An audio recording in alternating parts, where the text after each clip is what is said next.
understand that possibly this case is being live streamed somewhere, which is fine. There's just one issue that I've come across with in the past when cases are being live streamed. I want to maybe just note before, or make everyone aware, or even possibly ask how everyone else to deal with this, that on breaks, I don't know if the stream is going to be cut. What is your issue? So my concern is that when we are breaking, when the court is not in session, there's not testimony, there's not live witnesses, inquire as to whether a live stream is going to be still active, because I know in the past I've had a personal issue with that when like counsel conversations are being picked up by a live stream that's not, the feed's not cut, when there's not active testimony in place, and I want to either we can inquire or maybe request that the stream be cut. If they pick up somehow your conversations with your client? Our conversations, Jade's conversations, any conversations that are not like occurring, like it's not active testimony cross-examination. We'll find that out. Anything else? It's just sort of a scheduling thing. Depending on how long the opening statements last, would it be possible to have a comfort break before we get organized, before we call the first witness? Well, there's 30 minutes according to General Norman. How long do you think yours will take? 30, 40. Do you want a break in an hour? Yes, sir, or whenever opening statements, before we call the first witness. Okay. Thank you. All right, let the jury step down.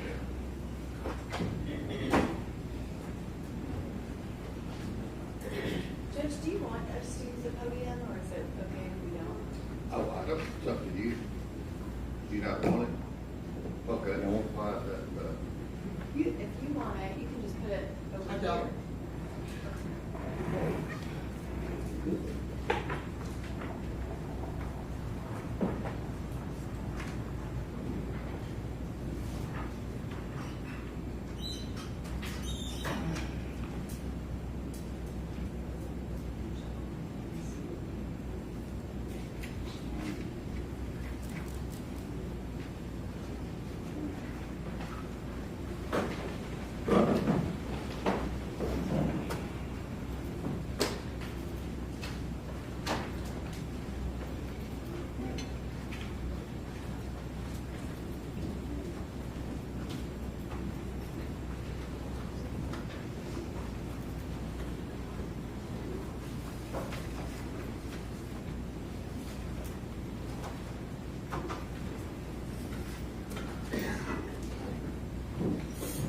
All right, good morning, Chief. Ladies and gentlemen of the jury, let the record reflect.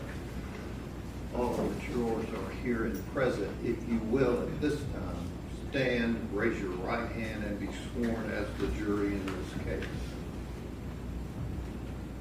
Do you solemnly swear or affirm that you will well and truly try the issues joined and a true verdict render according to the law and evidence, so help you God?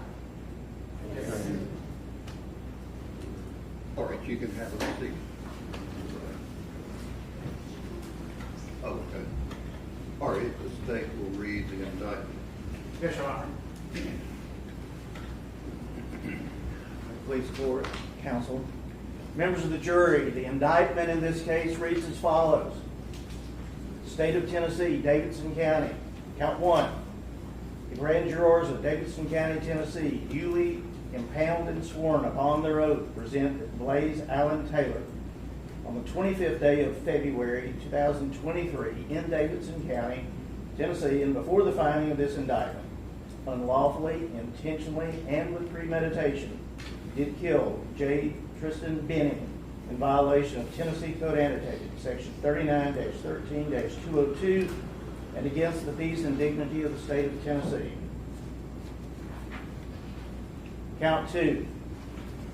The grand jurors of Davidson County, Tennessee, duly impounded and sworn upon their oath, present that Blaise Allen Taylor, on the 25th day of February 2023 in Davidson County, Tennessee, and before the finding of this indictment, unlawfully, intentionally, and with premeditation did kill the unborn female child of Jade Benning in violation of Tennessee Code Annotated Section 39-13-202 and against the peace and dignity of the state of Tennessee. Count 3.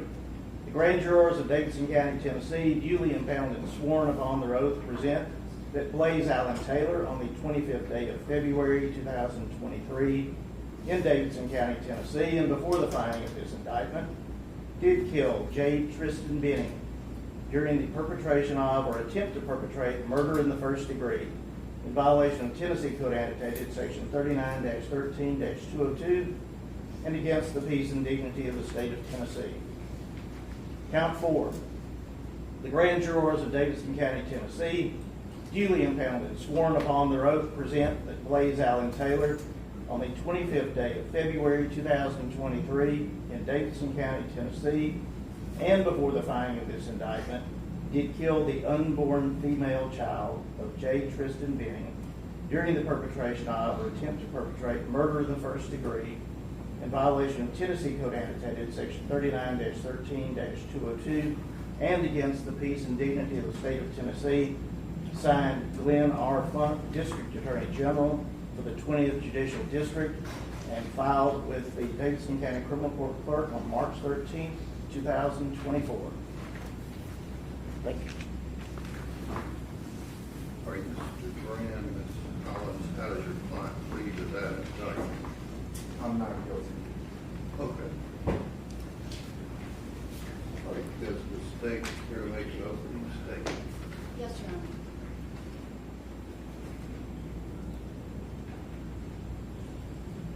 What did you put in my drink? I knew my drink tasted funny.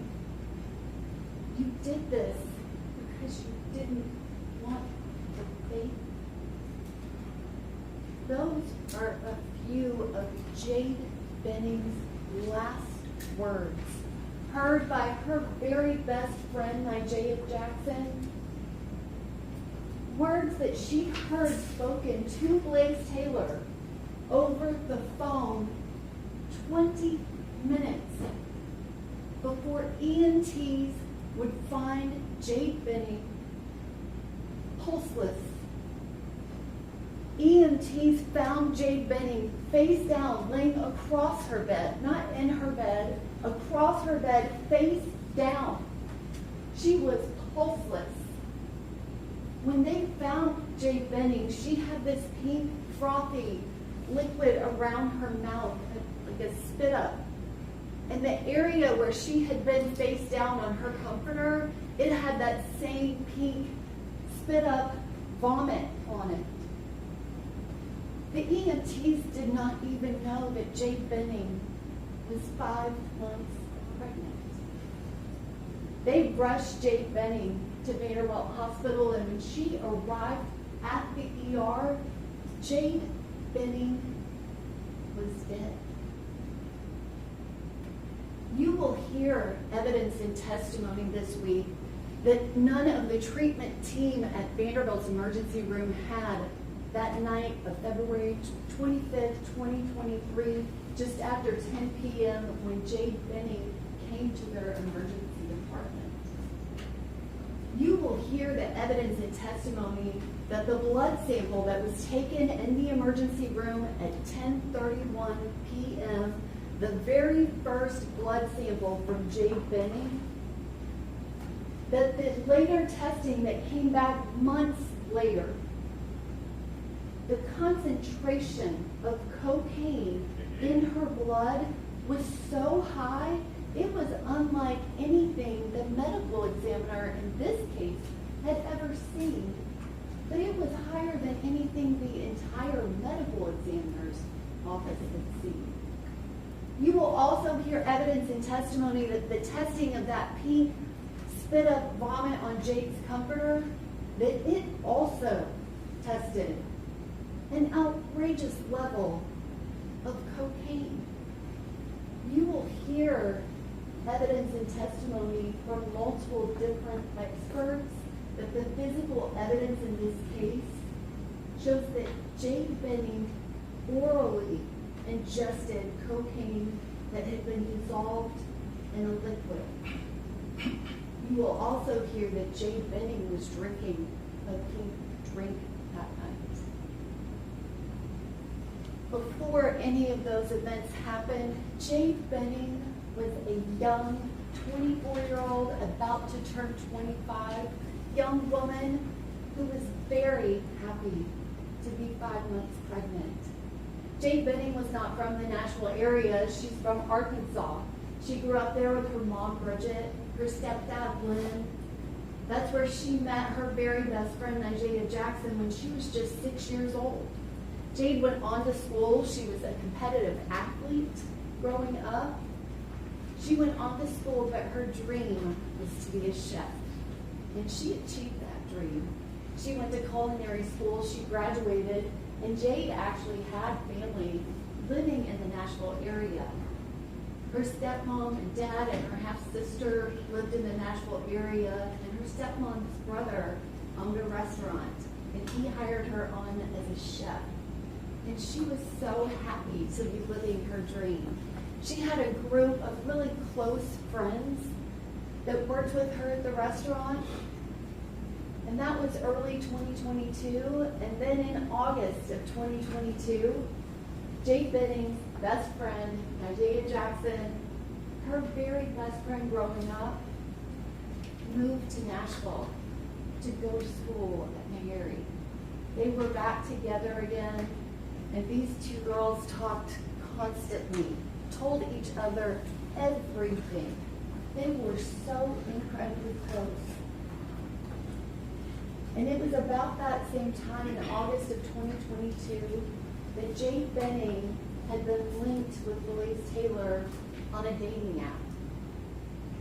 They started trading messages, and in mid-August they went out to one dinner at Stony River and went on a date. And they began a casual relationship. It became sexual. It was not a public relationship. They dated, and sometime in late September, Jade Benning became pregnant. Now, she did not find out that she was pregnant until November 2nd of 2022. And when Jade Benning took that home pregnancy test, the very first thing that she did was she called her best friend, Isaiah. She told her, and they started planning to figure out how they could get an appointment to make sure that that was in fact the case. And she confirmed that she definitely was pregnant. Jade Benning reached out to Blaise Taylor and told him that she needed to talk to him in person. And they talked. And then the next day they talked some more. Jade Benning reached out to her mom, Bridget, to her dad, Dennis. She told both of them. She talked to Isaiah a lot about it. She was happy. And on November 6th of 2022, she sent a message to Blaise Taylor confirming her choice to the ultimatum that he gave her. There were no more messages between them. Not any messages until New Year's Eve. Jade Benning went to her November 16th, 2022 ultrasound, and Blaise Taylor was not there with her. She began planning. She was living in a one-bedroom apartment, and she began planning to get a two-bedroom, and she just started doing all of the things that you do to get ready to have a baby. New Year's Eve, she didn't have to work that night, but she still went to the restaurant that she worked at. She went with her dad and her stepmom, and they were there with everybody at the restaurant for New Year's Eve.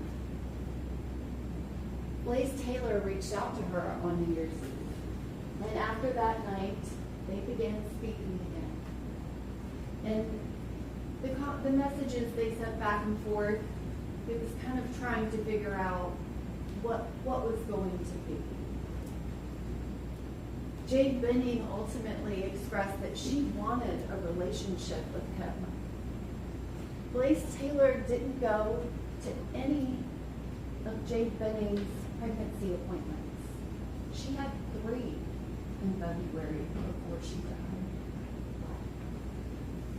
He didn't go to the February 2nd appointment where she was going to find out if they were having a baby girl or a baby boy.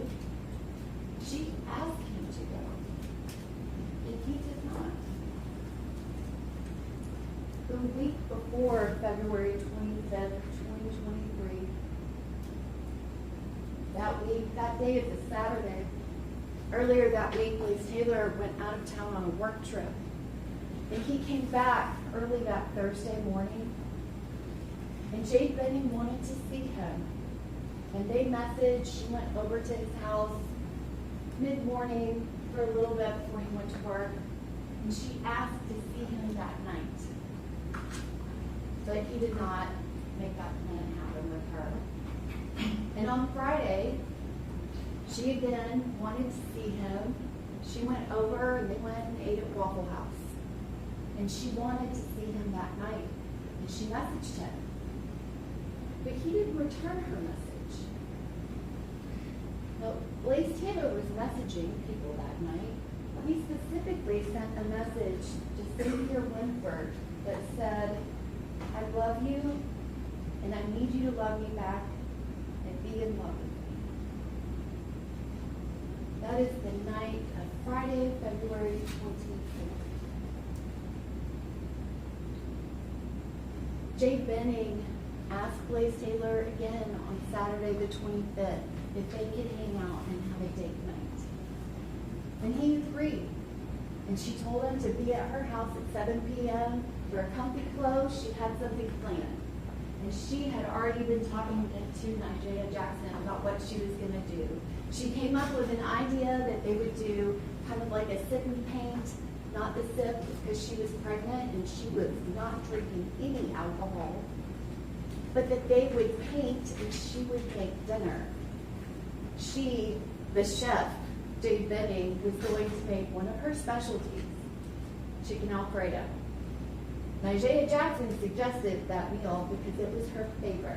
Nigella wasn't eating chicken, but she wanted the Alfredo. She suggested it, and that day Nigella even said, I can stop by and get some food.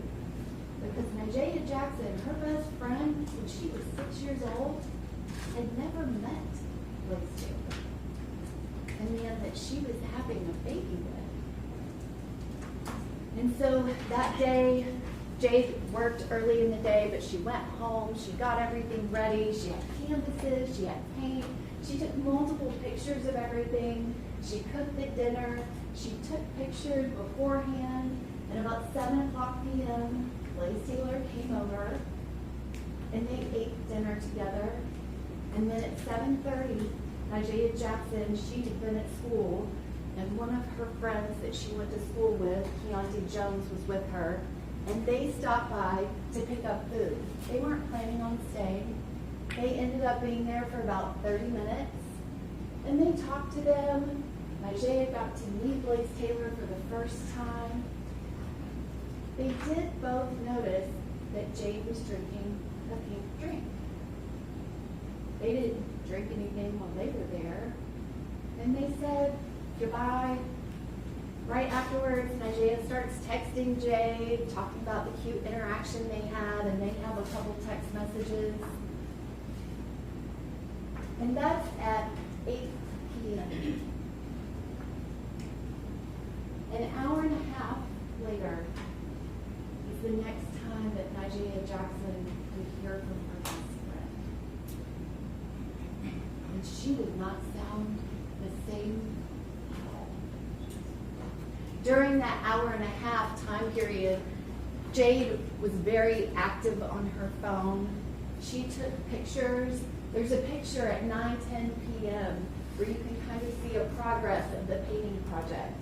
And you see Jade's painting. And she has the words, love, that she's painted on the painting. These paintings were for the baby's nursery because she was having a baby girl. And you'll see the painting that she has that says love, hope, inspire, peace. And then the digital forensics expert from Metro Nashville Police Department will testify and explain that he can tell that Jade Benning not only was on Pinterest, but she actually searched. She was looking for inspiration for more words that were beautiful words of inspiration. So that's from 9:10 to 9:24. At 9:24, there are a series of 12 photos taken. The 12 photos are all pictures of Jade Benning and Blaise Taylor, and several of them have her painting in it. That last painting was at 9:10, and at 9:24, she has added words to the painting. She has added the words believe and beautiful and hope. Painted them on the painting. It's at 9:28 and 45 seconds. That is the last action that happens on Jade Benning's phone. That last 12 picture was deleted. And then at 9:29 and 27 seconds, Jade Benning's phone calls her best friend, Jade Jackson. Jade Jackson will describe to you that her best friend was talking, and she wasn't talking to her. So much so, Nigeria immediately sent her 2 messages. Are you talking to me? What's going on? Because it was not normal. Her friend did not sound normal at all. She described her as sounding wavy, the way she was talking. She had known her since she was 6. She knew it wasn't, I'm not feeling well, something like I feel sick. She described it that her friend sounded scared.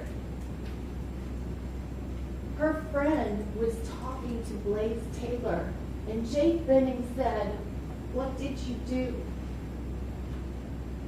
I can't feel my legs. I can't walk straight.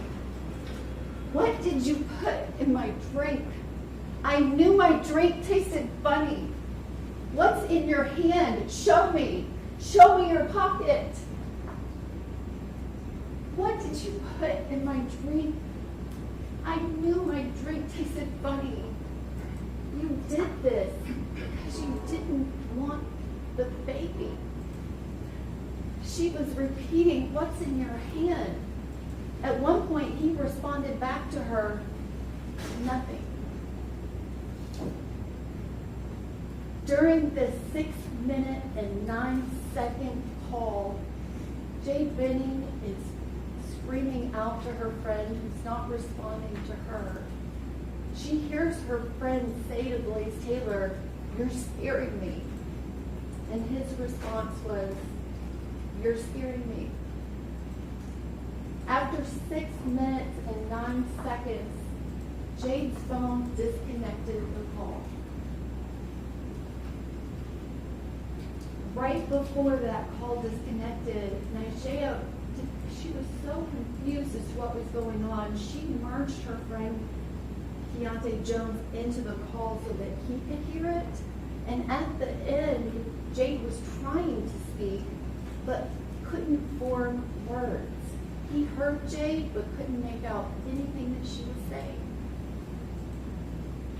That call began at 9:29 and 27 seconds. It was 6 minutes and 9 seconds long.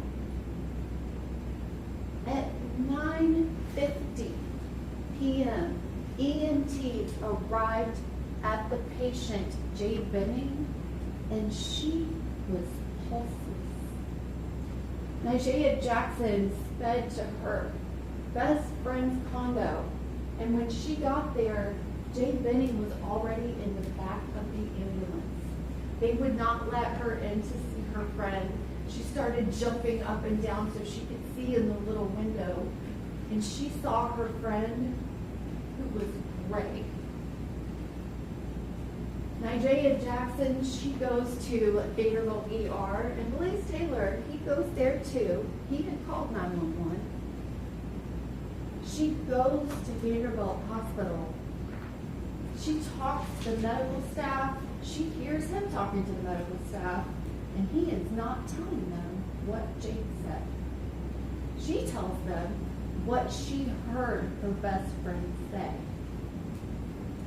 The first officers arrive an hour later, and Officer Pfeiffer, he hasn't talked to Jade Jackson yet. He approaches Blaise Taylor and asks him what happened. Another officer talks to him, and then a detective talks to him, and when he talks to all three of those people, the scenario he gives is Jade started feeling bad. She threw up. I called my dad. My dad told me to call 911, and then I called 911. He tells Officer Pfeiffer, the first officer, that the person on the 911 call who answered it told him it was an allergic reaction. You will also be presented with that 911 call. That 911 call where the operator says the standard, please give me the address of your emergency. He says, I don't know, it's on Donaldson. I'm with my friend, and she's having an allergic reaction. He goes on to tell the 911 operator that she must be having an allergic reaction to something she ate. He doesn't tell the 911 operator anything about what Jade Benning said. And about 6 minutes and 25 seconds into that 911 call, which he called his dad, 45 seconds before he called 911. It was a 30-second phone call. Now that's several minutes after the call with Nigeria ended. Not a ton of time, but 2 to 3 minutes after that call ends. Places a call to his dad, 30-second call. He calls 911. But again, he's told all 3 people, he later tells all 3 law enforcement. She threw up. I called my dad. I called 911. 6 minutes and 25 seconds into the 911 call, he tells them, I think she's throwing up. He never tells 911 that Jade Benning is his girlfriend. He never tells them she's pregnant. The doctors at Vanderbilt, they were able to return spontaneous circulation, which means they were able to get Jade's heart to beat again. But the damage that was done to her brain, she never regained any brain activity, and she was on life support. On March 6th of 2025, Jade Benning and her unborn baby girl on her 25th birthday, she was removed from life support. Dr. Erin Carney with the medical examiner's office, she performed the autopsy on Jade Benning and her unborn baby girl. Dr. Carney already knew about Jade Benning before she ever died. She had already been contacted about her case because it was very unusual. And on February 28, 2023, she requested Jade's first blood sample, that it be retained and saved for testing. She performed the autopsy and she verified there was absolutely nothing wrong with Jade's baby. Had she remained alive, her pregnancy would have continued and she would have had a baby girl. Dr. Carney will testify and tell you that the cause of Jade Benning's death was acute cocaine toxicity. a level higher than anything she has ever seen in any overdose death.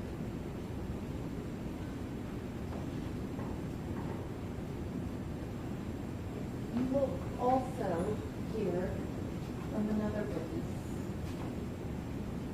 Miss Apple Denny. She dated Blaise Taylor her freshman year of college. It was back in 2017. She was a freshman in college and she became pregnant. And she was not ready to be a mother at all. And she made the decision. He was with her. She made the decision to have an abortion. And Blaise Taylor went to those appointments with Miss Denny. They explained to her she had two options. And he was in those appointments, they talked about it. And she made a decision to have that abortion herself. Several months later, she will also describe to you a time when Blaise Taylor came to her in somewhat of a panic. And he told her that while they were on a break, he had slept with another woman, Xavier Winford, and she was pregnant. And she was refusing to have an abortion. And Apple Denny will tell you that Blaise Taylor asked her if she would go to the abortion clinic and get the abortion pill so that he could put it in Xavier Winford's drink to cause an abortion without her knowing. Miss Denny told him no, and also told him that wasn't even possible. And she will describe to you that he then began talking about what else could he put in her drink that would cause an abortion. Jade Benning's last words. What did you put in my drink? I knew my drink tasted funny. You did this because you didn't want baby. After you have heard all of the evidence, we will ask you to return a verdict of guilty on all 4 counts of the indictment.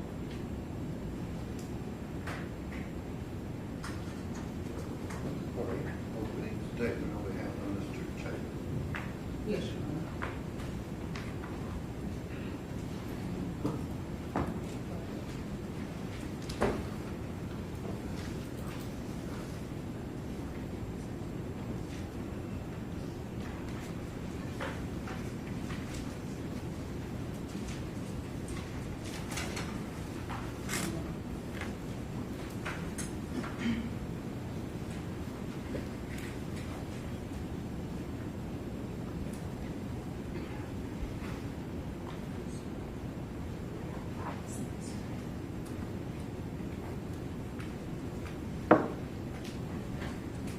Good morning. As we talked about yesterday, this is a very, very serious situation, as you know. And so again, I thank you. I thank you for coming back. I thank you for coming yesterday. And I thank you for taking very serious, and I know that because of the answers you gave us yesterday, this process in our judicial system. I too want to tell you the story of Jade Benning and Blaise Taylor. But as you can imagine, it's quite different. And you're going to hear over the course of this entire trial a lot of information. And if any of you are like me, it's easier to compartmentalize things so that as you hear the evidence, you can dump them in a bucket. And that way, at the end of the trial, a week or so later, it won't be so difficult to remember what you've heard. And so what I want you to do is I want you to think about things before, think about during the incident, and after the incident. Think about things before the incident, and the incident is going to be February 25th of 2023. Before the incident, during the incident, and after the incident. It will help. So let's talk about before. Before, I want you to know who Blaise Taylor was and who Jade Benning was. Blaise is the oldest of 2 children. He is the son of Evie and Trooper Taylor. Blaise has a younger sister, Star Taylor. Blaise's father is a football coach, a college football coach. And I've since learned that living a football coach's life on that level, it takes you around several places across the country. And so they traveled a lot. They lived in a lot of different places because Dad worked in a lot of different places. And Blaise got his education from the University of Arkansas, where he graduated in 3 years with his master's degree in business administration. After that, he began working. And he ended up, after a few jobs, working for the Tennessee Titans as a pro scout.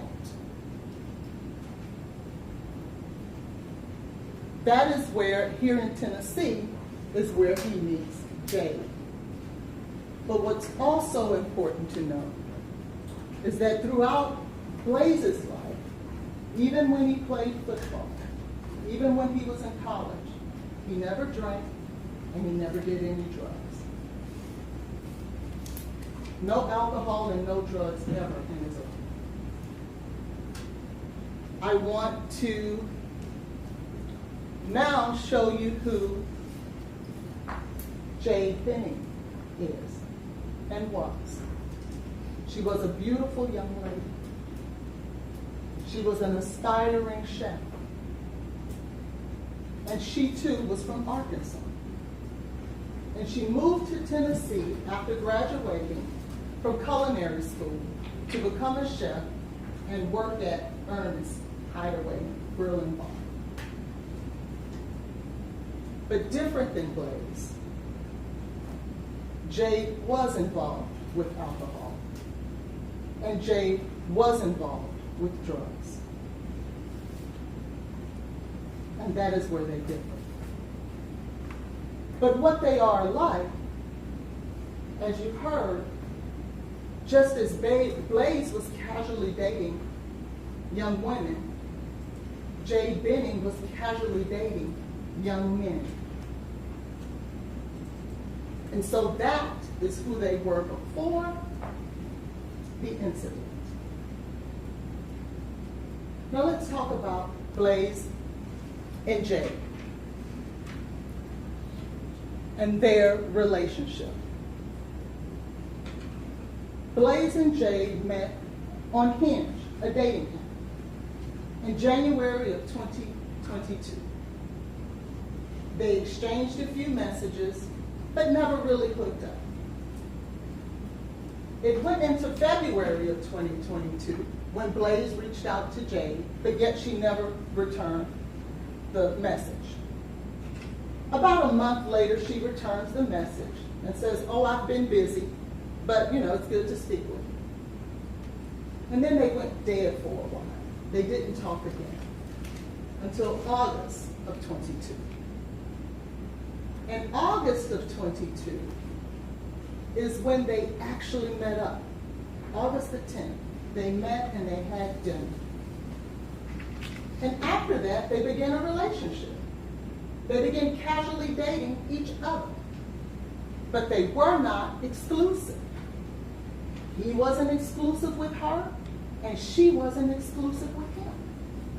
You will hear that he dated other women, and you will hear that she dated other men. And they were both okay with that because that was the agreement that those two adults had come to.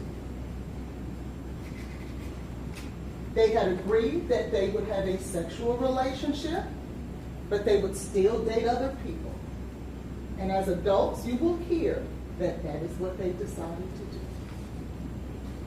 You will hear that they probably started having sex somewhere around August. Remember, they met August 10th. So by August 23rd or so, you will hear that they probably began their sexual relationship. So from August 23rd until November 2nd, they started dating. They would see each other. They would hang out.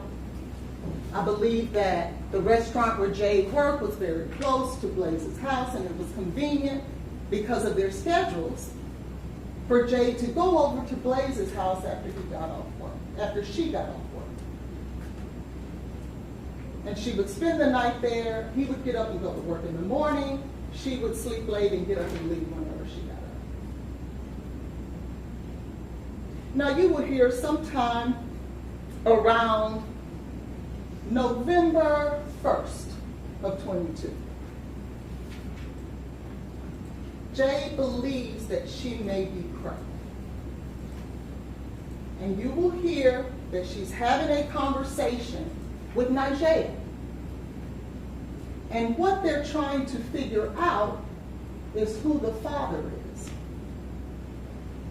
And you will hear that they weren't sure if it was Blaise's child or if it was some guy named Des' child. And so they talked a bit, and they talked about who she was having sex with the most. And it appeared that Nigel thought that she was having sex with Des the most. But apparently, you'll be able to hear that ultimately Jade landed on Blaise. And Nigel agreed and said, oh, well, it must be Blaise's. And you'll hear that it is at that time that Jade makes the decision that she's going to tell Blaise that she's pregnant with his child.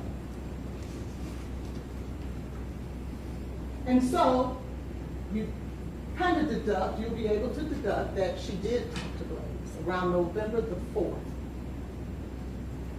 And on November the 4th, it is clear that she tells Blaise, this baby is yours and not Blaise.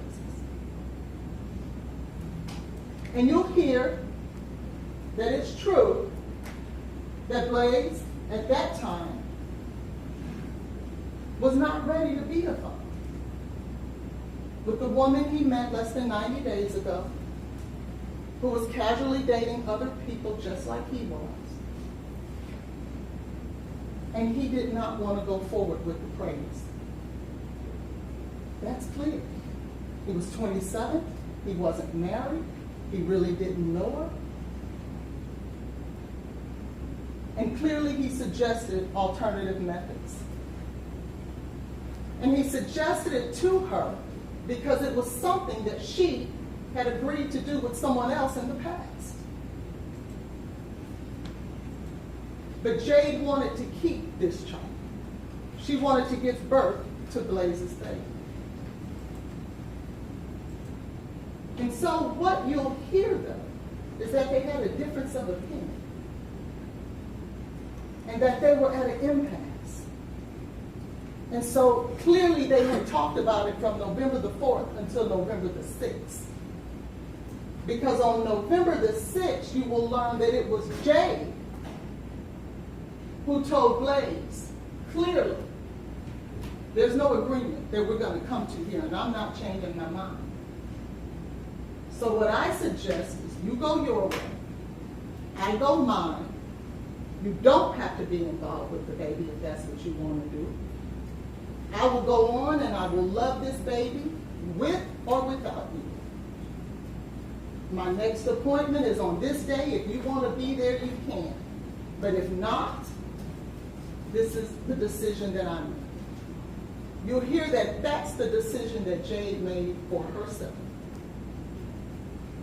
Now what's important is that after that, what you won't hear is that Blaise was forcing her, pressuring her, continuously calling her or texting her, trying to force her to abort this baby. You won't hear it. You will hear that from the moment she made that decision for herself and told him, you go your way and I'll go mine, that he did not contact her again. You will hear that he honored her wishes. You will hear that he gave her the space that she asked him. But then you'll hear that some time had passed. It would have been enough time to have passed to where she had passed the stage of where abortion would be a viable option. You'll hear that he told his parents, and he told his parents that he had met a young lady by the name of Jade. She was a chef, and he was possibly going to have a child. And what you'll hear is that he then at that time, after making that decision to tell his parents, he contacted Jade on December the 31st. And she responded via text, I'm at work or what have you. And you'll see that on that very same day, she texted Nigella, her best friend, and said, you won't believe this. Because she had a missed call from Blaise. And that ultimately, on January 1st of 2023, they met up at a park, and Jade's suggestion, she suggested, let's go to a park. And he honored her wishes again and met her at the park. And it appears that they sat in that park and they talked for almost 5 hours. And they had made the decision that they were going to try to get to know each other so that if the baby was in fact Blaise's, because Blaise asked for a paternity test, which made sense, that they needed to know each other if they were going to have to co-parent this child. And you will hear from Nigella herself that it was at this time that Blaise made every effort to do that, to get to know her, to participate. And so remember this is January 1st, so over the next month and a half, 3 weeks until February 25th, they dated, they saw each other, they hung out, they spent time together, and they were getting to know each other. Now you'll hear that Jade did have doctor's appointments, and she did want Blaise to attend. But what you'll hear is that she told him about one appointment, which was, in fact, February the 6th, I believe. And she was going to find out the gender of the baby on that day. And you'll hear that she asked Blaise to come. And Blaise said, I need to check to see what's going on at work. I don't know what's going on at work. And if I can make it, I will.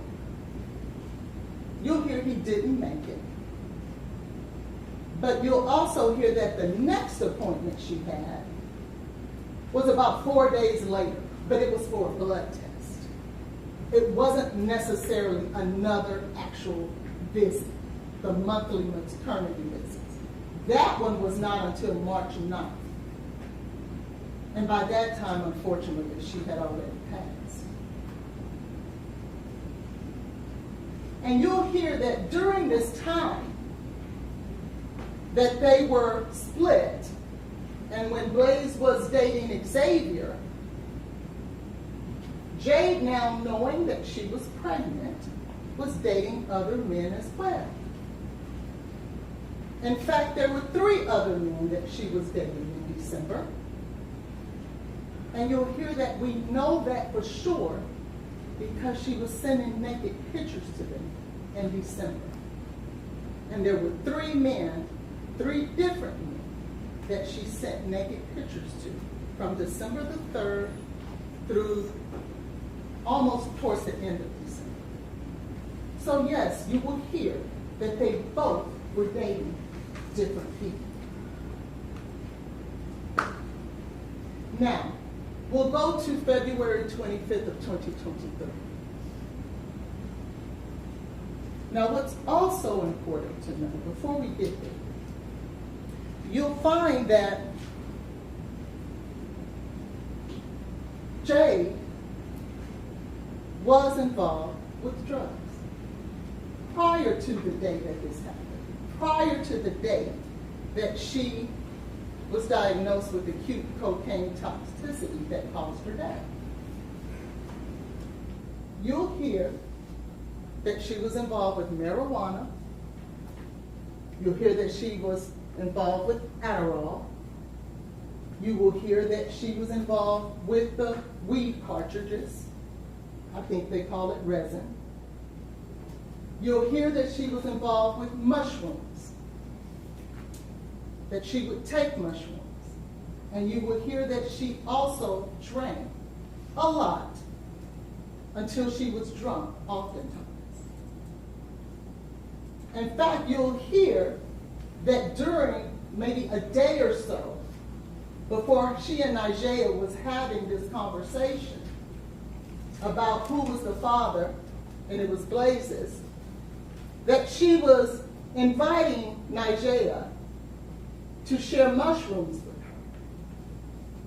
And you'll hear on the same day that she learned that she was pregnant, that Nigella was asking her to call Des to reach out for some drugs. Fast forward to February 25th. On this day, during the incident, you'll hear that Jade, in fact, did spontaneously plan a date night with Blaise, where she was going to cook, where she wanted to do the paint and sip, I believe Nigella calls it. Painting with a twist, I believe it is. And that's the where you paint and drink and have alcohol. But according to Nigella, they weren't going to have any alcohol because remember, even Nigella is going to tell you that she knew Blaise did not drink. And so, as she planned this date spontaneously, she reaches out to Blaise around noon that day. He didn't know that she was going to call him. And says, hey, what are you doing tonight? Will you be free? And he says, yeah, what do you want to do? What's going on? It was a little cold that day, so he wanted to know, what did you want to do? What should I wear? She says, dress comfortably and come to the house around 7. And he says, sure, I can do that. Now, what you hear when she was planning this date night, she was planning it with Nigella.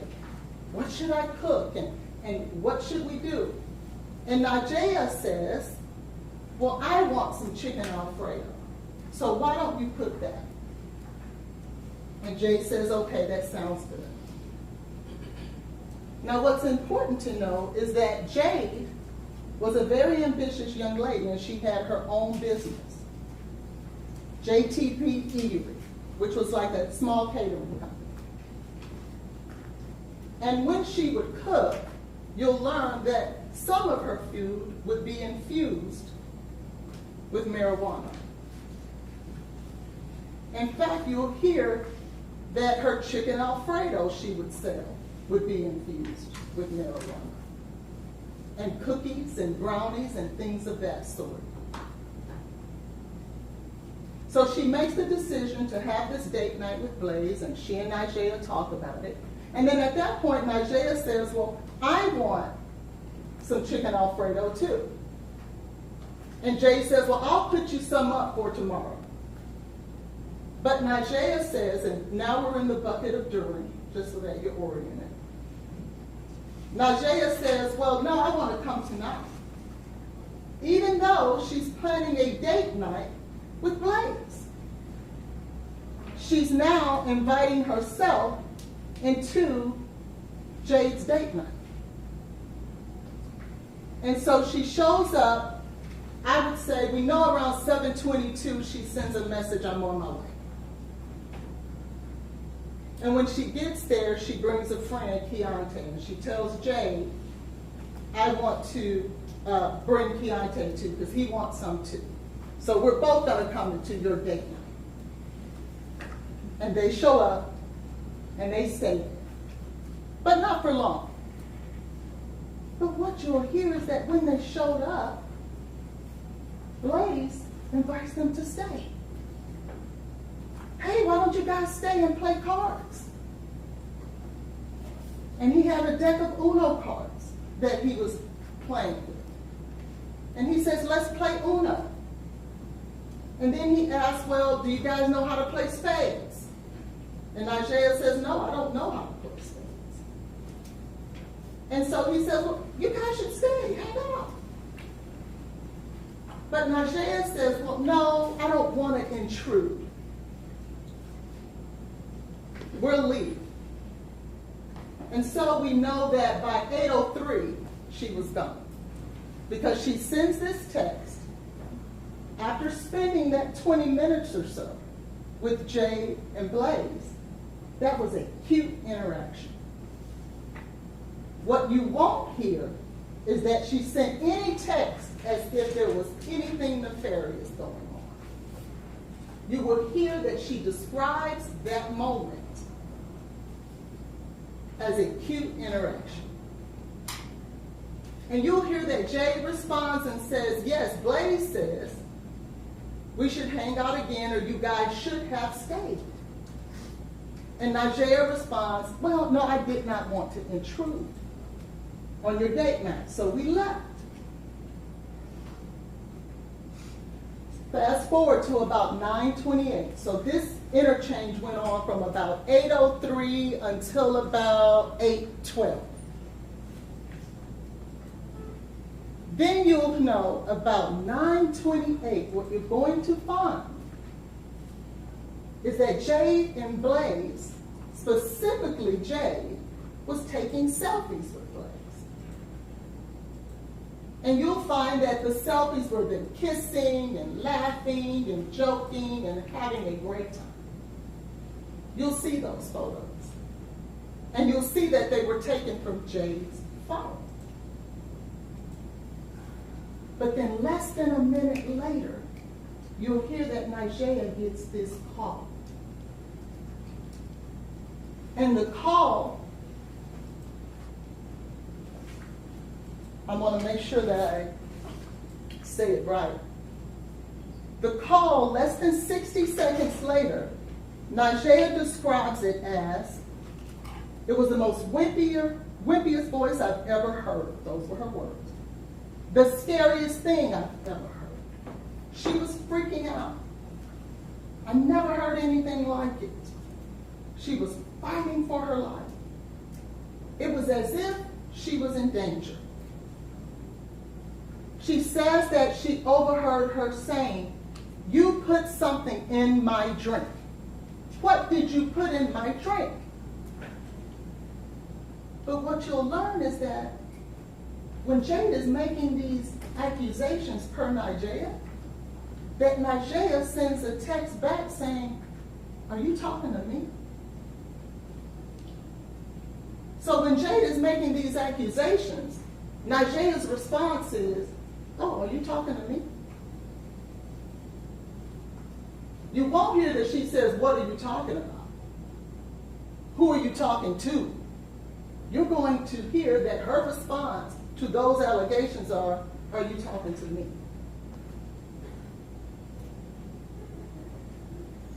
Within that moment, as they're describing, it was as if she was in danger and she was alone, per Najee, in the apartment with the man that Najee says was trying to kill her best friend. Najee never calls 911. Never. Instead, she says that as Jade's voice was whimpering and going down and as if she was going to pass out, that Jade had enough voice to say, call Keontae. Call Keontae on the three-way. But what you're going to find is that Najee says she really didn't know. Jay really didn't know Keontae. But according to Najee, Jay wants her to call Keontae. You won't hear her say that Jay wanted her to call 911 or call her father. But she wants her to call the guy she doesn't really know on the three-way. And Najee says she doesn't. And after she calls the gentleman, Keontae, on the three-way,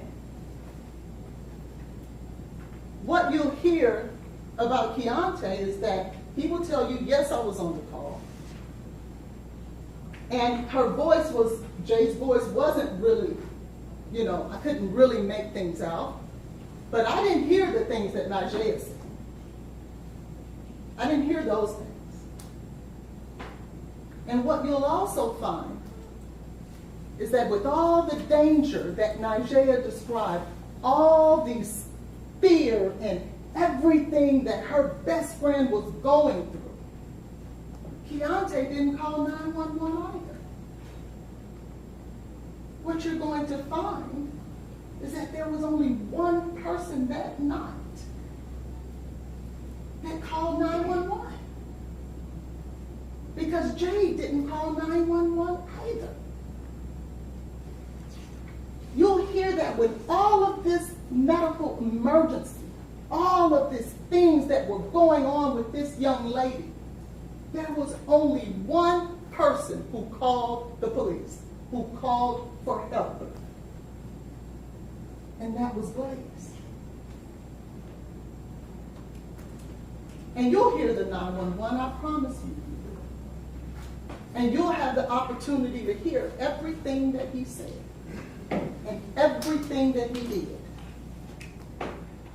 But you won't hear one 911 call between Jay, Najee, or Keontae. And you'll hear the panic in Blaise's voice. You'll hear where he's running around trying to find the address. Because he didn't know the address by heart that way, just like Najee didn't know the address. Because later you'll find that the police asked Najee for the address too. And remember, she had just been there earlier, and she had to call to get the address. And you'll hear that eventually EMS showed up. And what's very important to know is that when EMS shows up, and they get in that apartment 107, Jade was in a significant or stable enough condition that they did not perform CPR inside of the apartment. So you'll hear that whatever stress, whatever condition Jade was in, it wasn't significant enough for EMS to begin CPR right then at that moment. And those medical professionals will have to tell you that if it was dire enough that way, they would have had to give her CPR right then and there. They will tell you that. They will tell you that if the stress and condition that that young lady was in was so dire, they would not have waited to give her CPR once they got her on the back of the ambulance truck. So then you'll hear that Blaise was the one who ran out and met the ambulance outside and showed them where the apartment was. Because the apartment is such that you're really not going to know where the apartment is unless someone kind of directs you. So you'll hear that he went out and did that. And you'll hear that he never went back upstairs after EMS got there. When EMS left, he did too. And by then you'll hear that Najee was there, and she too followed the ambulance truck. And when they get to the hospital, it was Blaise who showed and helped Najee apart. And so they go into the hospital, they rush Jade in. She's in critical condition by this time. And Vanderbilt is doing everything they can to give her the services that they need, that she needs. And you'll hear that Nigella in the hospital starts with these allegations. This is where Nigella starts telling the social worker there at Vanderbilt. Blaise did something to her. Blaise put something in her drink, and these are the things that she was saying. And the investigation begins. And now we're at after.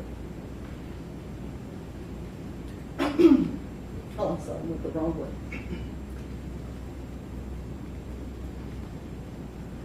And then you'll hear that while they're at the hospital, Blaise never leaves. He stays there the entire time. When her mother calls, he answers the phone.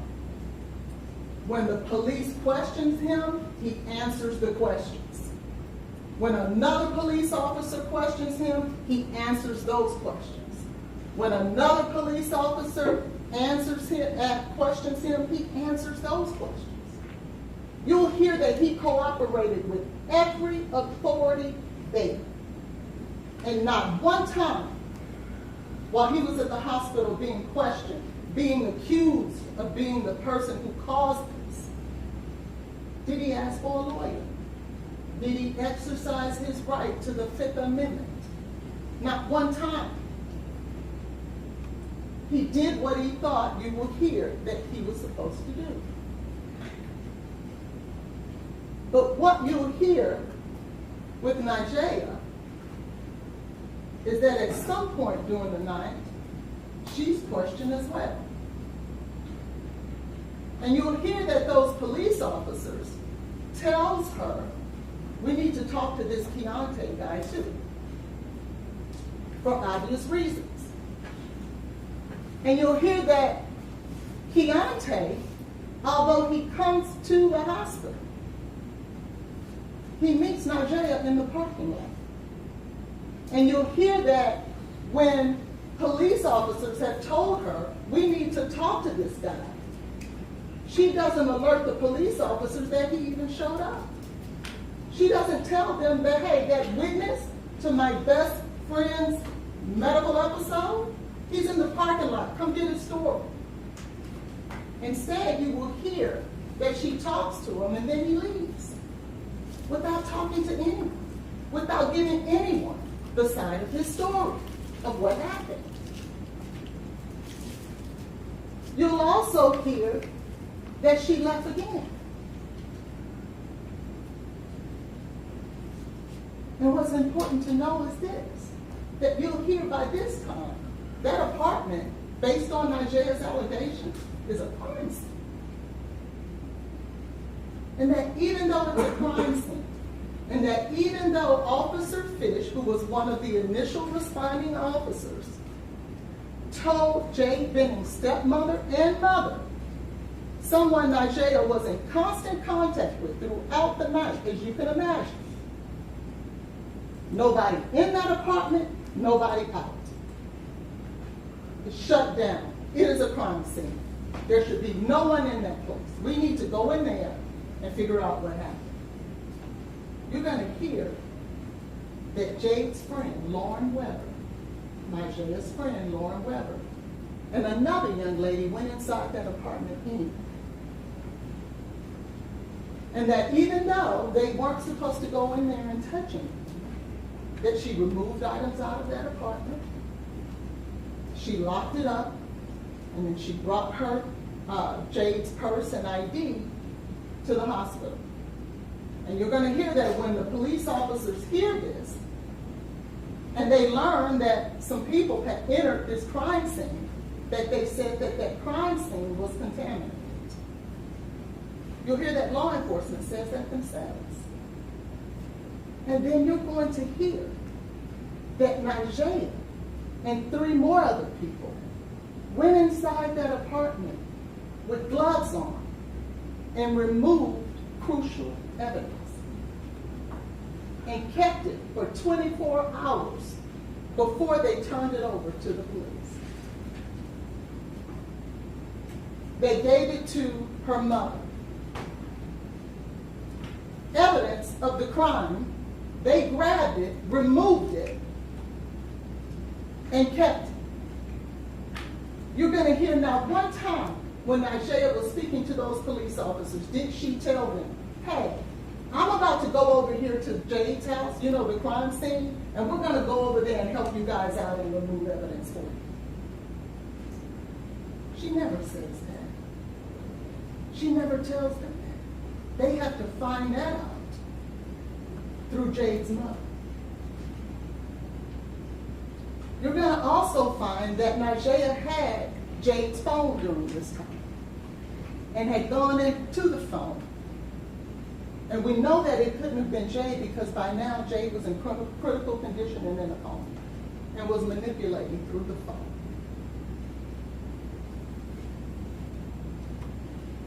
And so you hear that at some point Najee leaves the hospital, but Blaise is still there.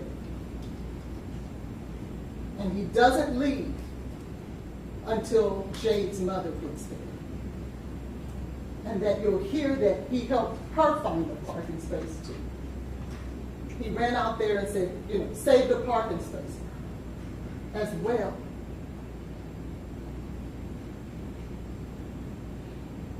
And you'll hear by now it's over.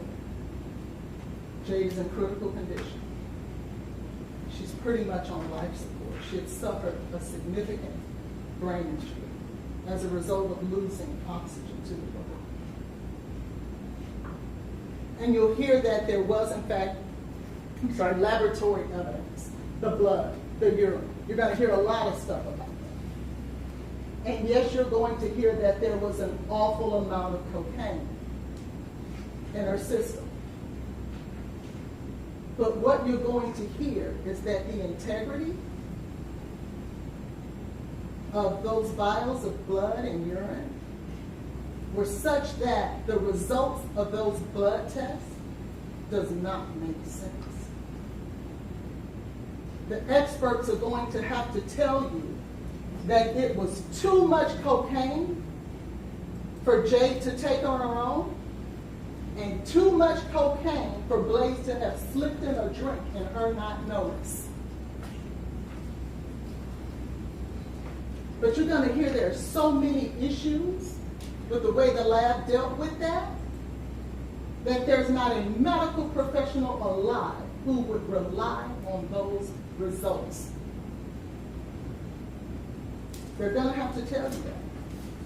But what they are going to have to tell you is this, as a result of those toxicology results, is that in Jade's system was coca-ethylene. And you're going to learn that coca-ethylene is where cocaine and alcohol meets up in your system at the same time. You're going to hear that there is no other way the metabolite coca-ethylene can appear. No way. You can't have taken alcohol at 7 o'clock and then did a bump of cocaine at 9 and you form coca-ethylene.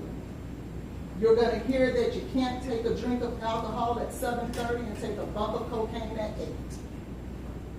It has to be at the same time that coca-ethylene was present in Jade's system. And you're going to hear that it was at levels such that it would have had to have been some time that had passed for it to be there in the fashion that it was.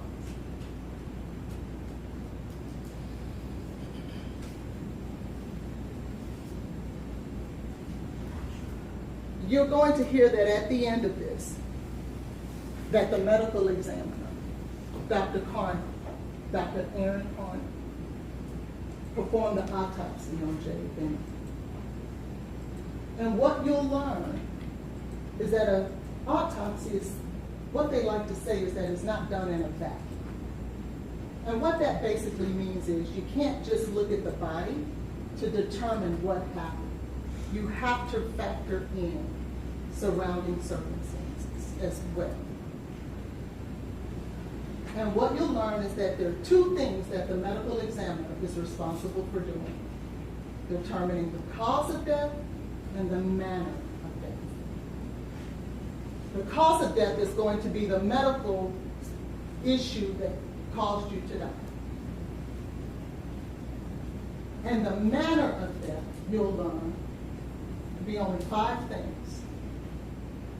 It can be natural causes, accident, it could be undetermined, it could be homicide, and it could be suicide.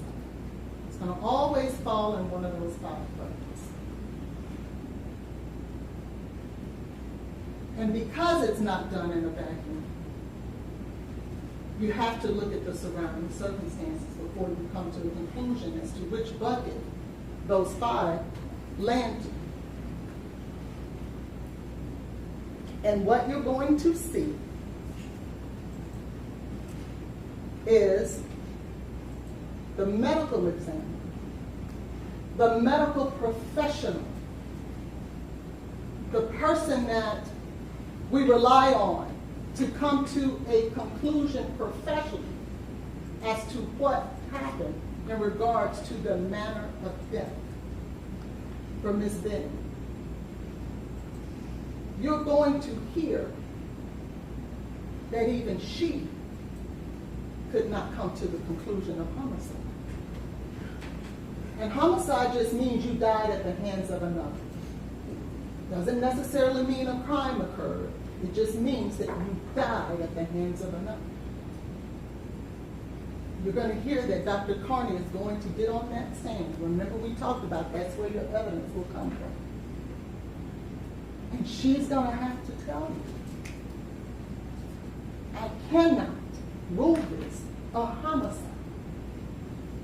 And the reason she's going to tell you she cannot rule this a homicide is because of the circumstances surrounding Ms. Benning's death. And that she ruled it undetermined. What that basically means is that she could not come to a conclusion. Now you will hear from Apple Denny. And Apple is someone that Blaise dated when he was in college, some 6 years before this happened. And you'll hear that Apple is from Arkansas, Jade is from Arkansas, Jade is from Arkansas, and a friend named Ariane Jordan is from Arkansas. And you'll hear that Ariane heard about Ms. Benning's death. She heard about the allegations that it was Nigel who was saying it was Blaise that did it. And that within days of Ms. Benning's death, she told Apple. And you're going to hear that even though Apple says that Blaise was trying to poison Xavier Winfrey, she never goes to the police right then and there and says, Blaise was trying to kill someone else. Just like this situation. You're going to hear it was months before she did that. But you're going to hear a lot of other things too about Ms. Benning. You're going to hear that just as recent as April of this year, that on her to-do list was to put Blaise in prison. And she posted it. You're going to hear that there were times that she felt, well, let me back that up. There are times that she made other false allegations against Blaise. And one of those allegations is going to be that while she was out of her apartment one day, Blaise had snuck in somehow when he was living in Tennessee and she was in Arkansas, and moved her bed over, or moved her furniture over a few inches, and then left. And she called the police to tell me. Blaise snuck in my apartment and moved my furniture to the court and just to mess it. And that you'll hear that in spite of all of that, that she still said Blaise was the best thing that ever happened to her when it was appropriate to do so. And you'll hear just 2 weeks before this incident that she was on social media trying to determine who Blaise was dating. You'll learn that that is apple. So I don't want you to lose focus at the end of this trial. I want you to do what you promised you would do. That you will look at the facts of this case based on the allegations before you, and not things that the state throws in to give you a red herring to put on your heartstrings. Stay focused on the evidence about whether or not that at the end of the day, much like Dr. Carney, did you hear enough evidence, not whether it's sad and tragic, because it is, that a young lady lost her life. Because I also want you to know, and I almost failed to forget to tell you this, that there was also fentanyl found in this bedding system, not just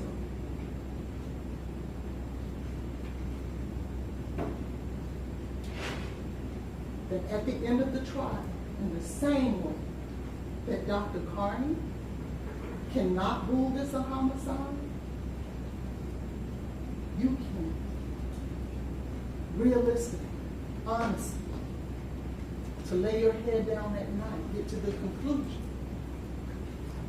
that it was Blaise Taylor who caused Ms. Benning's death. Because when you think about before, during, and after, because whenever it's a circumstantial case, that's what you have to do, that there's nothing that will lead you to a conclusion that beyond a reasonable doubt that it was Blaise Taylor who caused it.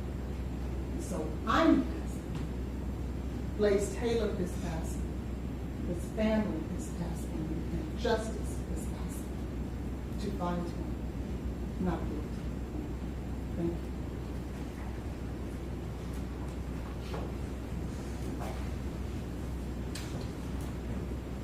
All right, ladies and gentlemen of the jury, not at my request, but at the attorney's request, they want a short break before witnesses begin. So we'll step down the hallway for 6 minutes.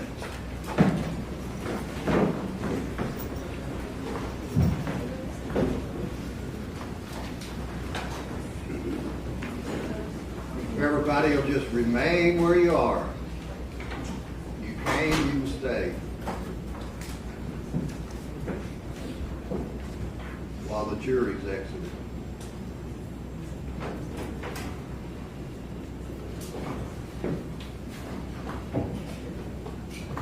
And Mr. Brad, your answer to your question is the pool camera is cut off for audio situation during all breaks, and whenever the court is not on the bench and its own, the only visual is the court seal.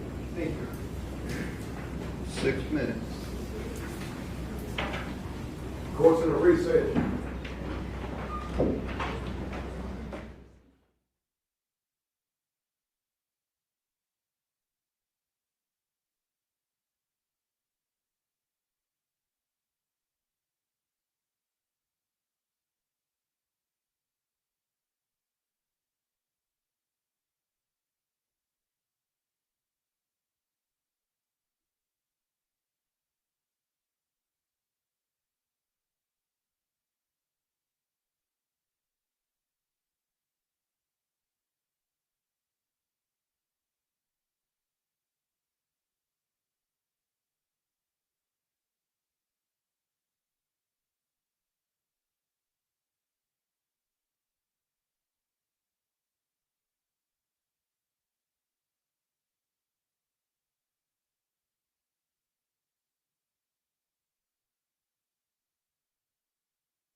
Ms. Marisol Baldwin.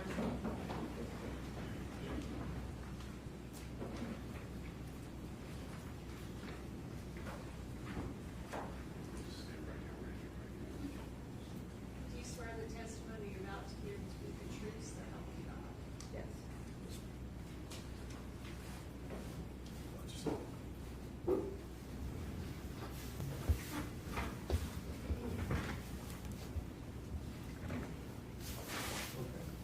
Good morning, Ms. Baldwin. Could you please state and spell your name for the court reporter? Marisol Baldwin, it's MARISOL BALDWIN. And Ms. Baldwin, where are you employed? Nashville Fire Department. How long have you been with NFD? 9 years and 8 months How are you currently employed with Nashville Fire? as a paramedic. How long have you been a paramedic? About almost 2 years.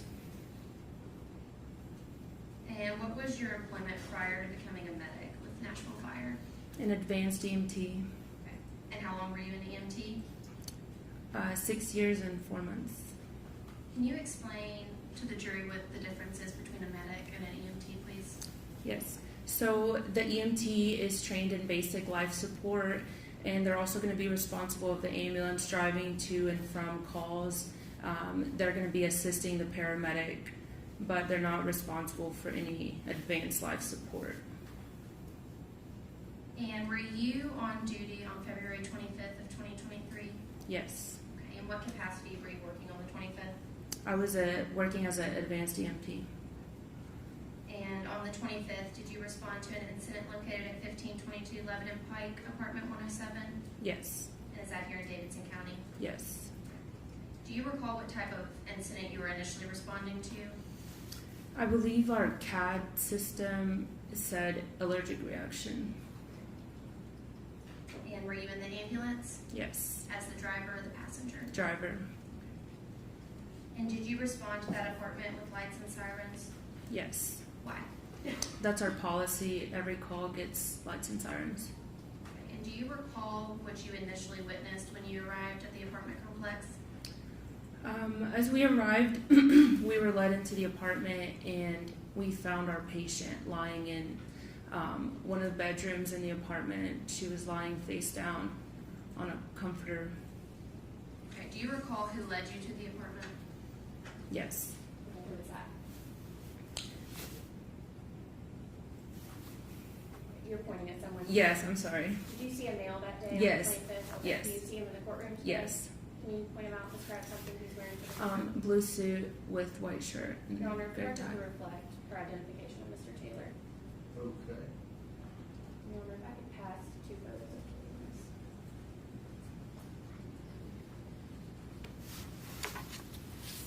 Ms. Baldwin, do you recognize those photos?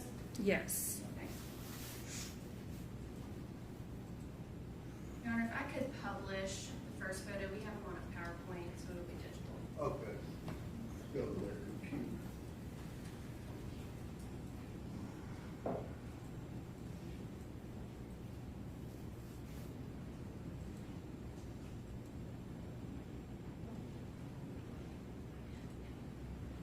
Ms. Baldwin, what are we looking at?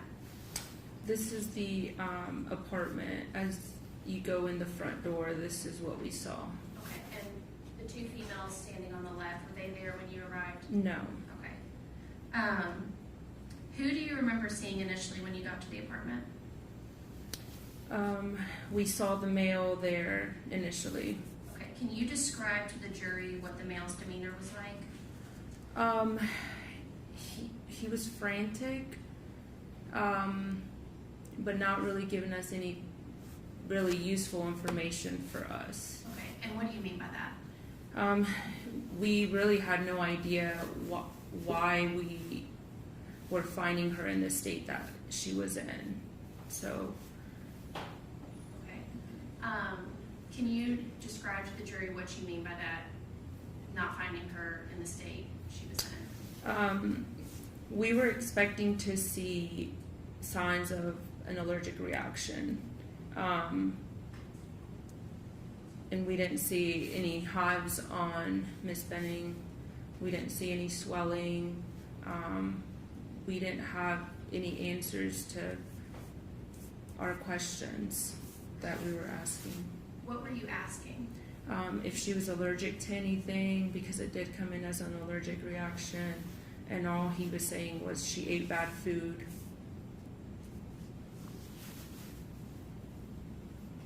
Was he able to give you any other information about, generally about who she was and her health history? Not that I recall. Okay. And when you got into the apartment, was that scene considered safe? Initially, yes, but we didn't really have our firefighters there yet, and with uncooperative family or bystanders, we deemed it unsafe. Okay. What do you mean by uncooperative family members? The male there was kind of getting in our working space, and we couldn't properly assess and treat the patient. Okay, what do you mean by that? That he was getting in your working space? He wasn't letting us do our job. He was in our face, just trying, I don't know what he was trying to do, but we were trying to get her on our stretcher, wasn't following the commands that we were asking him. Okay. And what commands were you asking him? We usually don't want family in our working space, so we were probably telling him to step aside. And where did you find the patient? We found her in the bedroom to the right of this kitchen. She was on the bed. It looked like a comforter that she was on, and she was face down. Okay. And is that the second photo that you have? Yes. And is that what we're looking at right here? Yes. And can you describe to the jury how she was laying on the bed? She was laying horizontal, so not how you would typically sleep where the pillows are. She was towards the end of the bed, and she was on her face down. Okay. And at some point, did you roll Miss Benning over? Yes. Okay. And can you describe to the jury what you saw when you rolled Miss Benning over?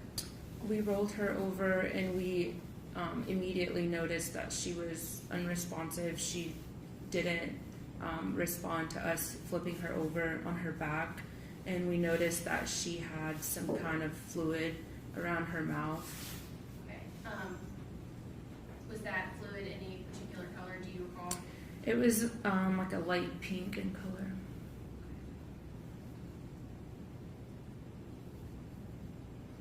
We've already kind of touched on this, but based on your experience, did it appear Miss Benning was suffering from an allergic reaction?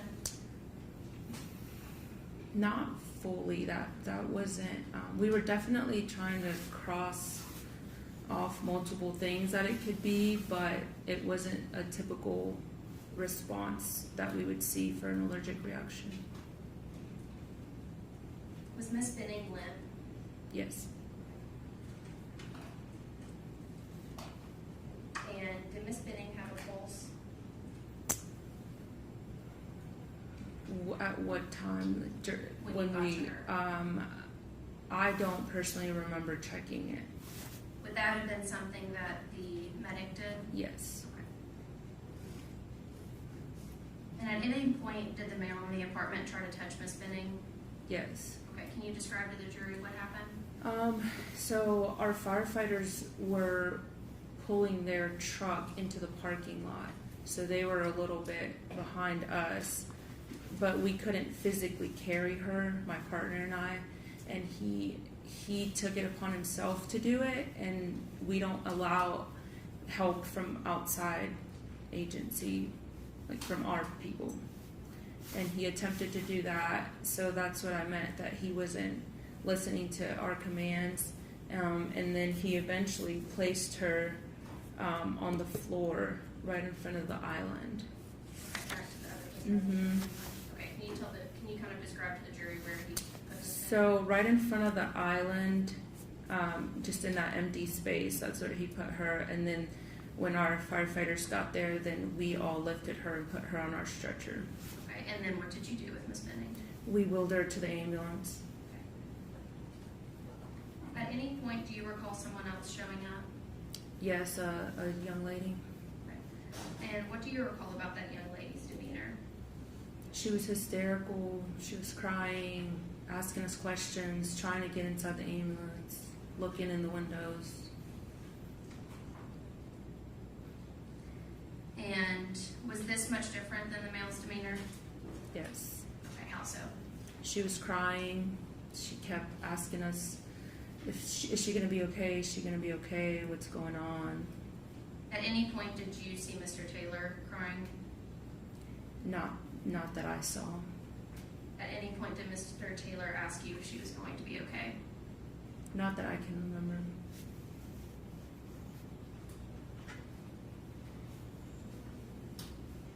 And once you got Miss Benning into the ambulance, what happened after that? So she was put on the cardiac monitor. She had pads put on her. She had no pulse. We were doing compressions. We were doing a procedure where we stick an airway and breathe for her, starting IVs, giving epi, lots of things simultaneously happening. And at what point did you transport Miss Benning?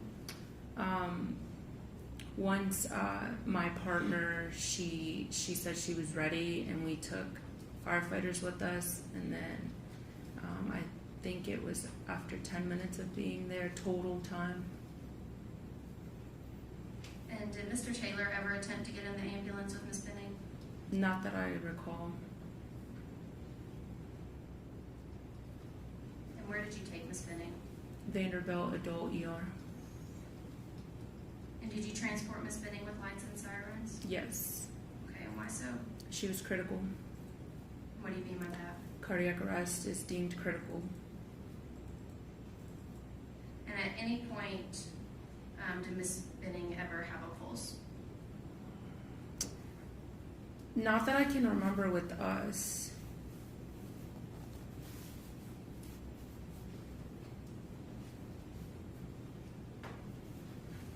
And once you got to Vanderbilt with Miss Benning, is that when you released care and that's when Vanderbilt took over? Yes. Your Honor, if you'll give me 1 minute.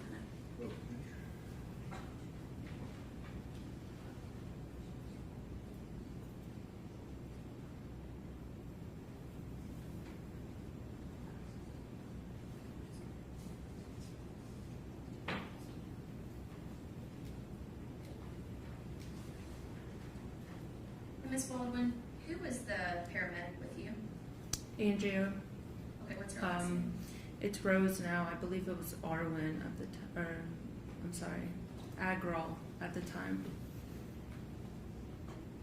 Your Honor, at this time, we would like to admit both photos as an exhibit 1A and 1B, please, and I'll pass the witness.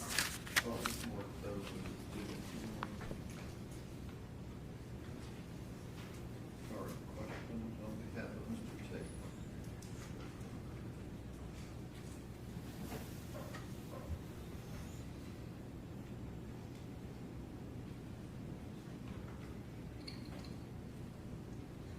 Ms. Baldwin, did I get that right? Good morning, how are you? Good morning. Good. My name is Edward Jointer. I'm going to be asking you a few questions.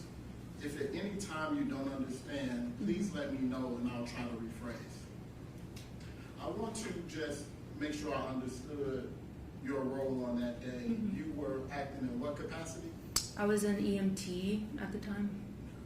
And one of the duties you described for EMT basic was basic life-saving measures, you said? Correct. And to be clear, you were the driver that day. Correct. And so when you arrived there, you said you were led into the apartment. Yes. Who was you led by? Male that was on scene. Mr. Taylor? Yes. So he assisted, he helped you all find the apartment. I believe when we saw the hallway, he popped out of the apartment, but I can't exactly recall if he led us but he was there and said this is the apartment. It Is there a reason why you said he led us if you didn't feel he led you? He showed us the apartment. And that's assisting, correct? Telling us, yes, it's telling us where the apartment is. Okay. And once you got into the apartment, 1 second, y'all, can I see State's Exhibit 1 and 2? Okay. 1A and 1B.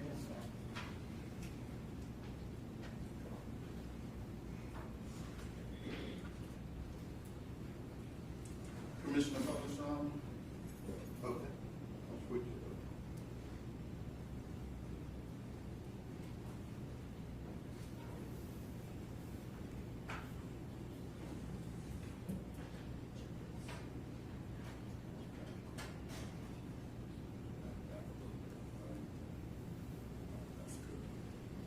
now, these people that are in this photo, they were not there helping you, were they?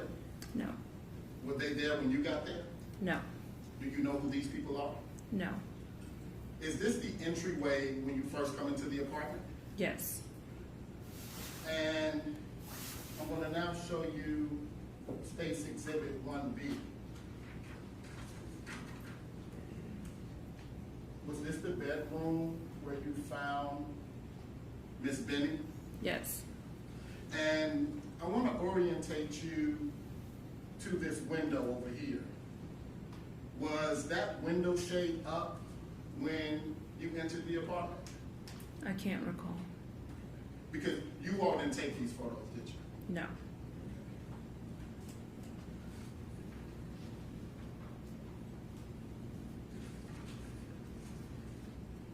So I want to talk to you a little bit about, you said that you received the call as an allergic reaction. correct. Do you know what, if any, medical training Mr. Blaise Taylor has? I do not. And so if he described it as a allergic reaction, that was what he thought maybe was going on, correct? Correct. And you would agree with me that when you came into the apartment, you did see something around her mouth area when you checked her out, She did have something around her mouth. as if she had consumed something. Possibly, I guess. Okay. And so when you first arrived, you said that you and your partner was there. That partner, male or female? Female. And when you all came into the apartment, did you all have a stretcher? We had it, but it was in the hallway, if I can remember correctly. Okay. And at some point after you made you all's medical observations, you made the determination to take Miss Benning to get medical attention. Correct. And you were going to do that by placing her on what? On our stretcher. Okay. And when you first came to the scene, you stated that she did not have a pulse. I stated that I did not check her for a pulse. And did you perform CPR? Not, when? When In you the first- ambulance, I did, personally. But not in the house. Not in the house. Did your partner perform CPR? No. So neither one of you all performed CPR when you all first got to the house. That's correct.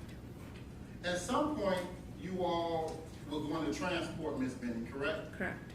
And you stated that it was Mr. Taylor who tried to assist you all in moving Miss Benning from the bedroom to the kitchen, correct? Yes. Because the goal was to get Miss Benning on the stretcher. Correct. And once she was on the stretcher, get her to EMS services. Correct. You would agree with me that that is consistent with someone that's trying to assist you. Correct. 1 second.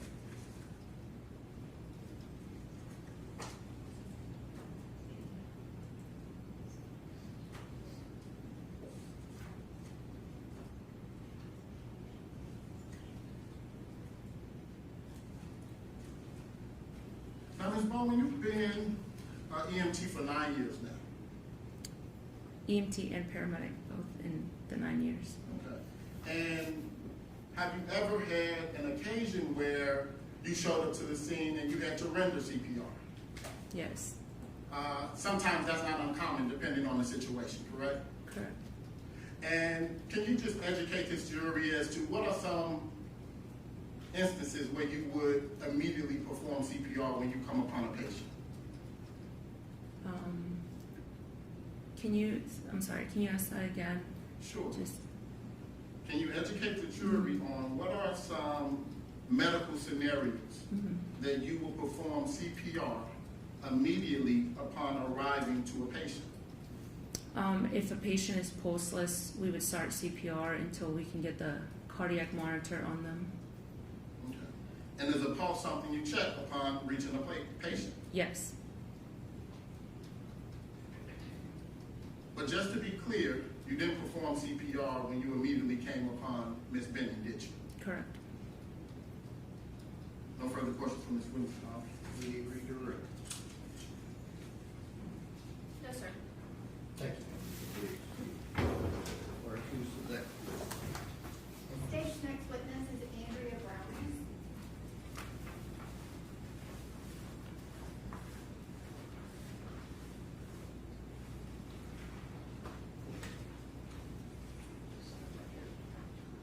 Do you swear the testimony you're about to give to be the truth, so help you God? I do. Yeah, do your first report.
Okay. Thank you, Ron.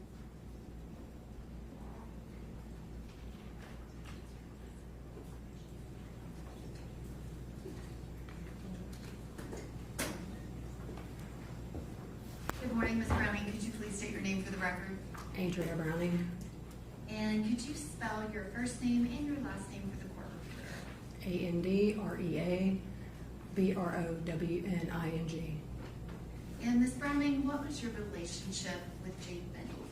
I was her stepmother, bonus mom. When did you become Jade's stepmom?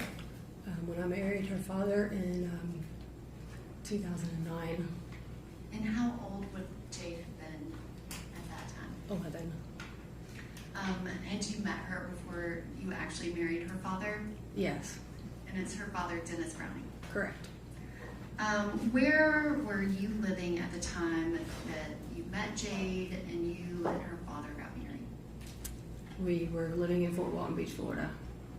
And did you continue to live there, or at some point did you move? We moved in 2016 or 15, somewhere in that time frame. And where did you move to? Jacksonville and then Nashville, And where was Jade living during that time? Arkansas. Did she come and visit, and did you guys see her regularly? Yes, as often as we could. It was And you moved to the Nashville area. Were you working at that time? yes. I moved here to take a job. And I guess during that time frame when Jade's kind of going through school, what does she do? Does she go on to college, or what does she do after high school? Yeah. Yes, college after high school. Where did she go to school?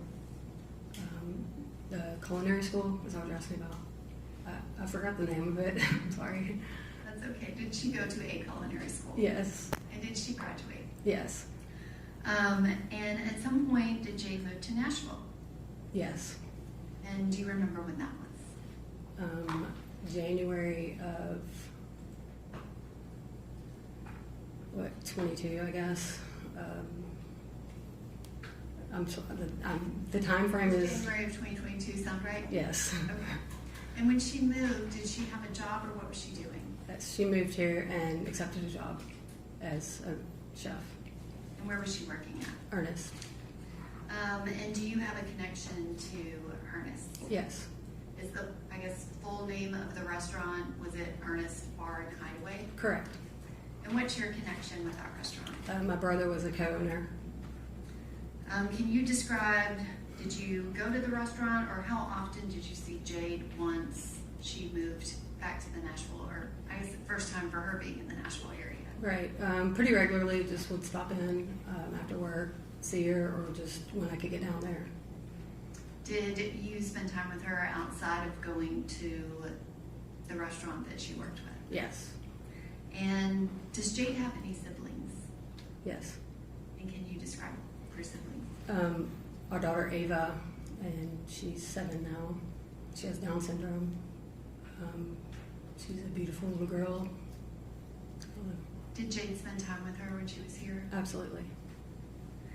And in February, I guess, where was Jade living initially before February of 2023, kind of the end of 2022? Can you repeat the question?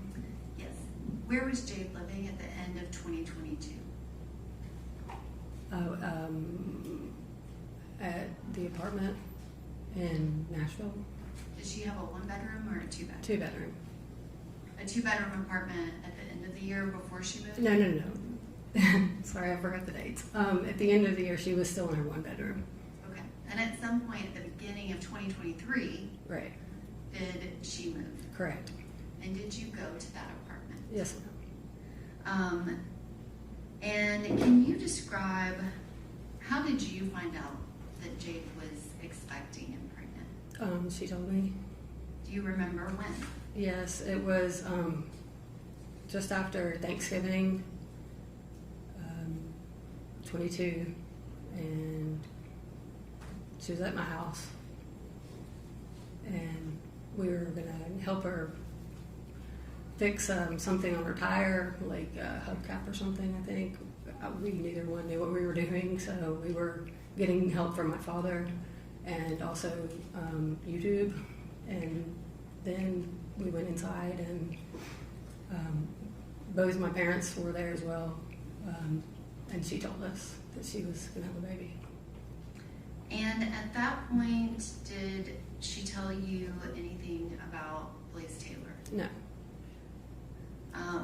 And can you describe what was her demeanor like? How did she seem when she told you about it? Just pretty matter of fact, and that she was good with it. You could tell, like, that it was just very short and quick and matter of fact. And did she make any reference to if there was a father that was going to be involved? No. Had you ever heard that name, Blaise Taylor? Not that I can recall. And at some point, I guess, after that date, did you continue to talk to Jade about the pregnancy? Yes, for sure. And can you describe kind of her demeanor when y'all would talk about it? She was very getting prepared. She was just like, this is what's happening, this is what I'm going to do. She was doing all the things that a mother would do to prepare for a child. And did she talk to you about her appointments that she would go to? Yes. Do you recall specifically on New Year's Eve? Did you see Jade on that day? I did. And can you describe what happened on New Year's Eve? Her father and I drove to Nashville to meet up with her and hang out with her and bring in the new year. Just hang out and have a good time. And did y'all take any photographs that night? Yes. I'm going to ask that the witness be handed a photo.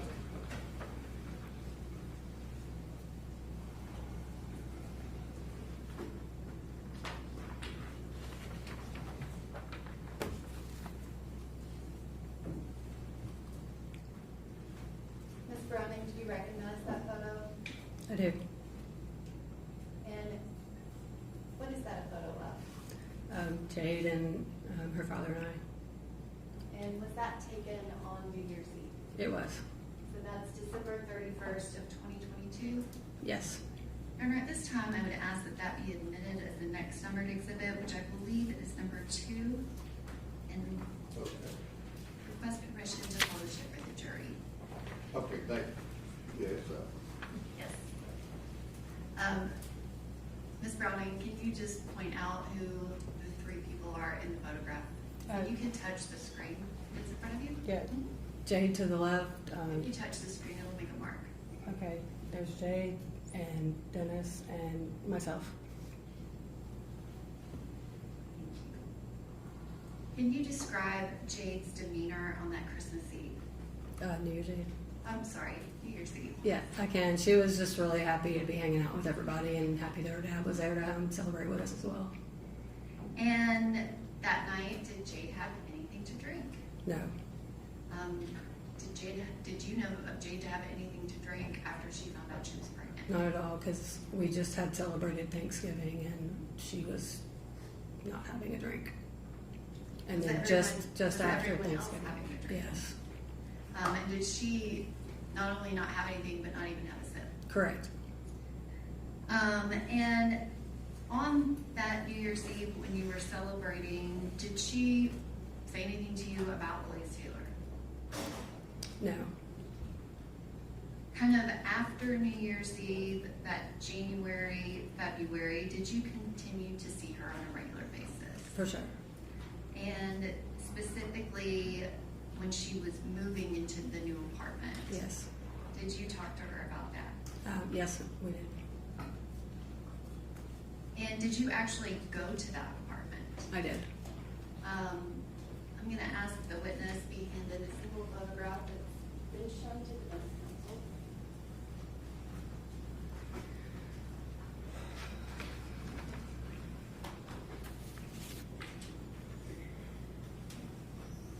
Do you recognize that photograph?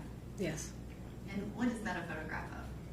Jade standing in her kitchen, holding a pint of ice cream and a hand on her belly.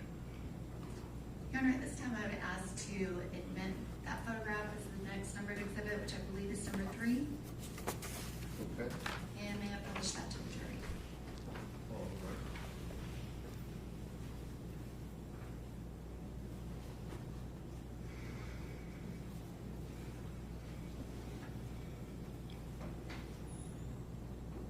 Ms. Browning, do you recognize that image? Yes. And specifically, were you familiar with a camera that Jade would keep in her apartment? Yes. And can you circle that in that photograph? Well, I sort of covered it up, sorry. That's But okay. that's where it is. And so that camera, is that where she normally kept it, kind of to the left of the stove? Yes.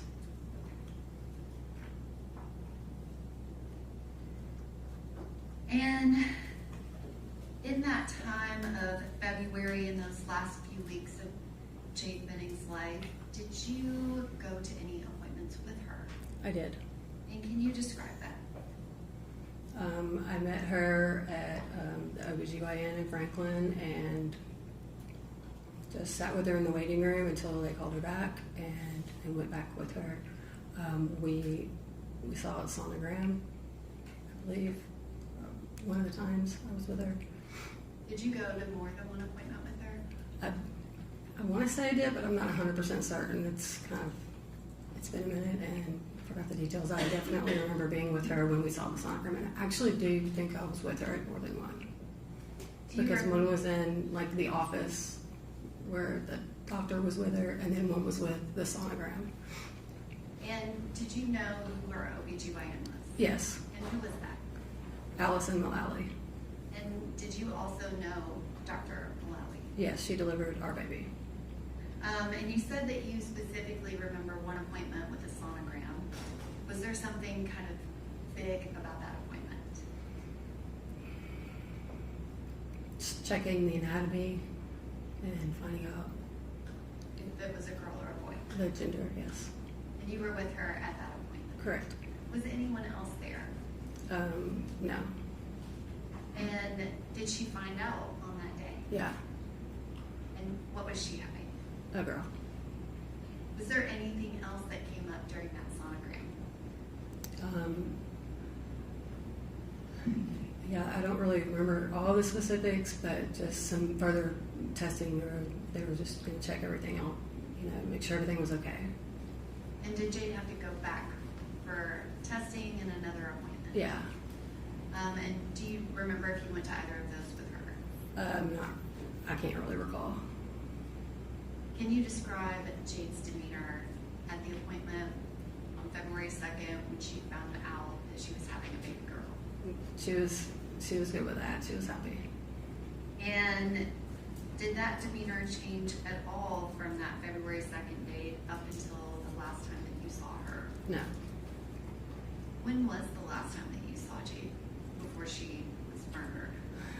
I'd say less than a week before I had stopped by Ernest and she was working. I don't know exactly how soon it was, but I'd say less than a week if I had to guess. And can you describe her demeanor when you saw her then? She was great, just busy working. She's a hard worker. She always was doing what she was supposed to do. She was popping over to say hey and back into the kitchen. And at any point, did she talk to you about Blaise Taylor, or did you ever meet him? I never met him. At some point she did mention him, but I don't remember a lot of details other than she was just, I believe she had said he had gotten back in touch with her. This was after January. But you had not met him, is that correct? Correct. And had Jade said anything to you about him being kind of a permanent fixture? No. Can you describe, Ms. Browning, how were you notified about what happened on February 25th of 2023? I was asleep and they had a bunch of missed calls, and then I figured out that she was on the way to the hospital or at the hospital, and I just jumped out of bed and drove to Nashville. And when you got to the hospital, can you describe who was there and what was going on? Yeah, I believe I was met by a social worker when I first got there. I can't really remember other than they brought me into a room and Najee and Blaise were both in there. But the social worker helped me outside of the room for a few minutes just to tell me that things were heated. That things were intense, kind of, yeah. And did you know what he was referring to? No. Did you, I guess, what happened next after he kind of told you things were tense and heated? He left us all in the room together, and I was just trying to get some information out of both of them, and it was a lot at one time to take in.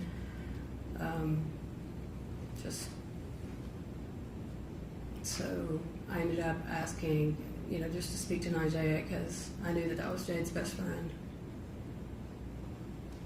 Do you remember anything that Blaise Taylor said? Not specifically. He didn't say much. Can you describe his demeanor? Quiet.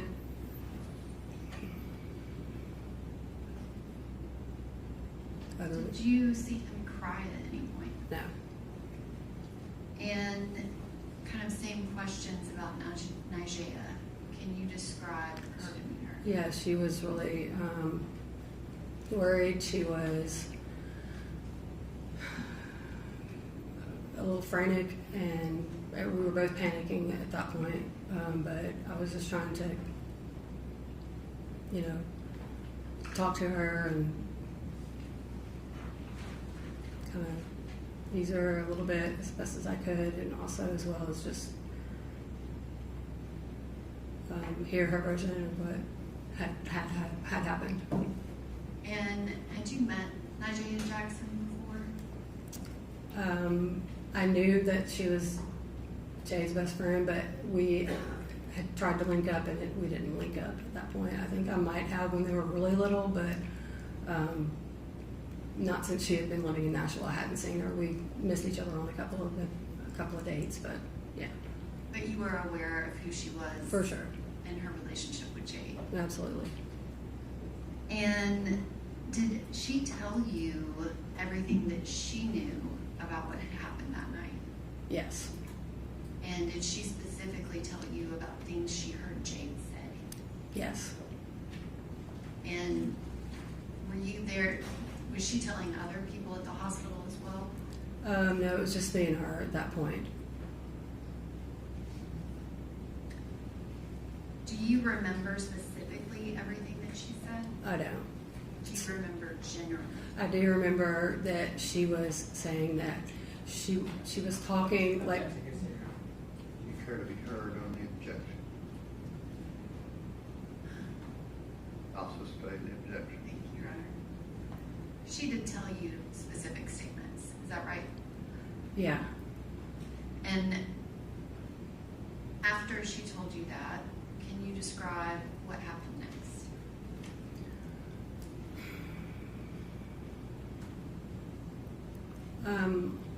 No, I was upset and I was worried too, but I was mostly just wanting to, at this point, see Jade. I don't really remember all of the interaction and the contact, but Najee and I weren't together for too very long before I was allowed to go back and to where Jade was on. So I didn't get to have any thorough conversations really with Najee, but I do remember her saying that. And I'm not asking you specifically what she said. Okay. But she did tell you. Yeah. Can you describe when they took you back to see Jade? It was the worst thing I've ever seen. I don't know how to describe it. She had tubes in her mouth. She was shaking. The nurse just seemed very worried, or like they were trying to kind of comfort me, but Jade just, it wasn't Jade, you know.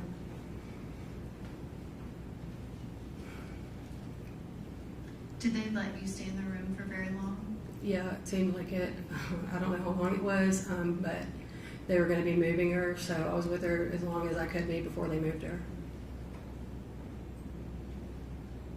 And you said that she was shaking. Can you kind of describe that? Was she conscious? No. Did the shaking, did it appear to be involuntary? Yes. And can you describe that night, did other people show up at the hospital? Yeah, some of the people that she worked with showed up. People that she was friends with that were worried about her as well. Do you remember their names specifically? Yeah, Lauren and a girl that I forgot her name, but her nickname, she has a nickname that I can remember, but I don't remember her real. Natalie, I think, is her real name. And at any point, did you ask them to do anything related to Jade in her apartment? No. Did I ask?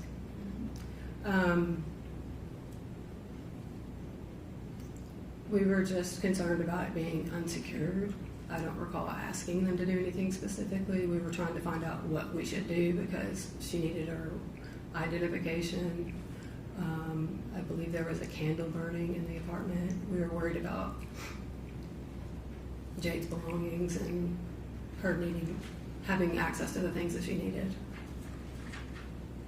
And at some point, did Natalie and Lauren leave the hospital and then come back?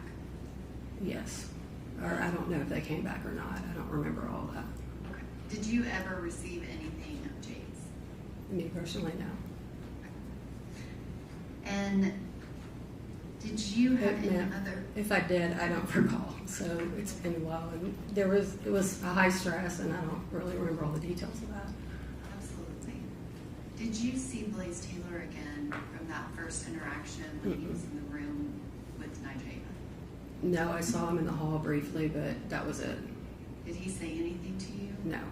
And at that point, can you describe his demeanor? How was he acting? He's just pacing a little bit. He was on the phone. That's all I can remember. And in those days that followed from February 25th until March 6th, did you spend a lot of time at Vanderbilt Hospital? Yes. And can you describe who else was at the hospital during those days? Yeah, all of her parents and friends. A lot of friends, she wasn't able to have visitors, so like the people that could just go in the room were close family and close friends. Did you ever see Blaise Taylor again? No. And since that night of February 25th, those days when Jade was in the hospital, did you see Jade Jackson? Yes. And can you describe how much was she there? Constantly. And have you continued to interact with Jade Jackson from that day of March 6th, 2023? Yeah. And can you describe what happened on March 6th? Well, we had brought her some cupcakes and some balloons and some flowers, and because that's her birthday, and close family and close friends were there in the room the entire day until then to the machine. And you said that you've continued to talk to Ms. Jackson since that day Yeah. when Jade was taken off life support. Yeah. Do you have any reason to believe that Ms. Jackson would harm Jade Benning? No. Just one moment.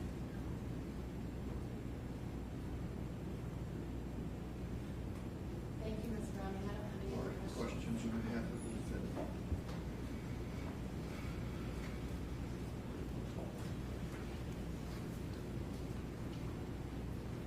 Good morning, Ms. Browning. Good morning. So I think I heard this correct, and please correct me if I'm wrong, but Jade, Ms. Benning, she moved to Nashville around January 2022, so a little more than a year before this incident. Yeah.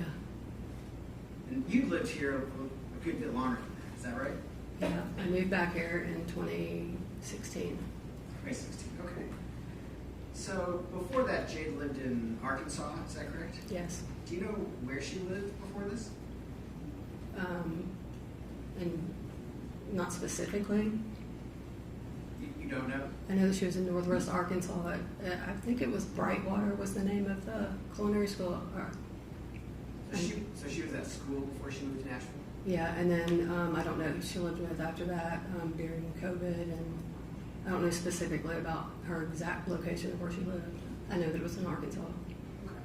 So when she moved to town, you guys developed a bit of a relationship, is that correct? We'd always had a relationship, but we got closer as I got to spend more time with her.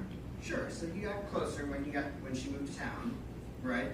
That's correct. But before that, you had some relationship, but you're not that close, is that fair?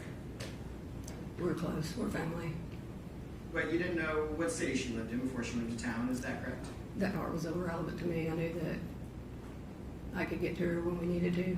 I got you, but that's correct. You didn't know what city she lived in before she moved to town? Yeah. Is that correct? She's grown, yeah. She's grown. You need to know who any of her roommates were, right? That's correct.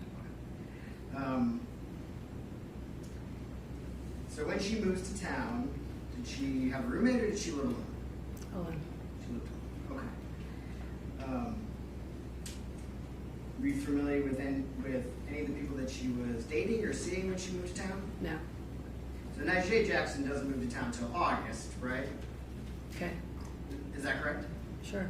Sometime after Jade moves to town, right? Correct. So there's about 9 months when she's here, kind of establishing herself, getting her bearings, right? Okay. Sure. Does that sound about right? That's correct. Okay. How often are you seeing her during that time period? Probably at least every other week or every couple of weeks, depending on depending on both of our schedules. Sure. Okay. So frequently. Yeah, like a family relationship. You're seeing her every few weeks, but not every single day, right? Correct. We talked more than we saw each other. I got you. You indicated that when you saw her at Thanksgiving and you saw her at Christmas, she wasn't drinking. You didn't see her even have a sip, right? That's true. This time before November, did she drink? I never saw her drink. You never saw her drink. Okay. Do you know if she drank? Yeah.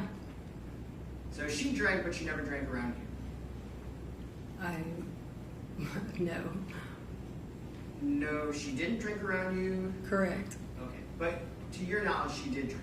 Correct. And you just don't know how much? That is correct. Do you know if she did drugs? I don't know. She certainly did do drugs around you, right? Correct. But you don't know if she did drugs? I don't know. And you're seeing her maybe once every other week, so she potentially does things on her own time, right? She's an adult. Is that fair? She's an adult. Okay. And we sort of mentioned you hadn't met any people that she was dating in this time that she's in Nashville. Is that right? That's correct. And so the name Des doesn't ring a bell to you? It doesn't. The name Renee doesn't ring a bell to you? No. The name Walt doesn't ring a bell to you? Your Honor, she's asked and answered. Okay, she said she didn't know anything about any. Okay. And there had been you and her had not discussed her relationship with Mr. Taylor really hardly at all. Is that fair? Yeah. You were aware that at some point around New Year's or after, they had started having some involvement again, right? Yes. You just are not aware of the extent of that? Correct.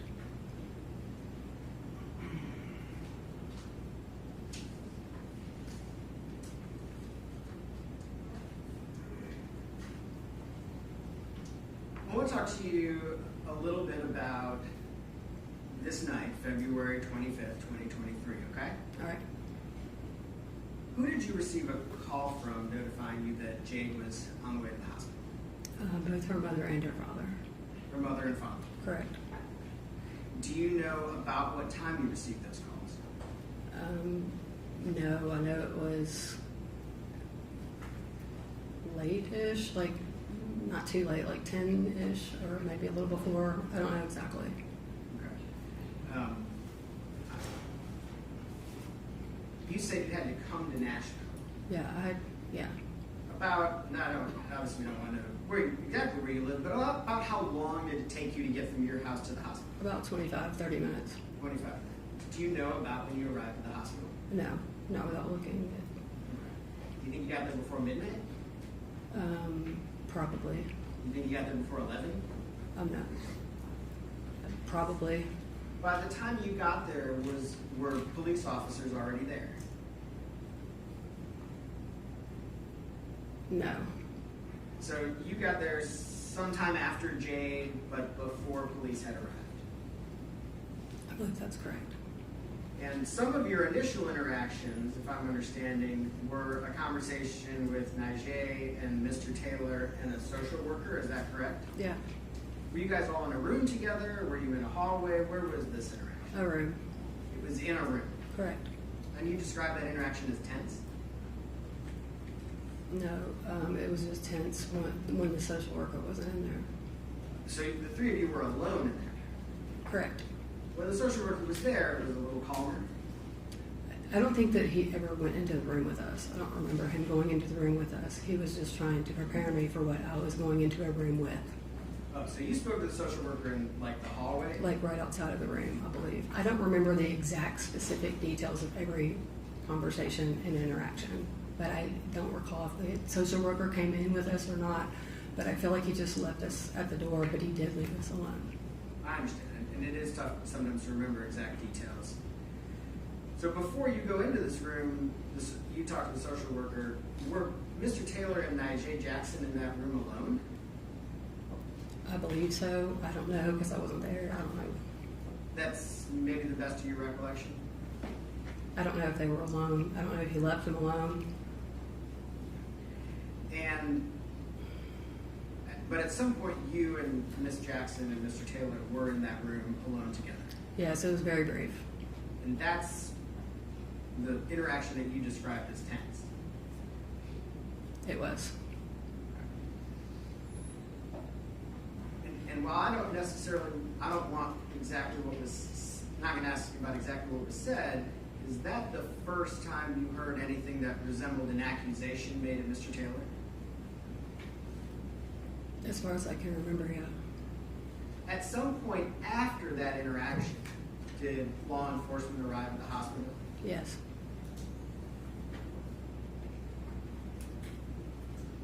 And you stayed at the hospital Overnight. all overnight.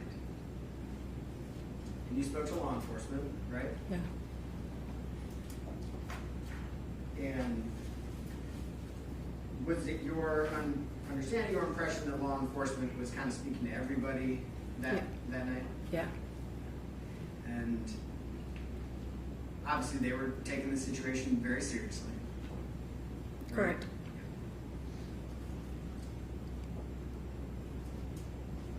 Do you know about what time Lauren Weber and her friend Natalie showed up? I don't. Did you see them? Yeah, briefly. Do you know if when you saw them was before or after they went to? I don't recall. Do you know if when you saw them at the hospital was before or after law enforcement had shown up at the hospital? I don't recall those details. It seemed like it was all pretty much at the same time almost. I don't know. Do you know if at any point in time you were involved in any discussion with law enforcement about, hey, if we want to go back to the apartment and get an ID, get a purse, get keys, blow out a candle, the things that you mentioned, what's the best way to do it? Is someone from law enforcement available? Should we just go back and do it? How should we do that? Can you ask that again? He's asking, did you have any discussion with law enforcement about the apartment? I believe. I think that her mom was on the phone. I don't remember all the details. We were all very upset and. Sure. I'm really wondering if you remember if you were involved in any of those in that conversation. I don't remember that specifically. I remember talking to them about it, and I don't remember what order things happened in and who was telling us what, you know. So far as you're aware, law enforcement did not go back with Lauren Weber or Natalie to the apartment. I'm not telling them about that. Do you know how you know that there was a candle burning in the apartment? I don't know what. Somebody had said something about that, maybe Najee, Okay. because she had been by there. I don't know. I don't remember. So your impression is that maybe Najee had been by there? Well, earlier in the evening, she was there.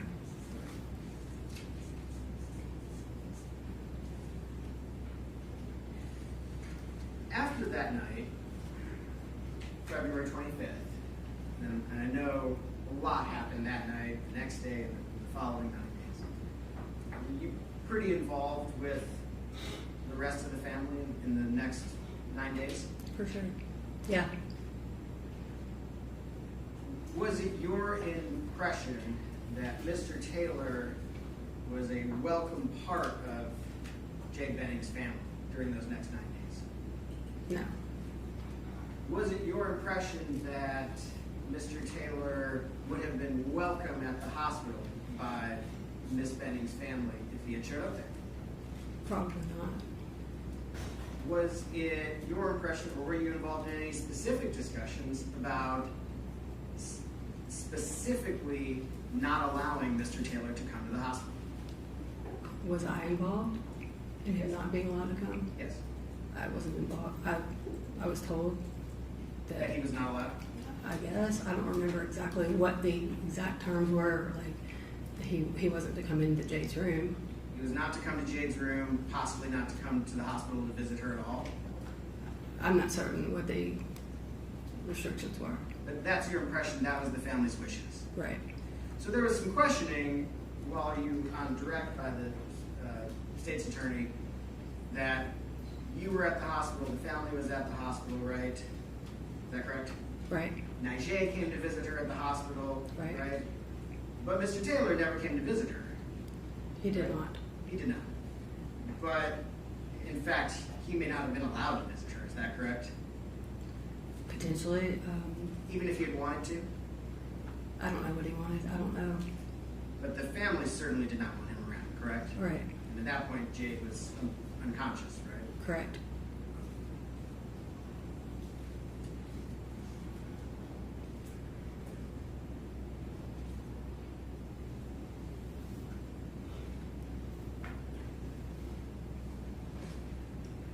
Here, if I can just...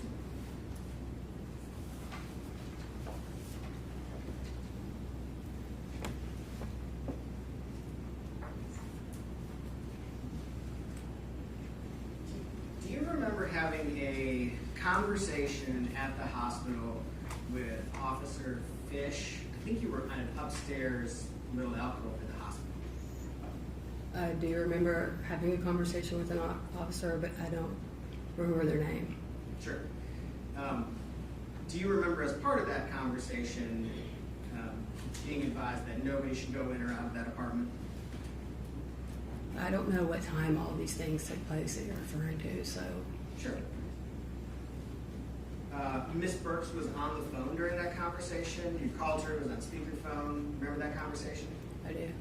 And you remember the officer, law enforcement, telling you all that nobody should go in and out of the apartment? I don't remember all of that specifically, but I do remember being on the phone with her and an officer being present. And you remember the officer telling you nobody should go in and out of the apartment? Objection, Your Honor, it's been asked and answered. Okay, can you answer it definitively whether you recall that or not? I don't recall a lot of things from that night. I was He's asking very about the distressed. conversation about don't go into the apartment. Yeah, Do you recall that? yeah. I don't remember specifically somebody telling me not to go into an apartment. I don't remember the extent of that conversation. Okay. I know this is confusing, and I know that there's a lot Yeah. that you don't recall. Yeah, the timeline is very. I'm not worried about the timeline. I don't need times. We're just talking about one conversation. Don't worry about times for a minute, okay? Do you remember in that conversation, which I think you remember, with the officer upstairs, Bridget was on the phone, that the officer said, nobody in, nobody out? Do you remember that? Yeah. Yes? Okay. I Thank you. remember.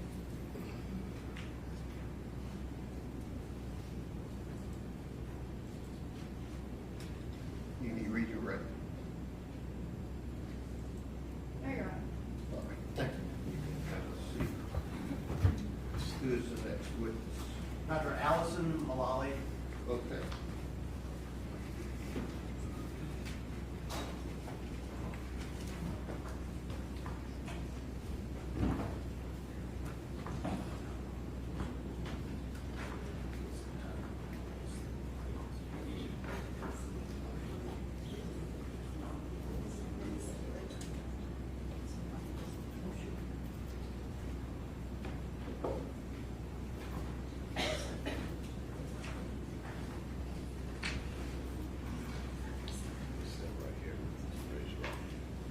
Please swear the testimony you're about to give the truth, so help you God.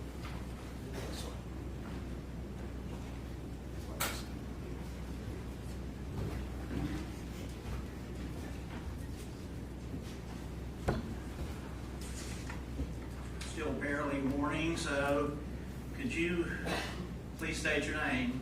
Allison Mullally, And could you please spell your first and last name for the court reporter? Alison, Mullally, Mullally. And do you practice a profession? Yes, I'm an OBGYN. And so would that mean you are a doctor? Yes, I'm a physician. And how long have you been practicing? I've been practicing for about 30 years if you include residency. And don't need to go into all that much detail about your educational background, but where did you go to undergraduate and then medical school? Undergraduate at UT Knoxville, and then I went to medical school at UT Memphis, and I did my residency at UT Memphis also.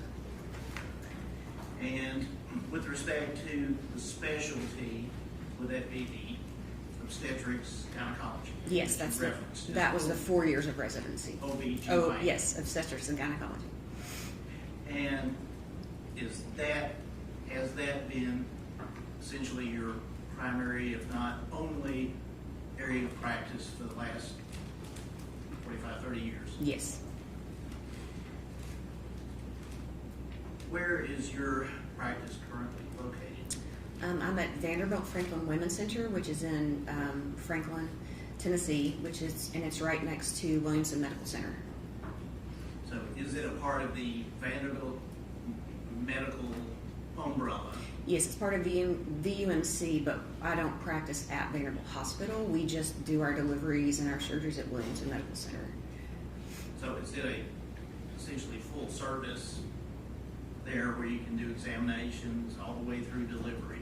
Yes, our office is right in front of the hospital where we do our deliveries. All right. And how long have you been at that specific location? Since August of 2001. So then were you there in 2022 and on into Yes. 2023? Yes. And during a time in late 2022, did you come to have a patient named Jade Benning? Yes. Do you recall approximately when she became your patient? She came to see me for her first OB visit on November 16th of 22. And was there any, was she a referral? Did you have any relative of hers as a patient? Well, no, I have known her stepmother for a long time. Oh. Andrea, yes. So was that a connection, at least Yes. through the acquaintanceship? Yes. And I believe you said she came to you November 16th. That was the first Yes. visit. Had you ever met Miss Benning before? No. Or had her as a patient? No, she had been seen in our office by one of the nurse practitioners, but I hadn't seen her before. Okay.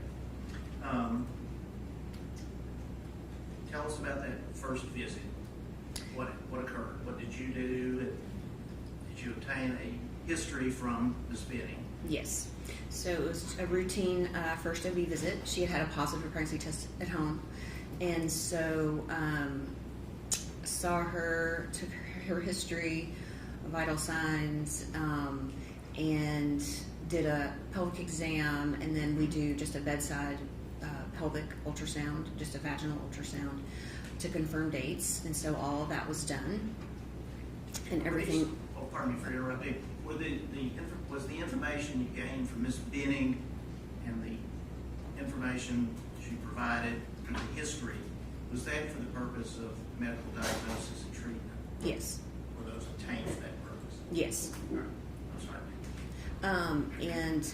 Yes, the ultrasound confirmed her dates, and then she had her prenatal screen labs done. And then she scheduled for her next visit in six weeks from then. With respect to that initial examination, what was her appearance and demeanor, if you recall? Very normal and pleasant.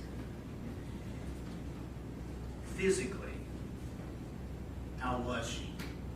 Very normal. Her physical exam was normal. Her vital signs were all normal. Did she present with any illness, any pre-existing condition that warranted medical attention? No.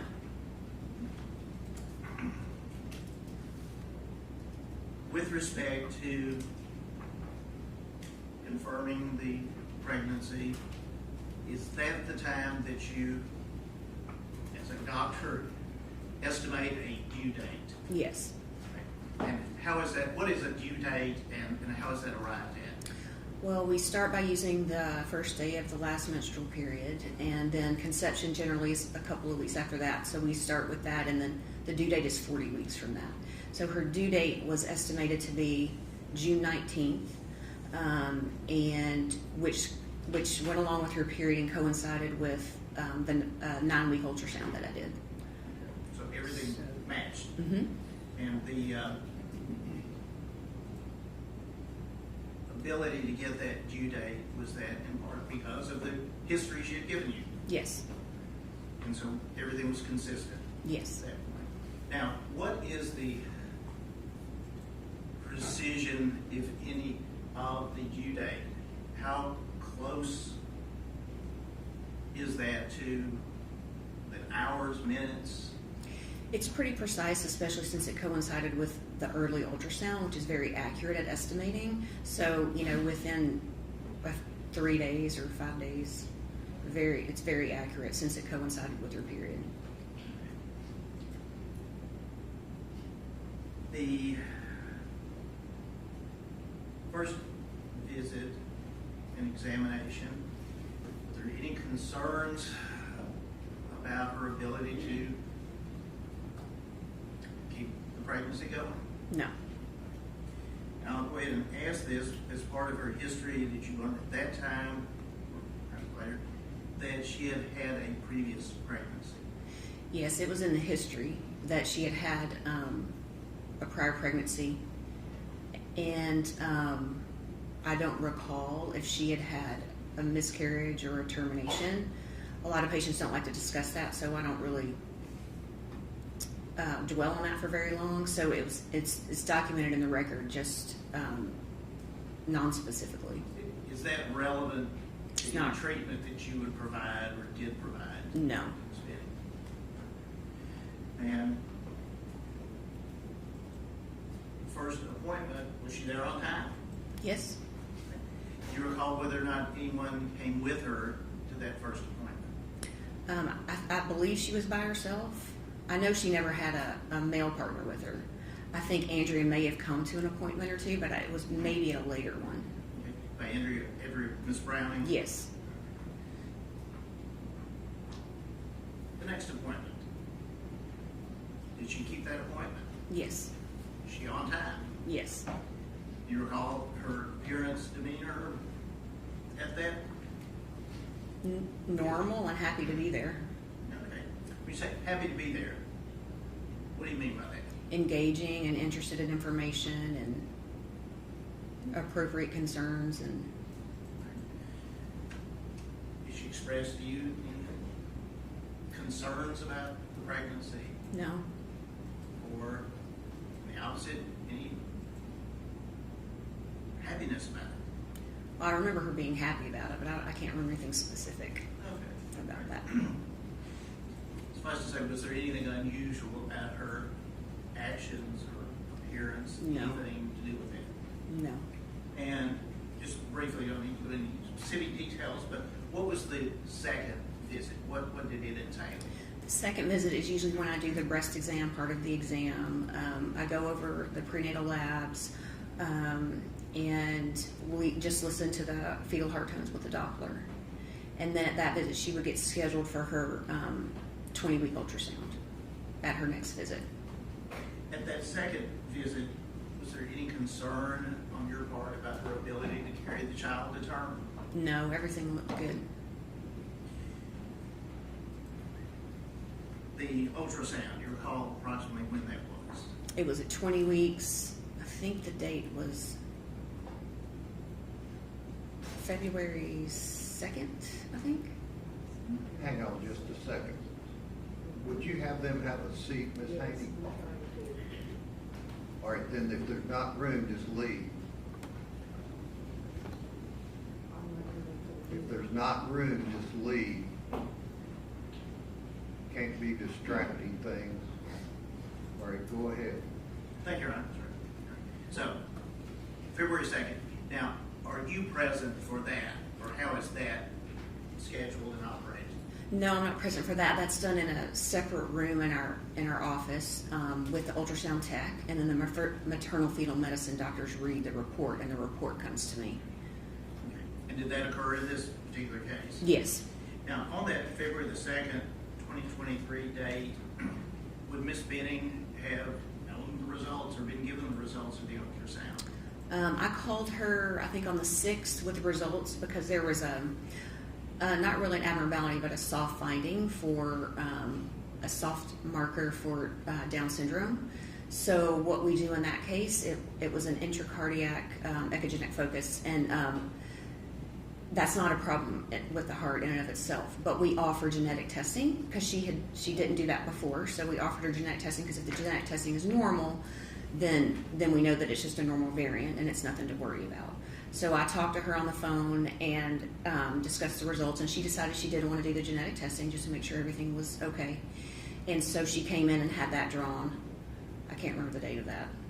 Maybe that was the 6th. I can't remember. And was that testing done, and was there anything of concern? No, that testing was done and it was normal. And was Ms. Benning told that? Yes. And you recall what, if any, reaction she had to that? Well, I think one of the nurses called her. I didn't call her for that, but. Okay.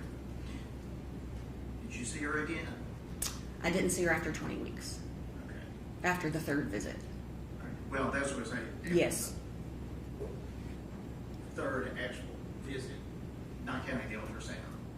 Right, so I saw her for her 3rd visit just after she'd had the ultrasound. She had had the genetic testing drawn, but it wasn't back yet. Okay. Well, tell us about that visit. Oh, it was a good visit. I mean, I reassured her again that this likely was nothing to worry about, and you know, she was just waiting for the testing to come back. Okay. Did she arrive on time? Mm-hmm. And you know whether or not anyone came with her to this visit? I don't recall for sure. Now, if anyone would have come with her, would you have met that person? Yes. As opposed to them just staying in the parking lot, or is there a waiting room? And depending on who it is, can they actually come back and be with the patient? Yes, there's a waiting room and then a sub-waiting room, and sometimes the nurse will room the patient, and then we'll get the partner back or whoever's with them.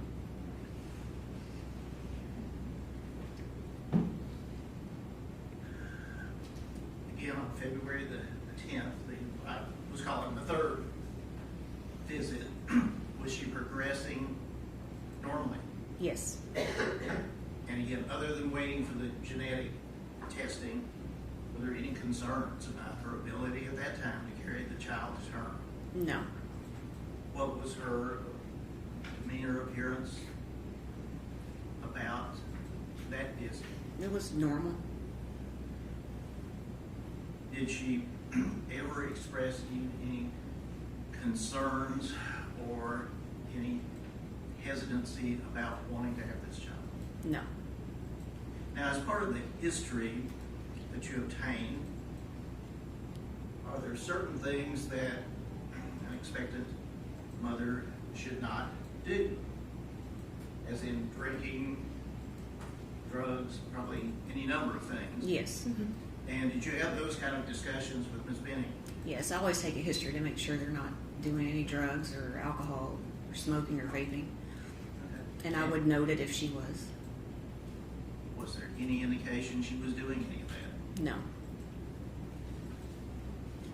And at any time during the visits, did it appear that she was taking anything that you would have told her not to? No.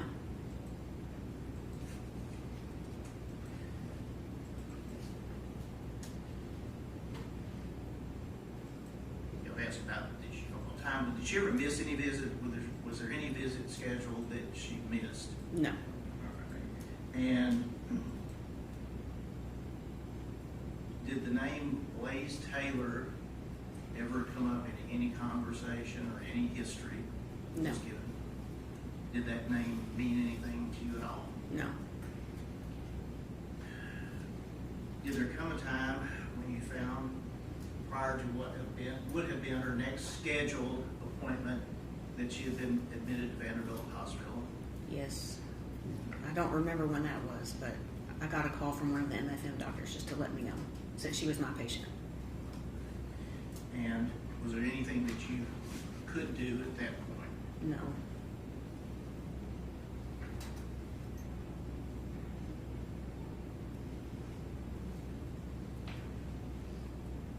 And as of, let's say, February the 25th, maybe ask you to do some math, but based upon the calculations, what week would she have been approximately? She was a little over 23 weeks. I think 23 weeks and 5 or 6 days. And again, you've told us how that is estimated and how that is arrived at within a very narrow time frame. Is there an ability to judge that just upon observation of a patient? You mean on exam? By just looking? No, it would be a very rough estimate.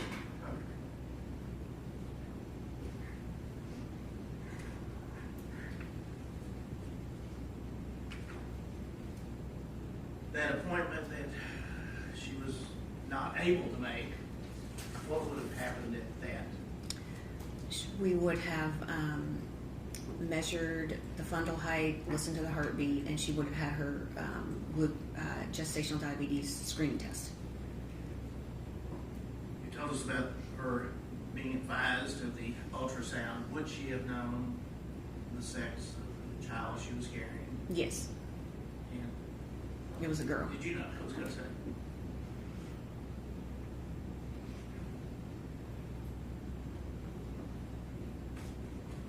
Or if I could have this packet, which council has reviewed past business.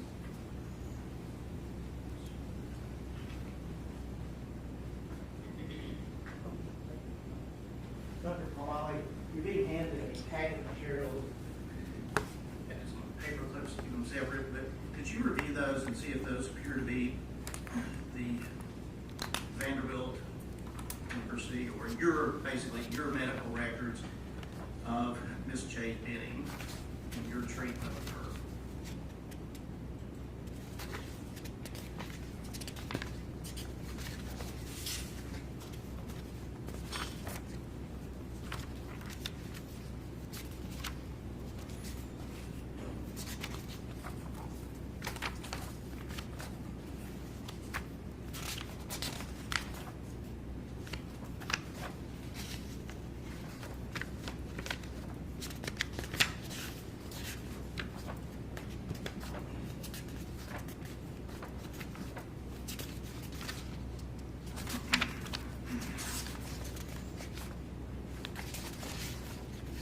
Yes, these are all records from our office, from my office. John, I would consider those as exhibit number 4. Okay. That's a collected exhibit. No objections, Your Honor. All right. Dr. Malali, as far as your treatment and care of Ms. Benning, was she doing all the right things to become a mother? Yes. Those are my questions. More questions on behalf of the defendant? Yes. If I could just have one moment.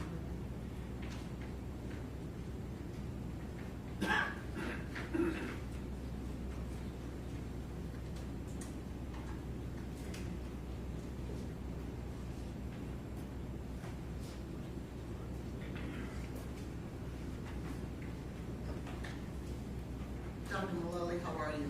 Good, how are you? I am good, thank you. I am Letitia Quinones Collins. Can I ask you a few questions? At any time you don't understand, let me know. I'll do my best to rephrase. Okay. Thank you. Just a few questions for you, Dr. Malali. Will you tell me, am I saying that right, Dr. Malali. Malali. Okay. Dr. Malali, can you tell me, have you been able to determine when Ms. Benning would have become pregnant based on your examination of her? Well, by her dates, she would have conceived roughly 2 weeks after her first day of her last period. Okay. And the first day of her last period was what? I don't remember that. I have to look. Will you trust me if I tell you that I just looked in the records that you just reviewed and we got into evidence? If that date was, patient's last menstrual period was September 12th, 2022? Yes. Okay. Do you see that there on page 1 of 8? Yes. And so then you would tell me then that her date of conception would have been 2 weeks after that? Yes. And that would put us, September has 30 days in it, does it not? Yes. And if we put 14 days past that, that puts us at September 26th. Is that right? Yes.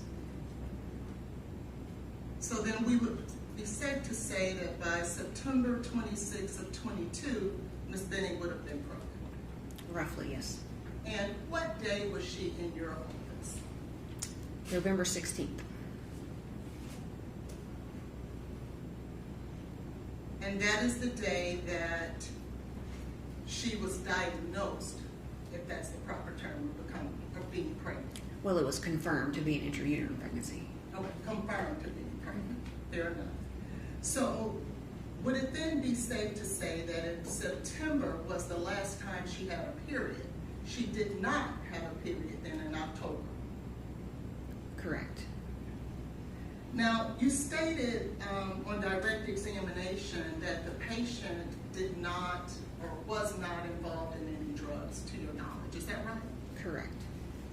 Now, to be fair, you did not test her for drugs, did you? No.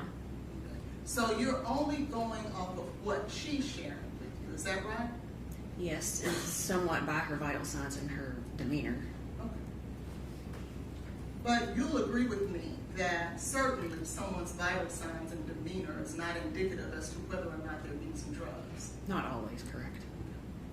Would it be surprising to know that Ms. Benning had sent a message to Ms. Nigella Jackson that she was doing so much Adderall and alcohol? I object to the hearsay to be outside the scope of the witness's knowledge. May I respond? And whether it's surprising or not is relevant.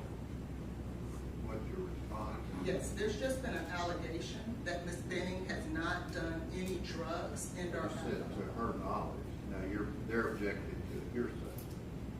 It's in regards to So impeachment. if you want to ask, does she have any information about that?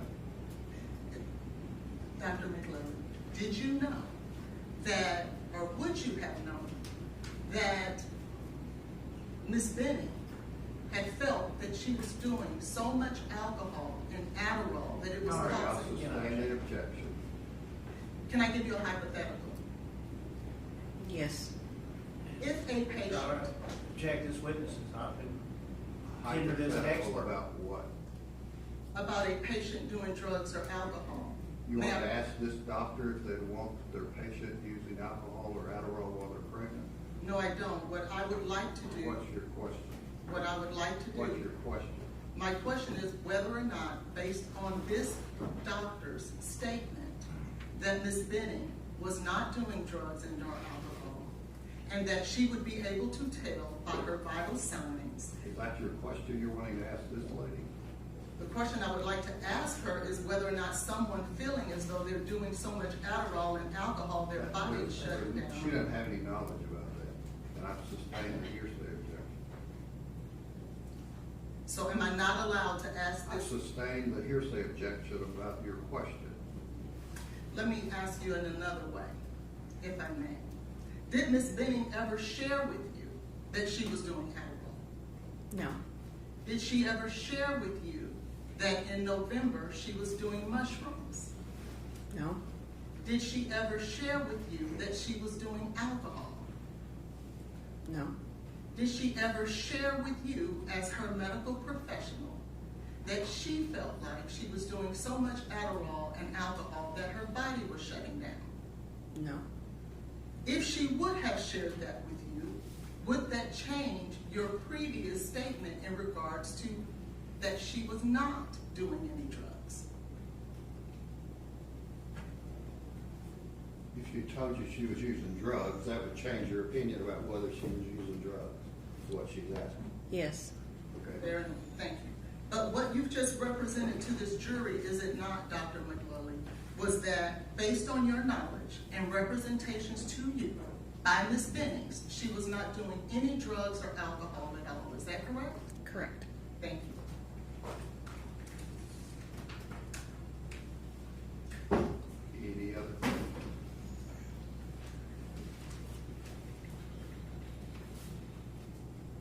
Any redirect? No, Your Honor. Okay. May this witness be excused? Sure. You give me your- Thank you. Thank you, Your Honor.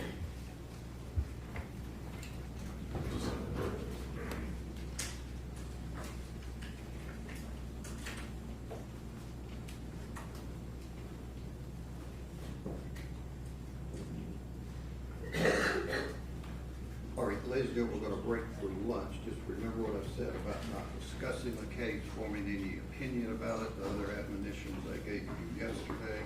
We'll get back here in 1 hour. You can step down the hall.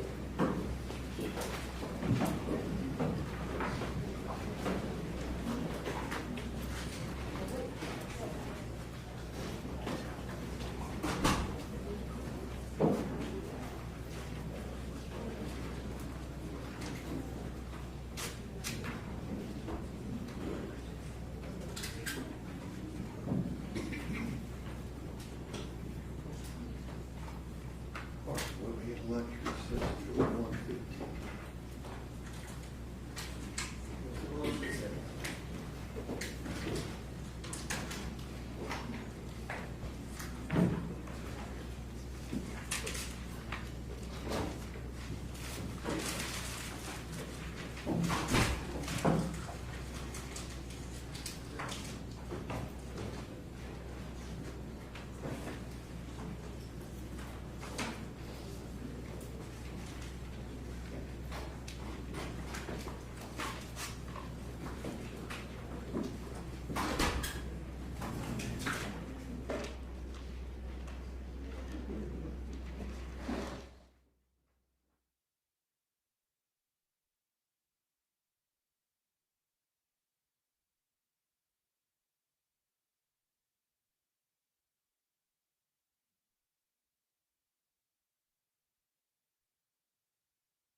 like to address something that came up during Ms. Holland's cross-examination of Dr. Mullally. She specifically asked her about a text message that Jade might have sent to Nigella Jackson about Body shaking, yeah, I heard. about doing Adderall and alcohol. The text message that she's referring to is not a text message that Jade Benning sent. It is a text message that Nigella Jackson sent Jade Benning in November of 2022. The state's position is it is not in any way relevant to Ms. Jackson's credibility as a witness or her ability to remember the events of February 25th of 2023. I haven't gotten anything to Ms. Jackson yet, but. Yes, but the state is asking that the defense not be allowed to ask witnesses about messages unless they have shown them to the state. She misstated the message and who the sender was, and that was inappropriate and wrong, and we would ask that she provide us with a copy of anything she's asking for. May I respond? Do you think the message that you quoted the doctor is from Ms. Benning? I am looking at I just a yes or no. Yes, I am. Yes, I do, based on the records that I have. She thinks it's from Ms. Benning. And that is why I'm asking the court that she be required to provide us with a copy of it so that we can Is it determine not that something before you she. already have? I don't, I Where do have you a reference copy it? of the message. Let me right see here. it, Ms. Holland. Let me make sure I give you the right one. And what I was trying to tell the court was that this is the dump of Ms. Benning's phone. So I am referencing the dump that we were provided by the Well, state. still gotta know who it's coming Yeah, from. so let me find it, and Okay. then I will turn it to the court. Because what I saw on there was, it was from Ms. Benning. So if I'm wrong, it's based on the records that we received from the state. So I'll find it and I'll get it to the court. Okay, let me see it. Okay, let me come. Who's the next witness? Counsel Jones. Keon, okay.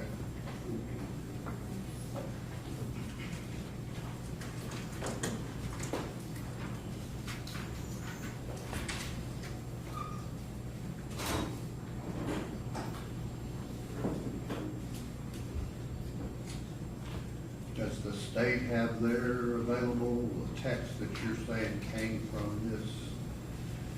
Jackson to Ms. Benning about her body shaking? That's correct. Is that what you're referencing, Ms. Holland? No, it was not about body shaking. Well, that's what you asked. No, what I asked was, Look at that message and see if that's what you're speaking of.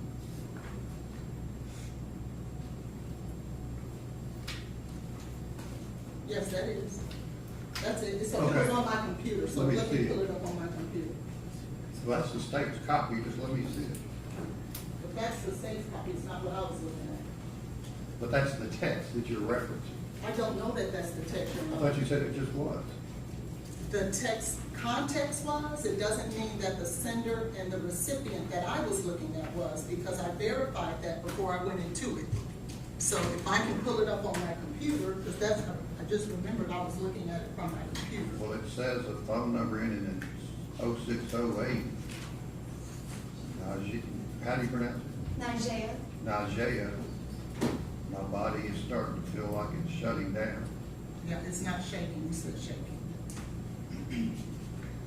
You said it was from Ms. Benning. That's what I'm trying to determine. I'm trying to pull it up for you Okay. so that I can get it to you.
November 2nd, 2022, 11:29:48. Yep, I gotta get on the internet.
Bottom of page 169, it has the sender's number, and then it has a message next to, the message is the next one under. Look at the bottom of the page. Okay, I'm just trying to, I don't know, show that to the state. If you look at the bottom of that page, the sender number is 501. The recipient is Nigeria. The very next message is that message that we quoted.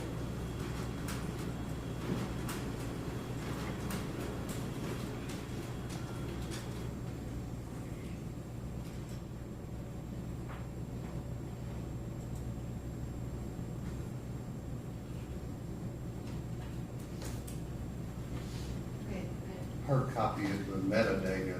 Yeah, no, I get it. I can read all of this. On page 1969, the record 4388, it says the sender name is Nigeria, 501, 541, and this following page, 1970, is the message.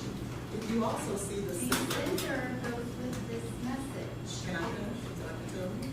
Let me ask you a question. The sender says 501-541-5008. Is there a police officer here that can tell us who's the sender and who's the receiver on that?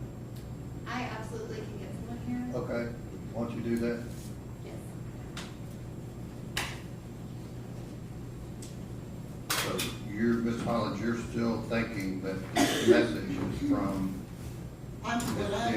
What I'm sharing is when I looked at the sender's number, it said 501, and then when it said recipient, it did not say Jade Benning. So when I saw sender 501, okay, which is, well, let me ask you, are you acknowledging you're now mistaken? I don't know that. I can say that she's right because it does say sender's name, Nigeria, but the number was 501-541-0608. What do you need to figure out whether you were mistaken? Let me just speak with my staff who sent it to me. Okay.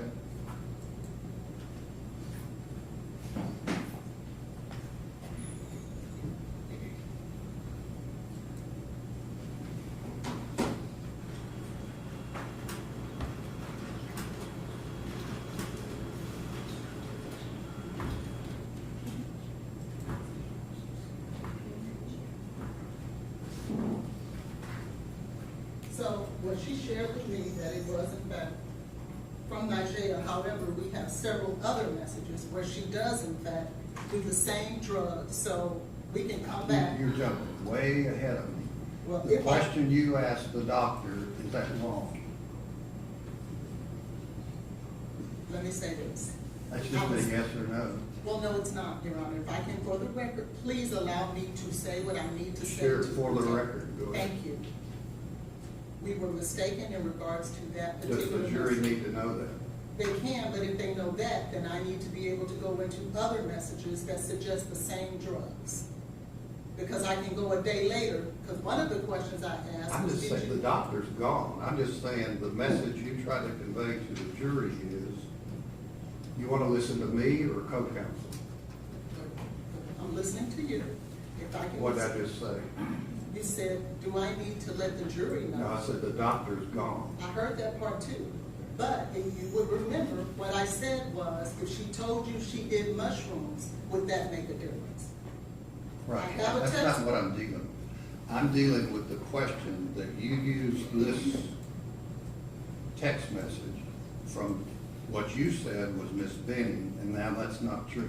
You sustained their objection to this text. You went and message. asked the question a different way the second time, And the and question. they didn't object. The question I asked was, if she told you she did mushrooms, would that make a And difference? the final question we can replay it. We can't, and I also The final asked, question you asked was this same thing. it was, but the drugs And are she still said, the no, same. that, I didn't know that. We can clear it up and I can talk about the same drugs in a I'm not different dealing with text. the others and what are the witnesses. I'm dealing with, were you wrong on who generated this text? I was, but that text did not come into evidence. The question was. Your question included the text.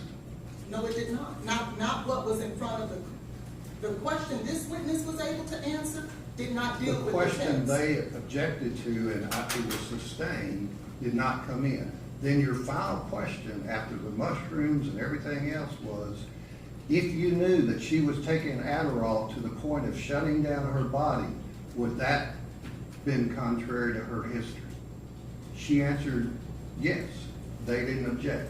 So the jury heard all And they can bring the doctor back and say something different. that. She's gone.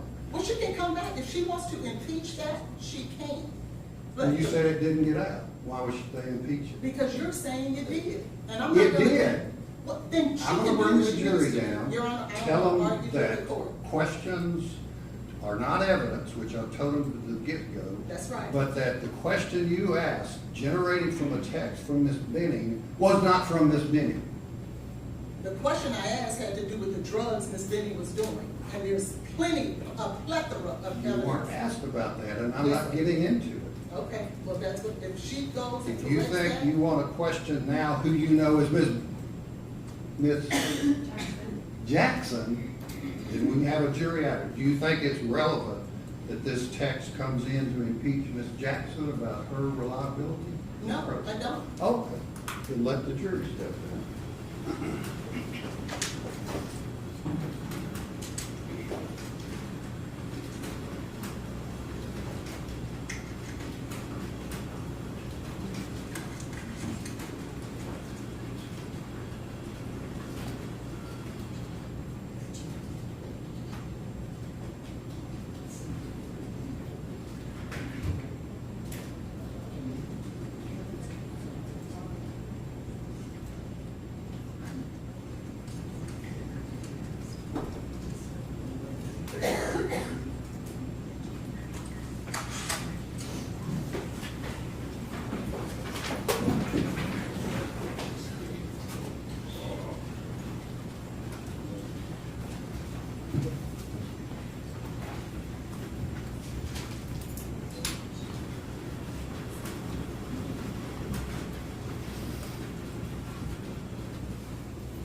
Who's the next witness? Keontae Jones, Your Honor. Keontae Jones. All right, hold him up just, I didn't know if he was in here or not. Ladies and gentlemen of the jury, let me give you this piece of information. One, and this deals with Dr. Malayla's Yeah, testimony. I'm gonna object to this on the record in regards to. All right, let the attorney step up.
Ms. Hollins, are now saying that you didn't say it was okay for the court to instruct the jury that that question coming from Ms. Benning's, a text from Ms. Benning, was wrong. What I thought the court was. Did you say that or not? Judge, I cannot But you play back the respond if you cut me video. off every time that I'm trying to protect. the I record. said, I'm gonna bring the jury in and instruct them that questions aren't evidence, and that That's your what we question about, to the Dr. Malayla, about Ms. Benning generating a text that she was starting to feel like her body was shutting down, did not come from Ms. Benning. You now agree to that, right? You agree the text did come from Ms. Benning, I do agree that the text would come. but from you're Ms. now saying you didn't say that that was okay. No, what I thought the court was saying was that you were going to instruct the jury that what the lawyers say is not evidence. I don't have a problem with that. But if you want to comment on exact evidence, the court can't comment on evidence. The proper way for the DAs to impeach me is to bring that witness back in and then ask that particular question in regards to this exhibit.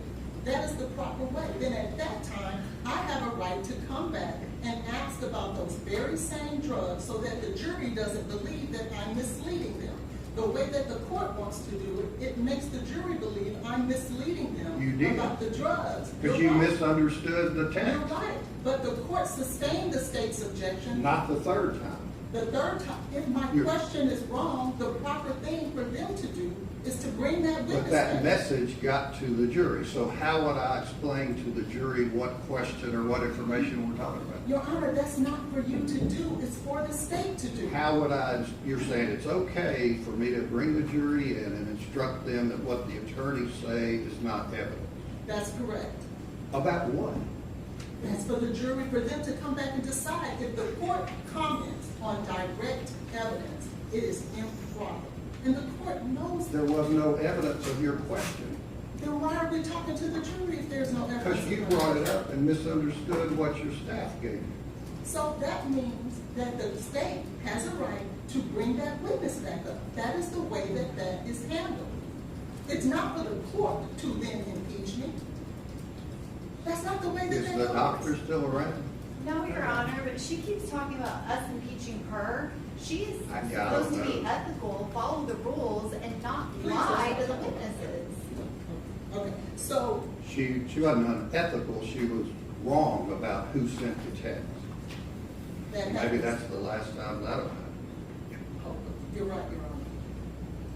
All right, let the jury step back.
All right, jump now. All right, ladies and gentlemen of the jury, what I was saying before this next witness will be called is that questions asked by the attorneys, as I told you yesterday, questions, arguments are not evidence unless it's adopted by the witness, as I said yesterday. There were questions during Dr. Malayla's testimony about a text generated from Ms. Benning that is now acknowledged that text was not from Ms. Benning. So just disregard that information. All right, if you'll step up, please.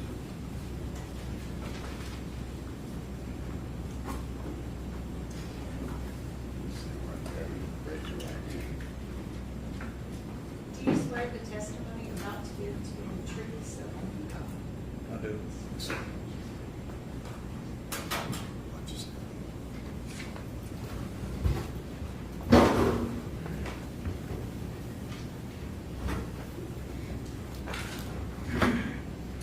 Sir, could you please tell us your name and spell your first and last name for us?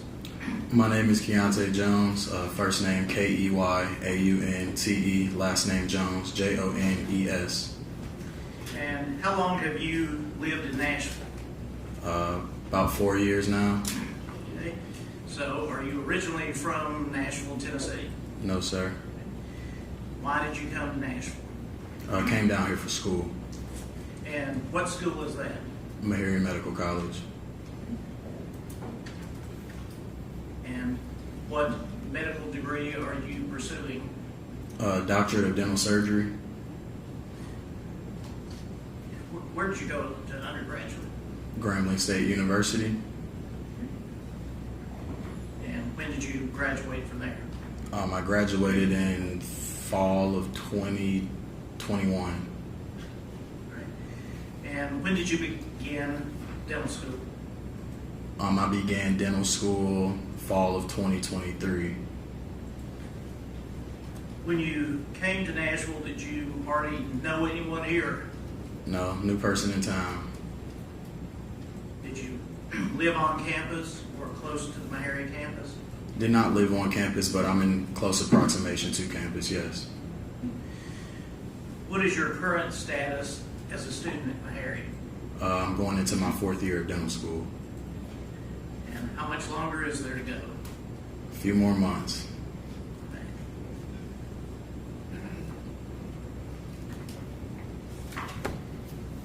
When you came to Nashville, as you told us, you didn't know anyone here.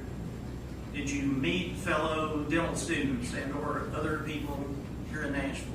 Yes, sir. Met quite a few people. And was one of those individuals Jade Jackson? Yes, sir. How did you come to know her?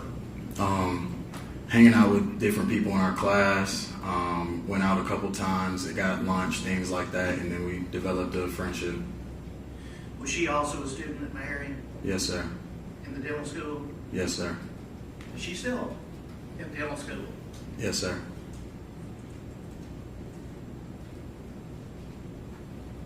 Did you come to know at any time a young lady named Jade Benning? Yes, sir.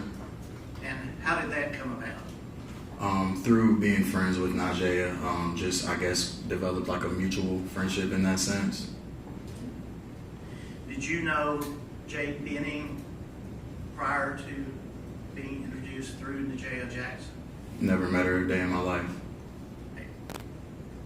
So, did you know anything about her other than perhaps what Ms. Jackson may have told you? Only thing I knew about her is what was provided to me through Ms. Jackson. You recall, I'm not asking specific dates, but approximately when you would have met Ms. Benning for the first time? If I got here in 2022, became friends with Najee approximately 4 months after I moved here in September, let's say I started to know Jade like beginning of 2023, maybe like February-ish of 2023. And on how many occasions prior to the date we're going to talk about here in a minute, February the 25th, 2023, how many times approximately would you have seen Ms. Benning? No more than 2 or 3. And was that ever just you and Ms. Benning? Never. And what sort of settings? We would be like in a group setting. Yeah, never alone, never personal hangouts, anything of that nature. Had you ever been to her apartment? No, not until that day. Until the day we're going to talk about. Yes, sir. Had you ever communicated with her via text, email, or? I don't even believe I had her number. I don't think I even had her number. Now, did you know anyone named Blaise Taylor prior to February the 25th of 2023? No, sir. Had you ever heard that name before? Heard of him, but never was familiar with him. I didn't even know what he looked like. And what was the context of knowing the name? Simply just knew that this is who Jade was soon to be having a child with. And again, did you receive that information straight from Ms. Benning or through Ms. Jackson? No, through Ms. Jackson.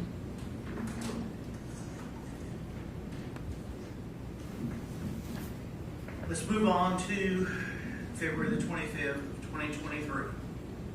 Do you recall the events of that day? Yes, sir. And prior to the evening, do you recall anything about what you were doing during the daytime? I believe that day we had just left the library from like studying. I know, we had just left campus from studying. And who is we? Myself and Najee. So y'all were fellow students? Yes, sir. Same class? Yes, sir. Same courses? Everything. Okay. So we'll pick up there. You finish studying. It's in the afternoon, is that correct? Yeah, probably about 6 or so, maybe 5, 6. Okay. And what were your plans for the evening, if any? I had plans to go home and get ready to hang out with some of my friends. And then I was informed that there was an invitation to perhaps get some food at Jade's house that night. And was that information from Ms. Jackson? Yes, sir. Now, in those days of being in college, free food, was that? It sounded like a good idea. Yeah. So, anything out of the ordinary? Was anything unusual about that, really? No, I knew Jade was a chef, so there was nothing abnormal that she wanted to cook for her friends or anything of that nature. Had you ever been to the restaurant where she worked as a chef, where Ms. Benning worked as a chef? No. Or had eaten her cooking? Never. Okay. So, offer was made. You say, sounds good. Sounds great. Yeah. And what, if anything, did you do after that, as far as getting to where the food was? I think we may have went to my house, parked my car, and then from there, Najee and myself rode in her car to Miss Benning's house. Okay. And who drove, it being Ms. Jackson's car? She did. She drove? Yes. Okay. Anyone else with you? No, just us two. At that time, did you know where Ms. Benning lived? No, I just heard she had just moved into a new apartment, but I was not familiar with the area or, specifics as to where it was. Did Ms. Jackson drive you to what turned out to be Ms. Benning's apartment? Yes. Recall approximately what time you arrived? 7:30-ish, maybe. This time was just a routine evening so far as everything that you knew. Just another day to me. Right. Any reason to be keeping track of time? No. Directions or anything? Not at all. When you arrived at the location, what did you do? Get out the car, go to this address that we were sent, which obviously was Miss Benning's house. At that point, we knock at the door and we wait for a response. And was there a response at the door? Yes. From that point on, tell us what occurred. Who, if anyone, opened the door? Jade opened the door. And what was her appearance or demeanor when the first time you laid eyes on her that evening? She was in good spirits. I can't remember necessarily maybe like what she was wearing, but I'm assuming it was like loungewear. She was at her house in the comforts of her own home, so assuming loungewear, but appearance and everything, she was in good spirits. She was excited to see Najee and even myself at that time. I think we may have hugged, and she welcomed us into her home. And, I mean, to be repetitive, but was that the first time you had ever set foot inside her apartment? First time and only time. From your memory, can you describe anything of what it appeared as you stepped over the threshold into her apartment? Normal, calm evening. I remember there were, there were small conversations, obviously, maybe some catching up and things like that. But to me, everything seemed normal. There was some food that was just getting done, being prepared. I know when I came in, she wasn't like still hustling around the kitchen, making anything. It was just a calm setting with a pot to the right of me as I walked in. Ahead of me as I walk in is a living room and calm evening. Was there a television on, music playing, anything? I do believe there was like music playing in the background, yes sir.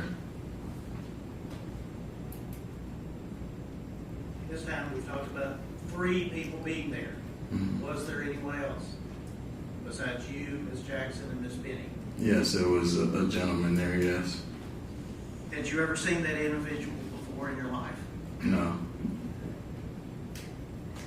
Were you introduced? I was introduced, yes. Right. And who was the person? I was then at that point introduced to Blaise. Right. Did you have a last name at that time? I can't recall. Yeah, I don't think so. We just ask before we move on, is the individual that you met for the first time the evening of February the 25th, 2023, here in the courtroom? Yes, he's here. Could you indicate to that individual and perhaps tell us an item or 2 of clothing he's wearing? I see Mr. Taylor. He's wearing a blue suit. Could you indicate which individual? Gentleman to the right of me. All right, that's the record to indicate he has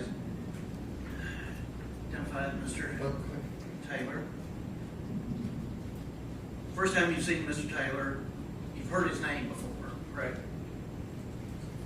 I'm sorry, you have to answer. Yes, yes. Okay, sorry. Can you describe how he appeared, again, first impression of what you saw? First impression, nothing really seemed to strike me as off-putting. Seemed like a decently put together gentleman. He was quiet for the most part. And yeah, like I said, nothing really caught me off guard about meeting Mr. Taylor for the first time. And you, I believe, referenced some sort of small talk or getting caught up. Did you have any conversation with Mr. Taylor?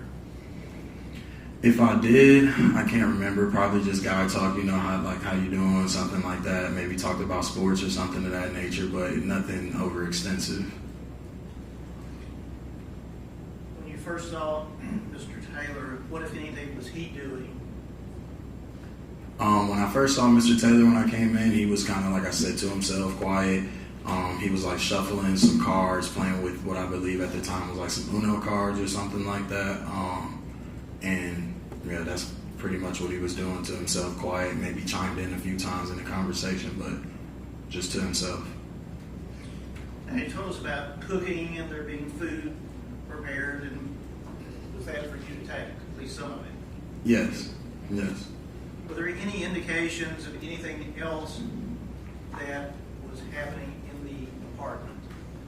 As far as what, can you clarify that? Well, just have the food. Did you see anything else that indicated that there was any activity that they were going to be engaged in? Yeah, at that time there were like some canvases out, and when further questions were asked, it was told that they were going to be having like a paint night. And understand, if at all, what the purpose of the painting was? To my knowledge, these paintings were supposed to be for like the baby's room. And was there, I believe you said canvas? Was there paint and other items that would go with that? I mean, paintbrushes, stencils, things of that nature. Yes, sir. And where were they? On the kitchen island as well with the canvases. Did you see any, talk about there being food, any type of beverages, any drinks? Yeah, I saw like there was some like a glass out, maybe a glass or two, and had like some juice in it or something like that. But from what I can remember, that was all that I saw as far as like beverages. You remember anything about what color the beverage was? Some sort of pink juice. While you were there, did you consume any beverages? No, I didn't drink anything. Were you offered anything to drink? I was. I think I might have been offered maybe some of the juice or either water, but yeah, I wasn't thirsty at the time. Did you see any alcoholic beverage in sight? Not to my knowledge that I can recall, no. It says, how long were you there approximately? At most 30 minutes. During this time, did you sit down, watch TV, or were you standing the entire time? We were standing the entire time, never sat down, no sir. And during that time, what, if anything, did you observe Mr. Taylor doing other than shuffling the cards? Didn't necessarily observe him doing anything, like I said, peculiar. I guess there were conversations that were asked as far as to what was going to be like painted. And within those conversations, I remember Jade saying that she was going to be painting a butterfly. And Mr. Taylor, when asked that conversation, I don't want to quote anything wrong, but it was more so something like an ominous and dark image. Maybe he was going to be painting like a dark hole or something like that. I don't know. And did the butterfly reference mean anything or have any significance to you? It did, just for the simple fact that at that time, through knowing Jade, I knew that that was her favorite animal.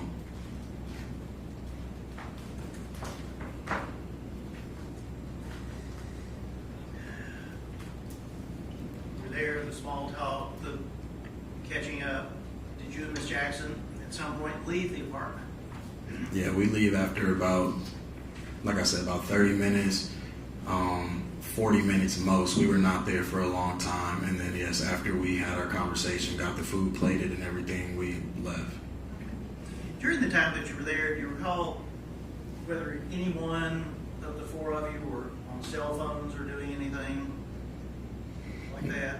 No, not to my knowledge. I feel like everyone that was in the room at that time was pretty present in the moment. I don't think there were phones that were, I don't think anyone was on their phone much. You and Miss Jackson leave. Was there any sign to your observance that there was anything out of the ordinary? No, not when I left, not at all. Okay. And as far as Miss Benning, was her mood the same as when you got there? Yeah, she was same Jade. She was happy, bubbly. She, said it was good to see us. And as we left, there was nothing that would have made me presume that, anything was wrong with her. Were you able to visually observe that she was expecting? I think at that time, I think she was showing a bump a little bit. I believe so.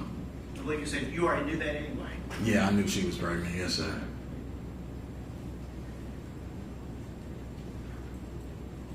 Where did you and Miss Jackson go after leaving the apartment?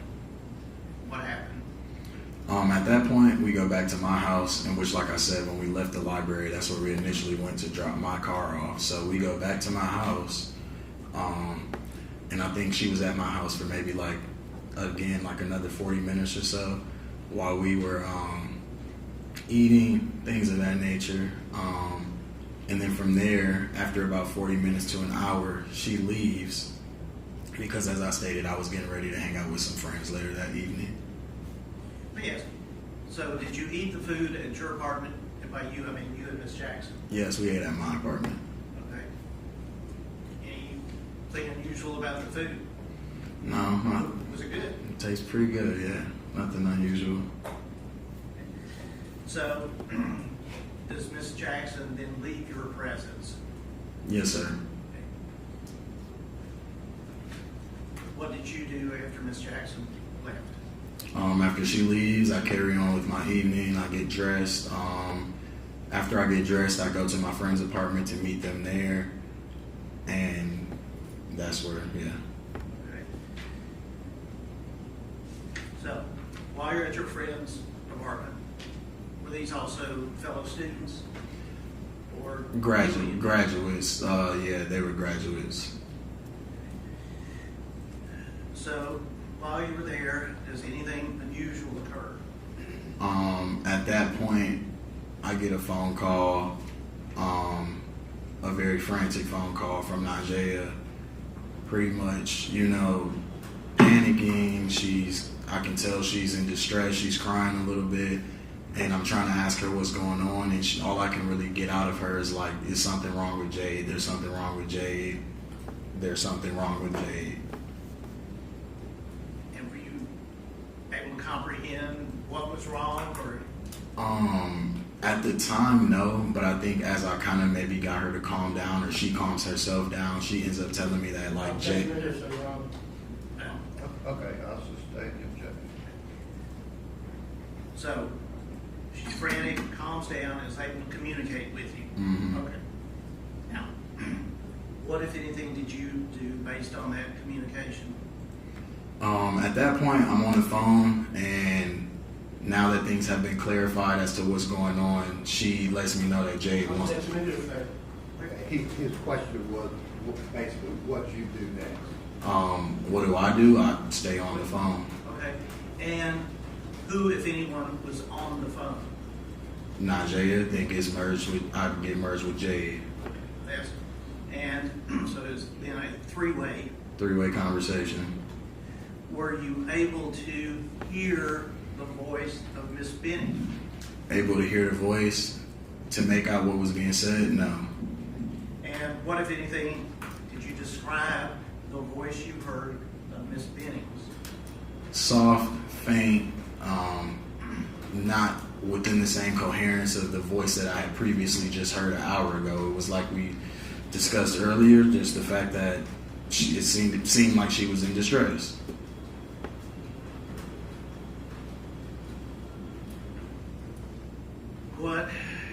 How long did that three-way call last that you were on? No more than 2 minutes. At that point, I think the call might have dropped or something of that nature. So to say, did you hang up or? No, I didn't hang up. She was no longer on the phone with me after 2 minutes. Before you said this, did you have any idea at that time what was going on? No, I didn't have any idea as to what was going on. Just there was two people I knew in distress. Did you call 911 or? No. And why not? What you told them? I really don't know what I would have been telling them to do had I called 911. I didn't really know the severity of the situation.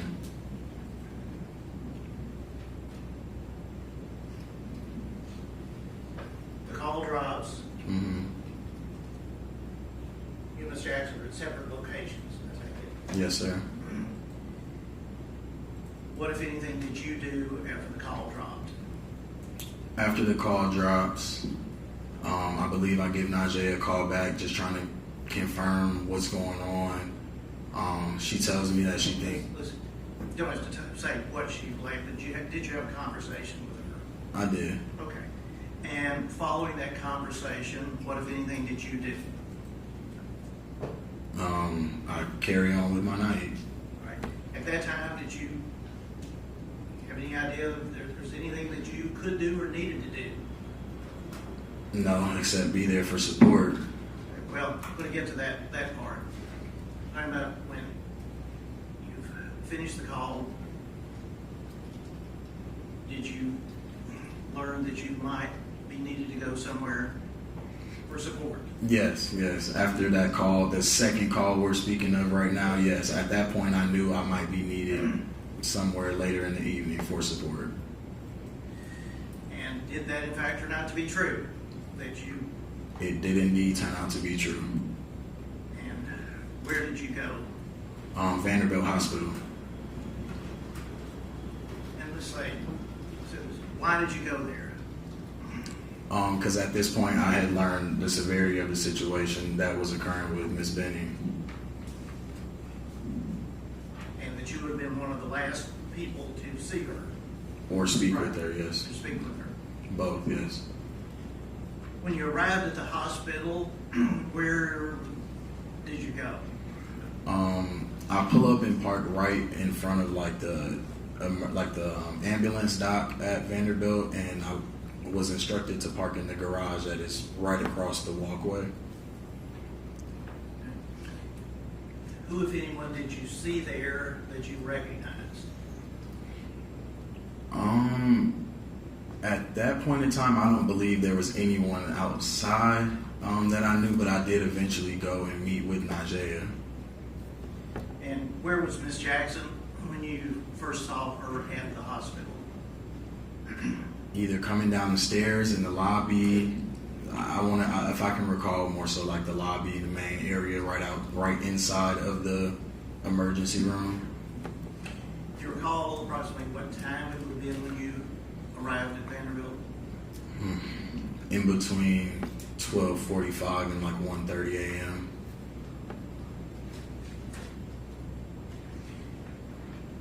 At any time while you were there, did you see the gentleman that you had met earlier in the evening, Mr. No. Taylor? Never, no, didn't see him at all. Did you, or were you allowed to see Miss Benning at the hospital that night? That night, no. I did not see Ms. Benning that night. Did you see or speak to any police officers that night? No. As the days went on, did you go back to the hospital?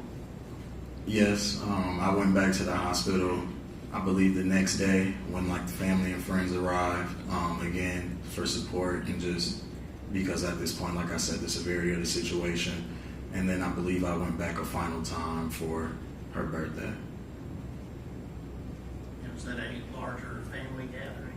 That was the day that it was decided that the plug was going to be pulled.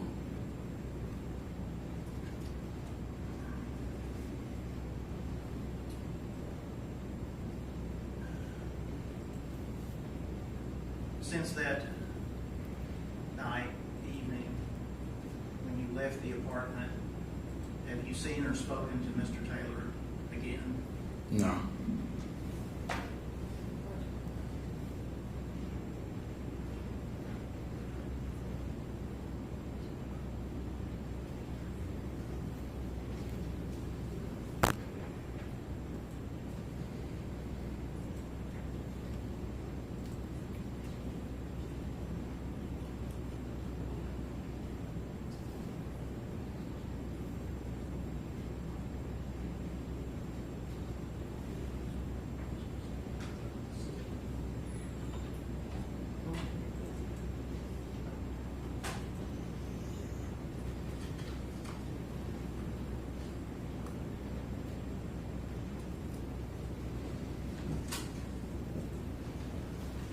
What I was getting around to is being personally in the presence of Mr. Taylor, that's not occurred, has it? No. Okay. As far as, ask about phone calls. Were there any telephone or cell phone communications where you were involved that Mr. Taylor was on the line? I believe on 2 instances the night that, things transpired on February 25th. Yeah, okay. And that's what I was getting around to. Those conversations, how did that work? Let's talk about the first one. So the first one was that initial phone call when I was told that, you know, something was going on, I get on the phone with Mr. Taylor and I simply just ask him, like, you know, yo, what's going on? Like, is everything good? Like, please tell me you didn't, you know, something didn't happen in that, at the house. And he answers me and says that, no, nothing happened. He doesn't know what's going on. And you described Ms. Jackson's tone of voice, and what was Mr. Taylor's tone? I could sense a little bit of panic in his voice, kind of just, I don't know what type of panic, but there was some sort of like panic in his voice. Now, was there a second communication? Yes, so Mr. Taylor? the second line of communications happens while I'm at my friend's house. I think Najee calls me back, and I can hear her and Mr. Taylor, like, you know, going back and forth with each other. This is now currently while they're at the hospital. Again, I'm not there, but I'm at my friend's. And I hear them going back and forth with each other. I think she's telling him, like, stay away from her, X, Y, and Z. And so I ask her at that point, like, put him on the phone. And when he gets on the phone, I ask him again, I'm like, yo, listen, like, please tell me you didn't do something to that girl. And he again states that he didn't. He doesn't know what's going on. I again reiterate that question and say, bro, please tell me, like, you didn't do anything to the girl. And again, his word is that he doesn't know what's going on. He didn't do anything. He didn't do anything to her. He swears on it. And what was his tone or demeanor? Again, like, there seems like a little bit of uncertain panic that's going on in his undertone. Like I said, I'm no detective or anything, but like I said, I feel like there was some sort of panic that was perhaps in his voice. And is that the extent in the final conversation that you had with Mr. Taylor? That would have been the last time I spoke with him, yes, sir.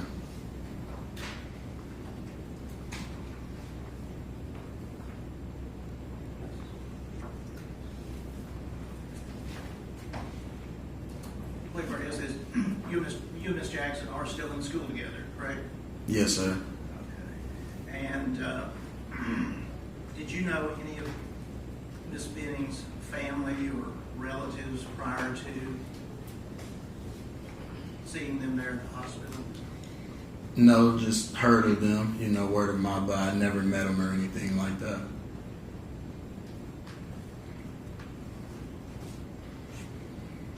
Those are my questions, right? Questions on behalf of Mr. Taylor?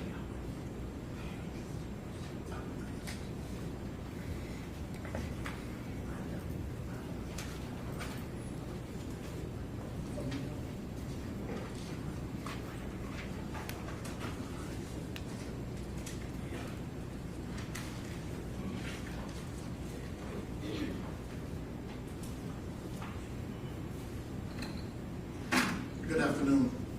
Good afternoon. My name is Ed Jointer. People just call me Ed. I'm going to be asking you a few questions. If at any time you don't understand, please let me know and I'll try to rephrase. Gotcha. Mr. Jones, when you were talking to the state, you said you came to the Nashville area for school, correct? Yes, sir. Where did you come from? What state? Came here from Ohio. That's where you were born and raised at? Yes, sir.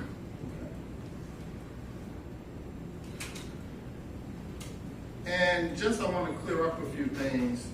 You also said that you began Meharry Medical School in the fall of 23? Well, I was in the online master's program in 2022, and I started actual campus classes fall of 2023. Yes, dental school in fall of 2023.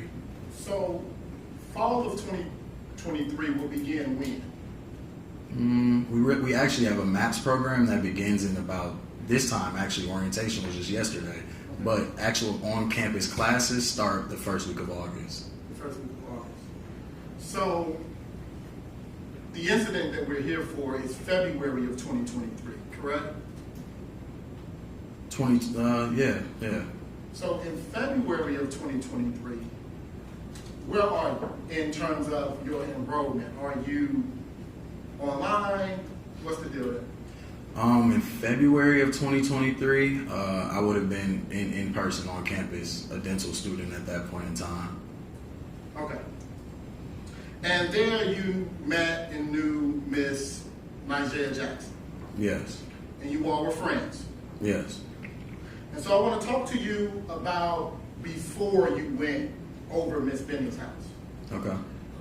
You stated on direct examination that you had planned to go out that evening with your friends. Yes, sir.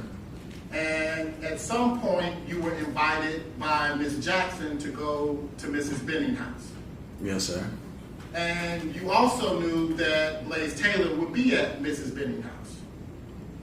Yes, sir, I believe so. And so, did you have any reservations about going on a date to Mrs. Benning's house and Blaise was going to be there? Did you feel like you were intruding is my question. I can't say at the time. I think, it was more so I knew that they were going to be having like couples night, so I'd say it was okay, like they could have their time together, but I was told that Jade wanted us to come. Right. Was it going to be like a double dating situation? No. What was your purpose of going there? Because I had been given the invite to come get food as well. And so, did you plan to stay long? No. So, you were going to get some food and then leave? Mm-hmm. 1 second. Can I have State's Exhibit 1A, 1B?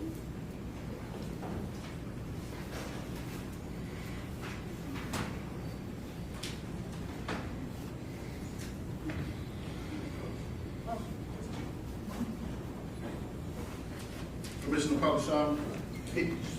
Yeah, it should be coming up there. All right. So you talked about going over Miss Benning's house. Mm-hmm. Does this look like Miss Benning's house as it was in February of 2023? No, not as it was as February 2023, no, sir. This is not her apartment? No, this is her apartment. Okay. And that's what I'm asking. I'm asking you, is this the apartment that you were at? Yes, sir. Okay, cool. And so you all go over there, and there was some talks about Blaise's demeanor. Mm-hmm. And by all accounts, you described him as normal. Normal, yes, sir. Nothing was alarming about him. The only thing that was alarming, like I can attest to, is a comment about painting a black hole. It's the only thing that stood out to me. I agree. Let's talk about that.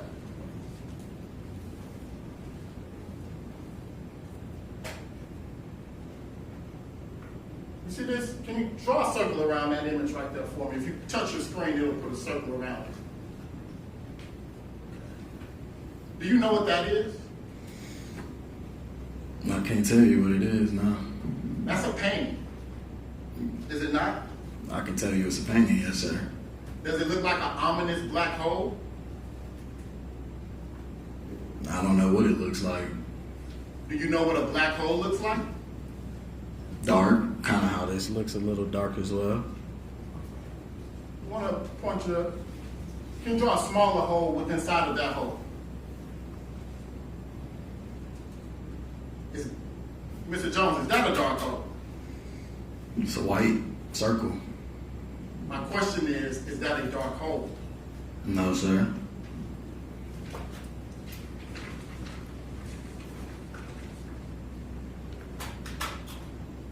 One other thing. They're going to clear that. Okay. Unless you want it still up. Thanks.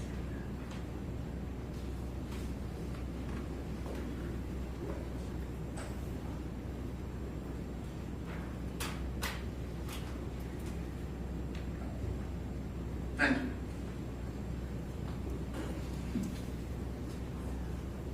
The state had asked you who was present there. And in this photograph, we see two people here in this corner. You see those two individuals there? Mm-hmm. Do you see those two individuals there? Yep. Yes, sir. Were they present when you came? No, sir.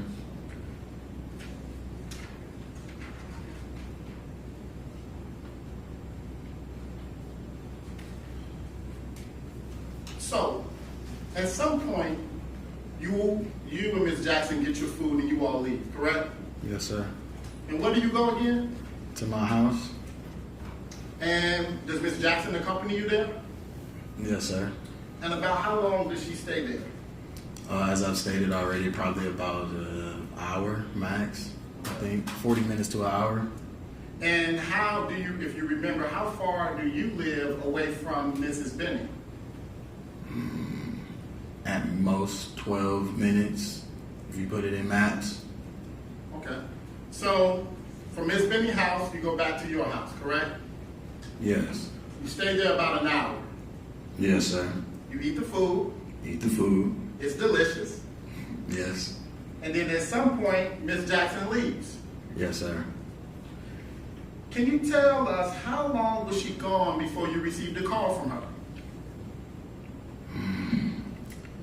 I can't really recall. Do you remember feeling like it was quick? Damn, she just left?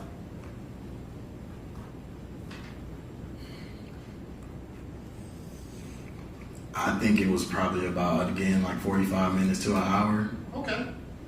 So, she calls you. And when she calls you, you describe her as being in a panic. Yes, sir.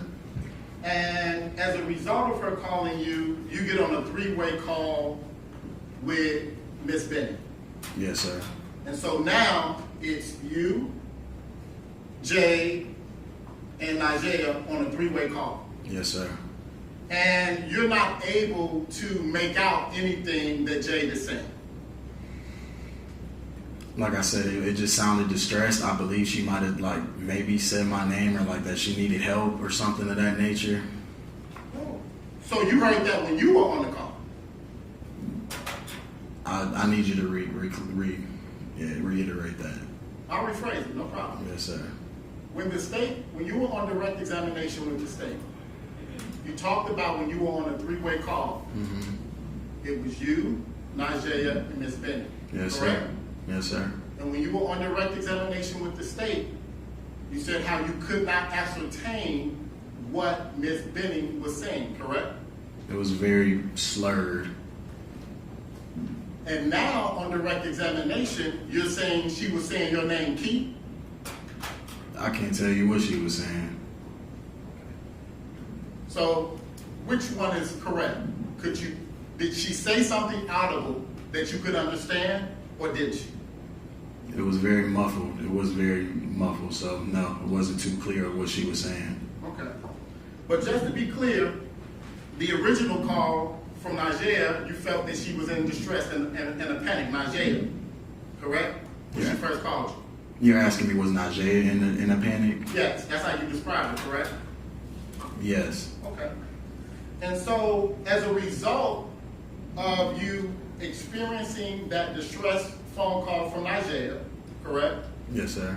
And then being on a three-way call with Najee as well as Miss Benning, correct? Yes, sir. Your method, what you did after that was continue on with your day, correct? Yes, sir. You said you went out, right? Yes, sir. Did you change your clothes? At what point in the night? After the call, and when you got back home? Yes, sir. Did you change your clothes when you first got back home? To go out, yes, sir. Do you remember what you changed into? Nah, I couldn't tell you. So, at some point, while being out, you said you received another call or you made a call? I can't recall. I just know I was on the phone at some point, me being out. Okay. And as a result of you being on the phone, while you were out, you said you went to Vanderbilt Hospital. After me being out, yes. Right, because regardless of what you heard earlier, you still went out with your plans, correct? Yes, sir. And while you were out, you got another call. And that call led you to go to Vanderbilt Hospital, correct? Yes, sir. Now, did you get a visitor's pass that night? I don't know. I can't recall. Well, tell the jury, what did you do after you got at Vanderbilt? When I get to Vanderbilt, Obviously, I think I check on the person that I'm most connected to in the situation, and at that point, I check on Najee, Miss Jackson. How do you check on her? We meet in the emergency room lobby. Are you able to do that without getting a visitor's pass? I wouldn't know Vanderbilt's criteria as far as how they go about seeing visitors. Did you go through a metal detector that night? I don't think they have metal detectors at the door. Okay. So if Miss Jackson had a visitor's pass and went through a metal detector to get into Vanderbilt, certainly you would have too, correct? I would assume so, but like I said, maybe their staff wasn't doing their job that night. Maybe so. Let's talk about who you encountered once you arrived at Vanderbilt. Did you encounter an officer named Fitz? I don't believe so. Okay. Did you encounter a Detective Smith? I don't believe so. Did you encounter an Officer Kalinsky? Don't believe so. Did you talk to law enforcement at all that night? I don't think so.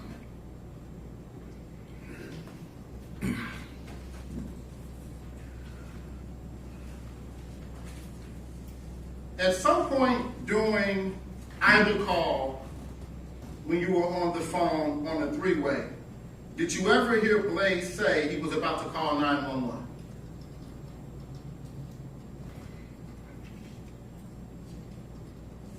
I think I do recall him maybe saying something of that nature. Okay.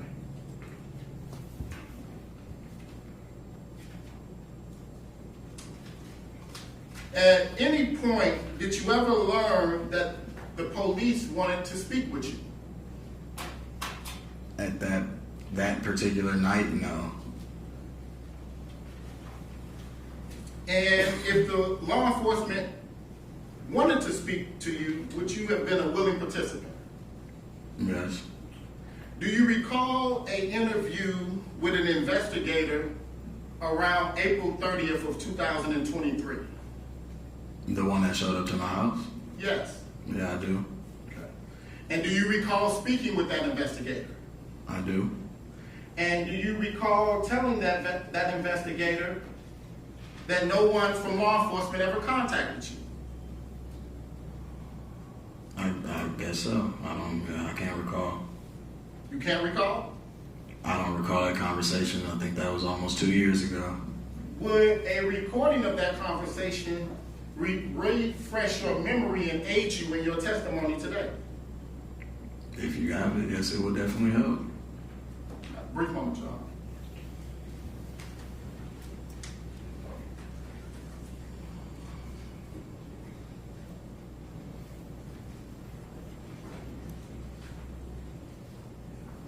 I have a moment to just get the audio recording together. You just have audio or also have a transcript? I have an audio. I only have one transcription, Your Honor, but I have an audio that way I can provide it also to the state and let them hear it. Or we may need to approach. Okay, pull out the transcript and see if we can show it to the witness and see if that refreshes his memory.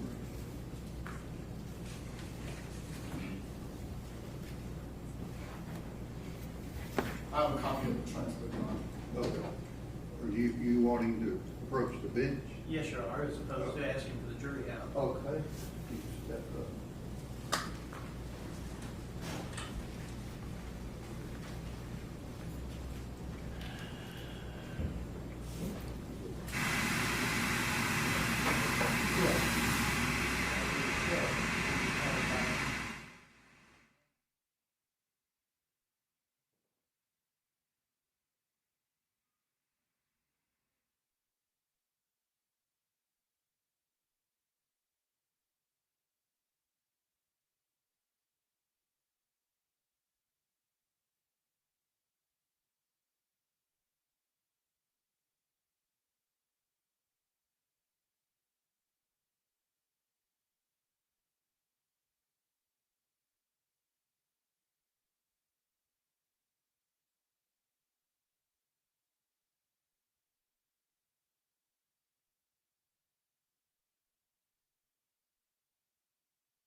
get that, Eric. They're wanting to show you just this transcript or this paper and see if you can just look at the bracketed information at the bottom is the question he's wanting to ask you about whether you ever talked to the police.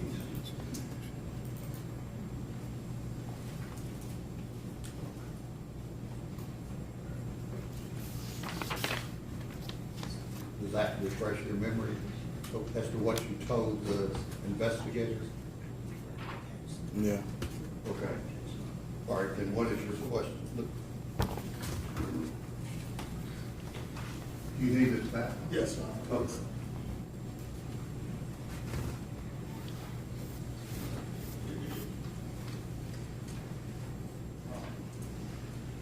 So, Mr. Jones, we were discussing whether or not you recalled having an interview on April 30th, 2023 with an investigator from Covert. Do you recall that? Yes, sir. And do you recall stating that at that time the police did not interview you? Yes, sir.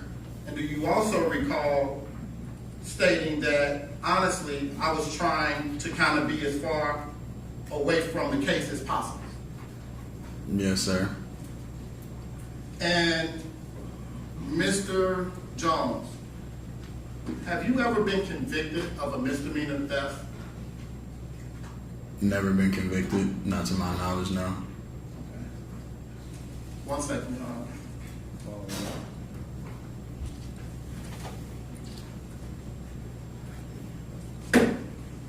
Not to your knowledge? Miller, ask and answer. Okay. All right. Any other questions? Sure.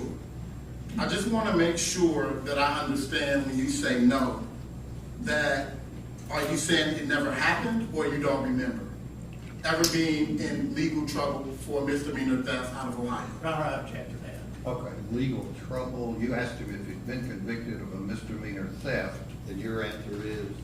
Not to my knowledge, I've never been convicted for a crime. Okay. So,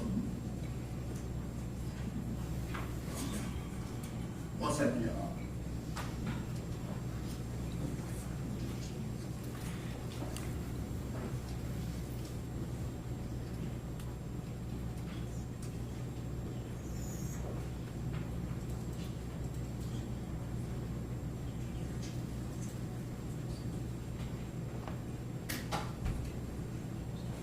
Mr. Jones, you are from Ohio, correct? I stated earlier, yes, sir. Thank you. No further questions. All right, let the lawyer step up just a moment.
Any other questions from the state?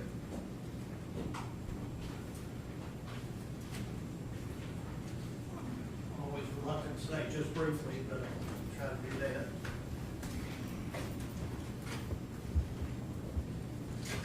Sir, April 2023, was that when the defendants investigator came to your residence? Yes, sir. Did you have any advance notice that someone was coming to interview you? Not at all. I was woken up out of my sleep.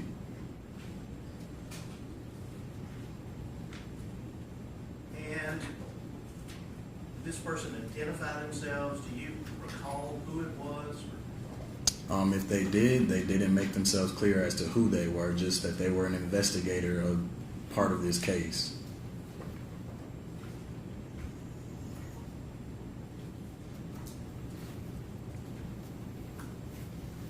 Now, as the police investigation moved along, have you not only been interviewed but spoken with the prosecutors on several occasions? Yes, sir. As far as yes. In preparation for This case. trial? Yes, sir. And this being very shortly after Ms. Benning passed, was that something you were focusing on? At the time, no. I was probably more so focused on school and, things of that nature.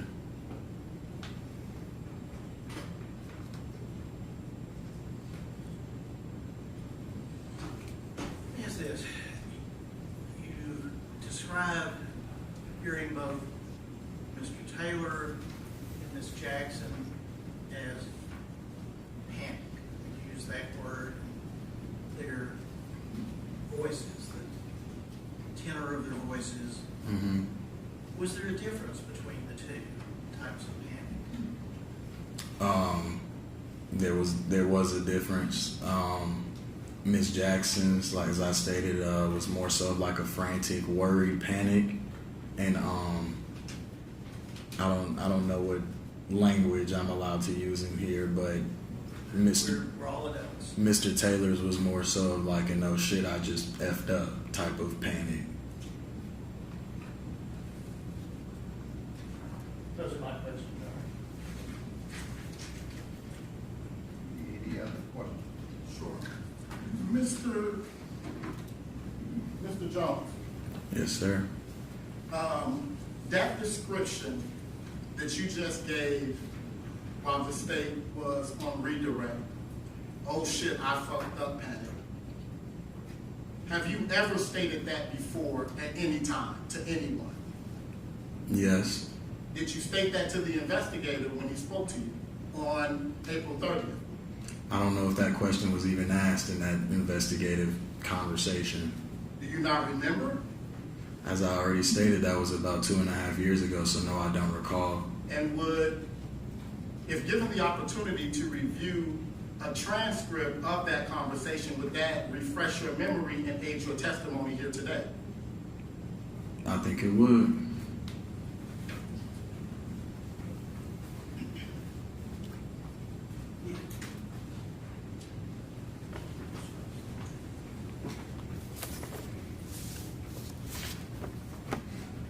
Can I ask, sir, where would you like me to be reading, or should I read the whole thing? Take a moment, read all of it.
Can I ask, is there a specific place that you want me to read? I've read over it, but nothing, I'm not getting where this is leading.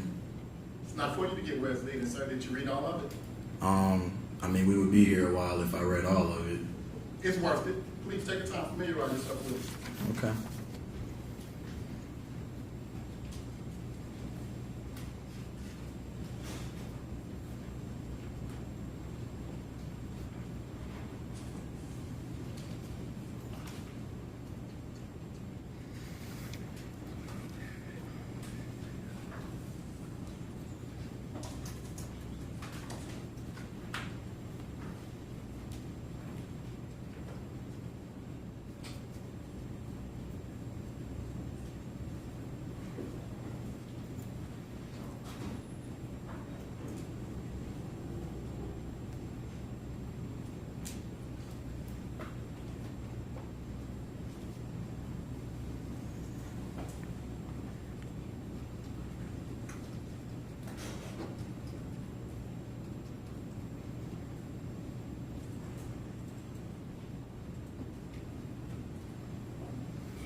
Okay, I think I've seen enough. Did you read all of it, sir? I didn't. Did you read all of it? Okay, just read whatever page, last page. You didn't read.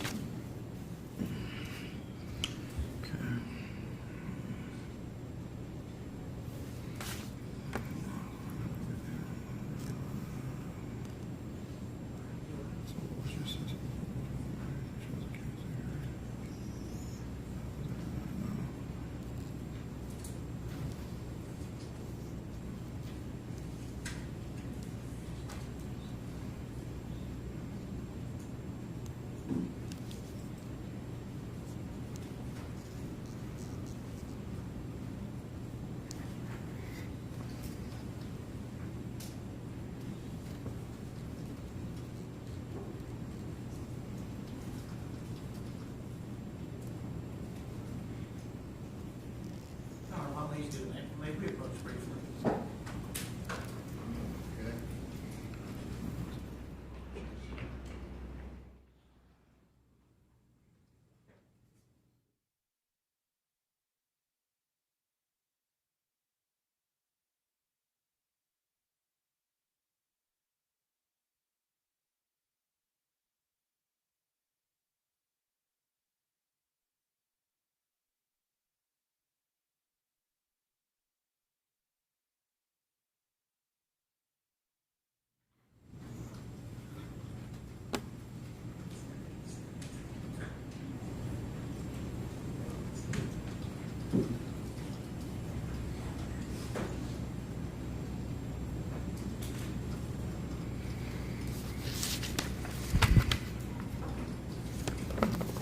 What's your question? So, Mr. Jones, the description you gave that Mr. Taylor was, oh, I fucked up, panic. Have you ever given that statement to anyone at any time? Yes. When? When I met with the DA. When was that? First time I probably gave that testimony was back in February. Of this year? Yes. Okay. And did you talk to Detective Reese on February 28th of 2023 by phone? I don't know who Detective Reese is. So if he said he spoke to you, you don't recall that? Is that who this person is? No, sir. I don't know who Detective Reese is. Thank you. No further questions. Any other questions? Just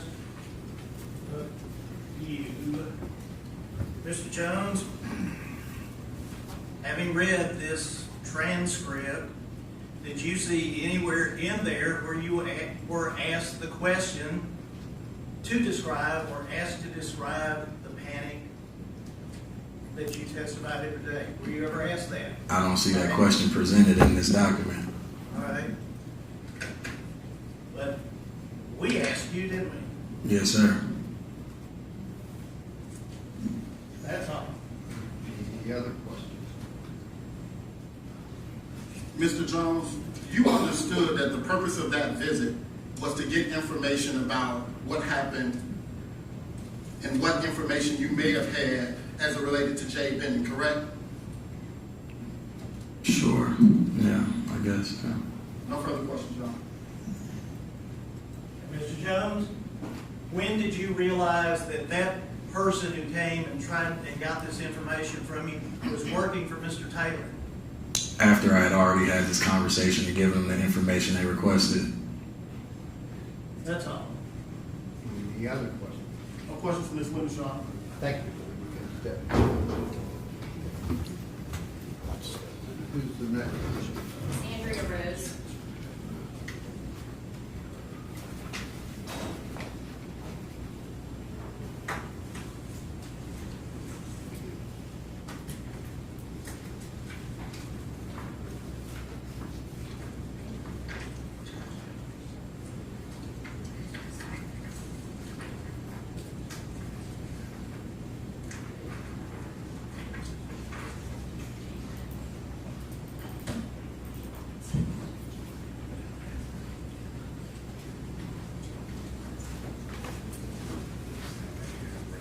Do you swear the testimony you're about to give the truth, so help you God?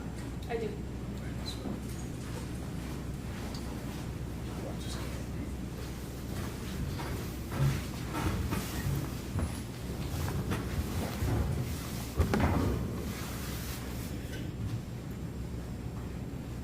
Okay. Your Honor, if I could I have State's Exhibit 1A and 1B, please?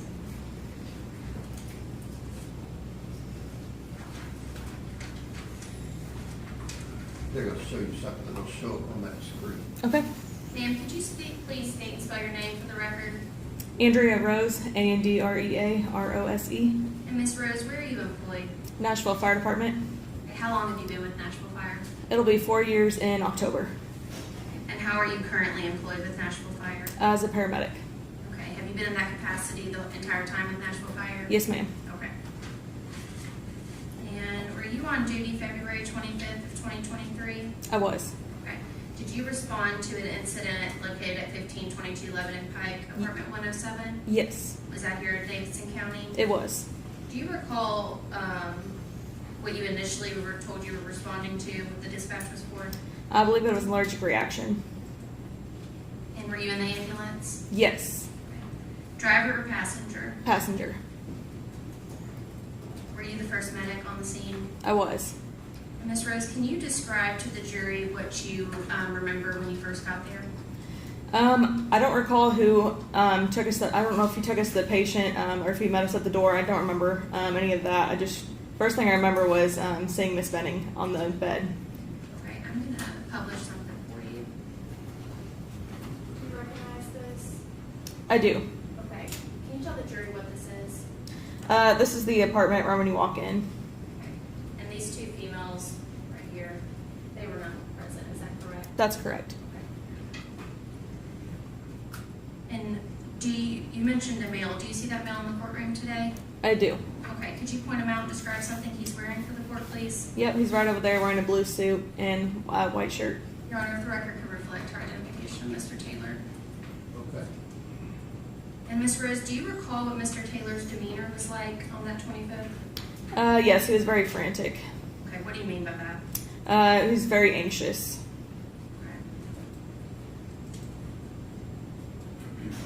And what did you do when you got in that apartment? First thing, we went to Miss Benning, and we turned her over. What are we looking at right here? That's the bed that Miss Benning was in. Okay, and you can draw on that screen. Can you show the jury how Miss Benning was positioned on that bed? Yeah, she was laying long ways like that with her head this way.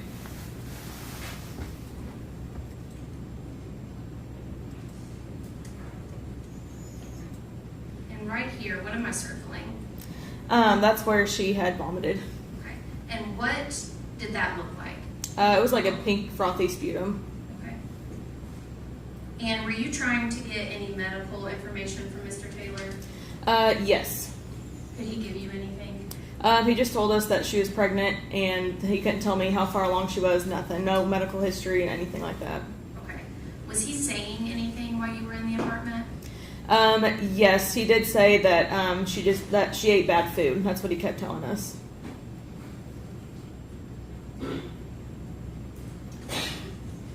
And was the scene considered safe? Initially, yes, but by the time we tried doing patient care, no. Okay, and what do you mean by try to do patient care? We tried to assess the patient. Like I said, we tried rolling her over, and he would not allow us to. He just kept being very handsy with the patient and not allowing us to properly take care of the patient. Did you perform CPR on Miss Benning inside the apartment? I did not. Why? Because the scene was not safe. So for the patient's well-being, it was better off just to get her to the truck. We call it load and go. If the scene's not safe, that's what we do. Mr. Wright, if I could get the computer, please.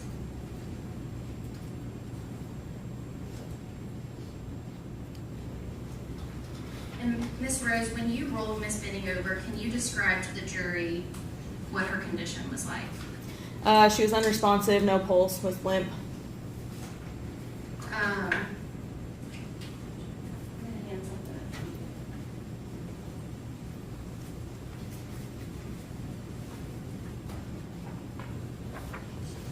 Thank you, sir. Ms. Rose, do you recognize that? Yes, ma'am, I do. Okay. Do you create a report for every incident you respond to? Yes, we do. Okay. And what normally goes in a report? Pretty much a summary of what goes on with each call. Basically, we just put what medic unit we were in, saying that we were dispatched to what address, what type of call it was, and then what kind of interventions we do while we're there. And then we just put that we took the patient to the hospital, and then we put that we got a signature, or that we gave a report to the oncoming crew at the hospital. And basically just get signatures from them, and we make sure we put that in here just so it's clear. And then once we get the signatures, that patient care is transferred over. Okay, and did it appear to you that Miss Benning was suffering from an allergic reaction? No, it did not. Okay, can you tell the jury why not? Allergic reaction usually is they have symptoms such as like a swelling tongue, like a closed airway, hives, itching, and Miss Benning did not have any of that. What are we looking at on this first page of the EMT report? So the top part, I guess the very top part is the patient's name, the address, age, birthday, and then the big paragraph is a summary of the call. And then after that, any medications, allergies, food allergies, anything like that, which I was unable to get. And then after that, the top part of this one is what heart rhythm that the patient was in. Again, she was in cardiac arrest. So once we got her on the monitor, it showed PEA. That's what I have there. What is PEA? Pulseless electrical activity. Did you ever try to use the paddles on Miss Benning? They were placed, but we never got to use them. Okay, why not? Because we do not shock PEA. And why is that? It just doesn't do anything for the heart. The best thing to do would be epi, which we did. I'm going to jump down to this. What are we looking at right now? All the 0 over 0 is the blood pressure, so she never had a blood pressure, and all the zeros to the right is her pulse. She never had a pulse at all. And can you walk the jury through what the procedures were you did once you got to Miss Benning to try to save her life? Yes. So, like I said, when we got to her, we realized that she didn't have a pulse. She wasn't breathing. So we got her loaded to the truck, which is where we actually started the CPR. And then we did the IV, so we could give her drugs through the IV, such as Epi and Narcan. And then we gave her oxygen, put her on the cardiac monitor, and we intubated her with an eye gel, so that way we can breathe for her since she wasn't breathing for herself. Okay, and what would Epi do for Miss Benning? It tries to excite the heart, get the heart pumping again. And what about Narcan? Narcan is for to see if we can reverse any side effects of opioids. Did Miss Benning respond to the Epi or the Narcan? No, she did not. Not for us anyway. And once you got Miss Benning in the truck, do you recall seeing anyone else? On scene, yes. Once we got her in the truck, we saw a female. Okay. Can you describe to the jury what that female demeanor was like? Yeah, she was very upset, very scared, was very concerned about Miss Benning, asking if she was going to be okay, asking what was wrong with her. She eventually tried getting in the truck too, but we told her we can't have her in there. And so yeah, she was very, very concerned. Okay. And the female that showed up and Mr. Taylor's demeanor, can you describe to the jury if they were similar or if they were different in also? They were very different. The female seemed, like I said, very concerned for the patient, trying to figure out what was wrong with her, and the male just felt like he was just more anxious and just trying to, like I said, be very handsy, like not wanting us to do anything, not wanting us to touch her, and he wanted to try to take over from us. Okay. At any point did you see Mr. Taylor crying? Never. At any point did Mr. Taylor ask you if Miss Benning was going to be okay? Never. At any point did Mr. Taylor try to get in the ambulance with Miss Benning? Never.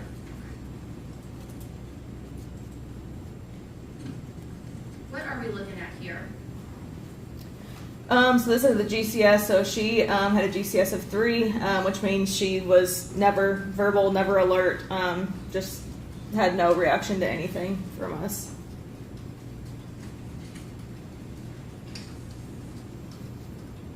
And at some point during your assessment of Miss Benning, did you call Vanderbilt Hospital? I did. And why is that? We like to call them ahead of time, let them know what we've got coming in. I let them know that we're coming in emergency traffic with this patient, cardiac arrest, CPR in progress, and that she was pregnant as well. That way they can get more staff readily available before we get there. Right. Did you transport, did the ambulance go with lights and sirens? Yes. Okay, and why is that? Because the patient was critical. She was in cardiac arrest, so we would go lights and sirens with that to get to the hospital faster.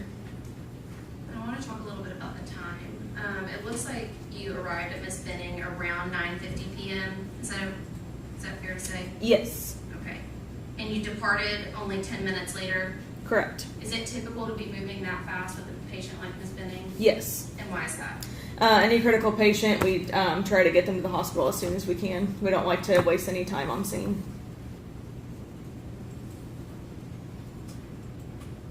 And you got Miss Benning to Vanderbilt 12 minutes later to Vanderbilt? Is that Correct. Yes, ma'am.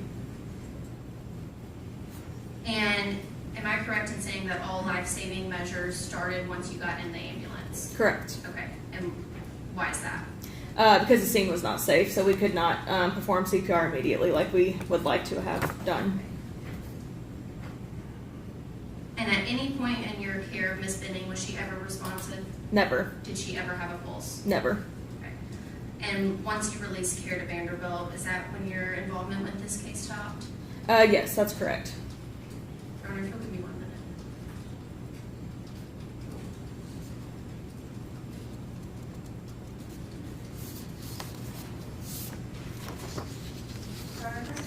That is the state's next exhibit, I think 5, the EMT report.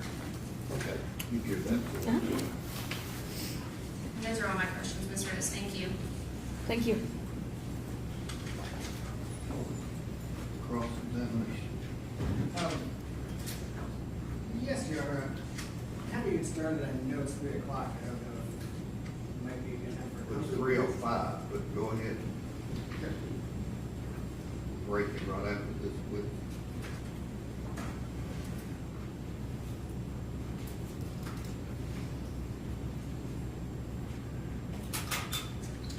Good afternoon, it's Miss Rose, right? Yes, sir. I'm going to do my best to remember that because I know your report says Miss Agrawal. Yes, sir.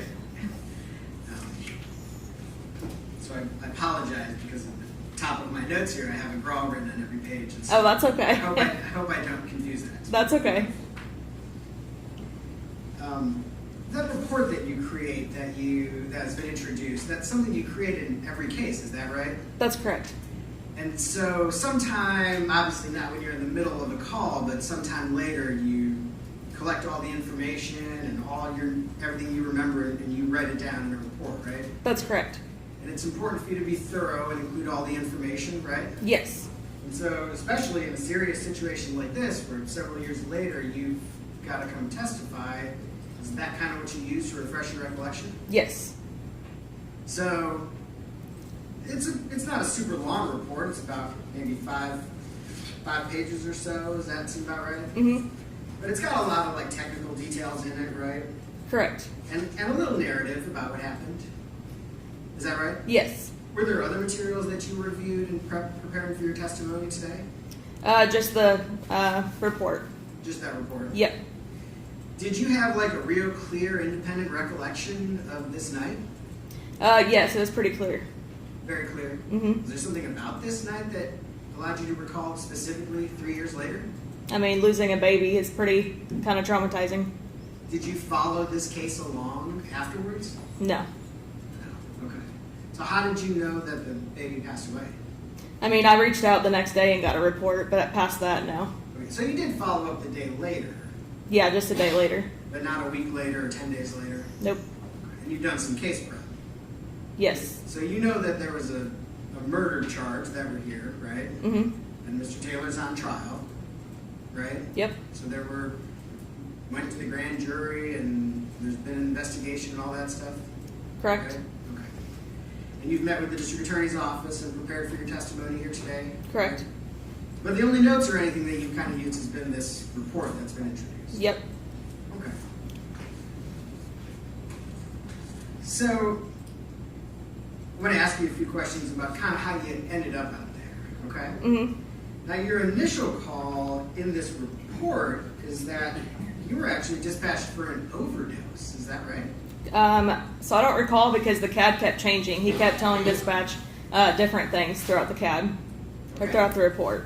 But that report, the very first line in your narrative says you're dispatched for an overdose. Is that right? That's what it says, but again, this was 2 years ago, so I mean... So you don't actually remember why that is in that report? Whatever's in my report is that's all I remember. Okay. Well, I guess I'm asking, the report says you were dispatched for an overdose. Is that right? Again, I don't recall. I remember the allergic reaction part. He kept telling dispatch different things. That's all I remember. Well, hang on a second. Let me back up a second. You're not on the call with dispatch, right? We get updates through dispatch on our CAD. Okay, so you can see like a CAD scrolling along in the vehicle? And so you're seeing, we got new information, it's an allergic reaction. We got new information, it's an overdose. We got new information, it's something else. Correct. Okay. So you specifically remember seeing that on this call? Correct. Okay, what time was it changed from an overdose to an allergic reaction? I don't have the exact times. How many times was it changed between an overdose and an allergic reaction? I don't recall. If I passed you a copy of the CAD report, I'll have to pull it. If I passed you a copy of the CAD report, How can you show me where in there it shows that it was listed as an overdose? Possibly. Okay.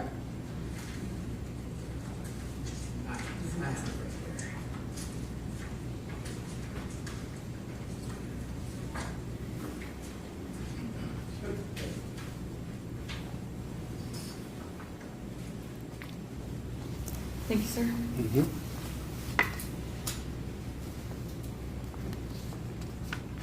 So the question is, I know that was a little bit of conversation, but at what point during that, in that CAD report, does it list this call as an overdose? So this is not our CAD report. This is PD's CAD report. That's totally different. So is there another CAD report out there? There is. From the fire department? Yes. That is a different, or from EMS? Correct. That is a different report. That's what I said. Yes, sir. And that's generated by, not by 911 emergency communications? It should be, but this is not the same report. That's not the same report. Mm-mm. There is an actual 911 CAD report. That's correct. It has additional information. Yes, that's correct. All right? Now, clear that I have that report. Do you know where those reports are generated? I do not. Do you know who maintains those reports? I do not. Do you know who inputs information into those reports? I do not. But you get information from those reports when you come out to a call. Mm-hmm. Right? And so at some point you believe that there was information in that CAD report that says, this is an overdose, right? Mm-hmm. And that's what you wrote down in your report, that it was believed that this was an overdose. Yes? Yeah, whatever I saw in that CAD report is what I put in my report. Do you have any idea where the information came from that this might be an overdose? Probably, I don't know how 911 dispatch does their stuff. 911 dispatch gives us what they hear, and that's what we go off of. So it's possible that it was like a description of symptoms that could have caused them to classify it as an overdose? I guess you could say that. I mean, like I said, they tell us what it is, and then they can change throughout before we even get there. It can change from an overdose, it can change to an allergic reaction, it can change. It changes throughout the whole time. So sometimes clearly someone calls and says, hey, we were taking drugs, we were shooting up, and they passed out. And that's an easy, like, we know it's an overdose, right? Can you repeat that? Sometimes there's an emergency call where someone is doing drugs and they pass out, right? Like they're shooting up and they just fall out, right? Yes. There are calls like that. Yes. And 911 knows that that's a clear overdose. Not always. Not always? People don't always tell the truth to dispatch. Sure. You're absolutely right. And I apologize. I'm being a little bit presumptive here. But occasionally, maybe 911 has a little bit clearer idea that there are drugs involved in this situation. They have been told that there are drugs involved in this situation. And they know that's an overdose. Put that way over on this end of the spectrum. Right? Sure. Sometimes maybe is it fair to say there's situations where they just get like a description of symptoms? And then they're guessing that it's maybe an overdose? Sometimes. Just depends on the call. But you don't know from this situation, you don't have a memory in your CAD of why they called this an overdose? No. It must have been what he said to 911. I'm not sure. Again, that would have to be a conversation with 911 what they were told to dispatch. Okay, that's interesting. So what you just said, it must have been what he said, right? Yeah, we don't know what callers tell dispatch. You don't know what he said, right? No. Did you receive any information during this case about what Mr. Taylor told 911?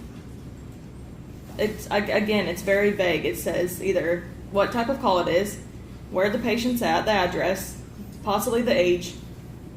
That's that. So do you have any reason to believe that any specific information that suggests that Mr. Taylor told 911 that Ms. Benning was overdosing? I'm not sure. You're not sure? So I clarified. The call maybe have come in as an overdose. I don't remember. You'd have to look at the 911 CAD, and if it changed to an allergic reaction, which obviously it did, we would know that on the CAD. So you're just assuming that he would have told them that it was a drug overdose? That's what the CAD said. That the caller said it was a drug overdose? Yeah. The CAD comes in and says either overdose, allergic reaction. That's what we go off of, and we don't know anything until we get to the scene. Okay. So we somehow changed, and you don't know how many times it changed, right? No, not off the top of my head. Okay. And I apologize. I know I'm kind of beating a dead horse here, but I'm trying to understand because I don't think I have that CAD report. So I'm trying to understand how this works. Okay? So, and the information you had was that at the time of the call, the patient was breathing normally, right? Yep. And that was the information, that's what's in your report. Before we got there, yes. Is that what you're saying? Yes. Yes. Before you arrived. Now you noted, and I'm going to take a quick side step here. You've been with the Nashville Fire Department for 4 years, right? Correct. And you are an actual paramedic? Correct. Did you work somewhere else before Nashville Fire Department? Not as a paramedic. Were you an advanced EMT somewhere else? No. Do you have other medical training or background? Yes, I've been an EMTB in a hospital since 2012, different hospitals. So you have a pretty good amount of experience in the medical profession. Yes. Do you have a significant amount of experience responding to emergency calls then? Yes. In your significant experience then, can medical crises happen quickly? Yes. And can an individual's medical condition change quickly? Yes. Is it always easy or always possible to predict how quickly someone's medical condition can change? No. So is it possible that Ms. Benning was in fact breathing during a call, and that within the 10 minutes it took for EMS, the fire department, to respond, that she stopped breathing? It's possible, but we don't know for sure. Sure, we don't know, but it's possible. Mm-hmm.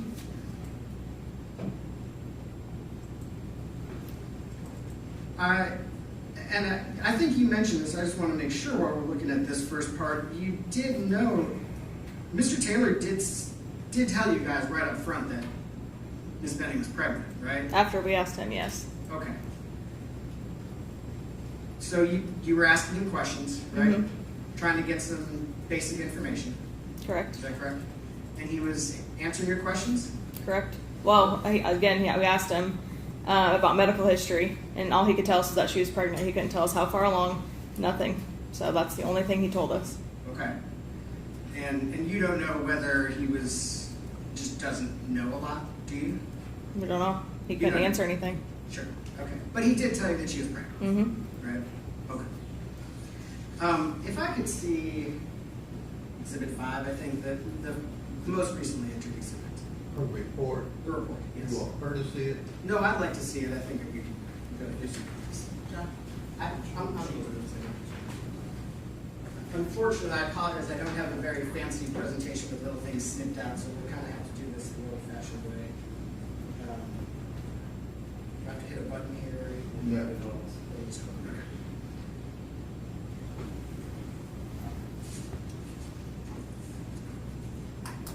Let me see here. I want to talk for a second about the timeline of this call.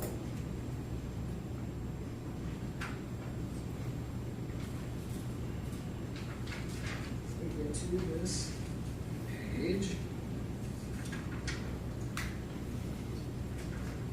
Okay.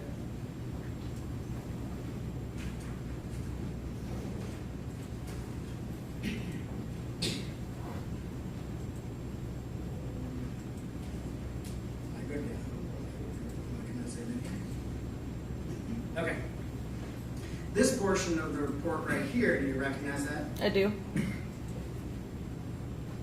Is it accurate to say this provides information about when various things occurred during the call? Yes. So the very first entry, what does PSAP stand I honestly have no idea. Maybe what time the call came in. I'm not sure. We don't do anything with the times until unit dispatched. So it's the very first entry in this report, right? Mm-hmm. And 2138, I'm so terrible with military time, but what's 2138? 9:38 p.m. 9:38. So potentially that's when the call was initially made to 911, right? Correct. The next entry is dispatch notified 2140. That's 2 minutes later, right? Correct. And is that the time between the call was made and they're finally dispatching you guys, telling dispatch we need somebody to get out on the road? Unit dispatched is what time they contact us. Okay, it's the same time between dispatch notified and unit dispatch, 2140 and 57 seconds. Correct. So almost identical. That's you guys getting out being told you need to get out on the road. Correct. And we don't know why there's a 2-minute delay up at the very top there. No. You are en route 941. Correct. You are at the scene 7 minutes later at 9:48. Correct. You are at the patient 2 minutes after that, 9:50. Correct. You depart 10 minutes after that at 10 o'clock. Correct. And you get to the hospital 12 minutes after that. Correct. Right? That seems about accurate to your recollection of that night. Yes. One thing I wanted to kind of clarify from your testimony before is you had sort of discussed this set of readings that you had, blood pressure, pulse, all this stuff, right? Correct. And this is the only set of readings that's included in your report. Correct. So the time on those readings begin at 21:57 and 30 seconds. Correct. Right? But we had just seen that you had actually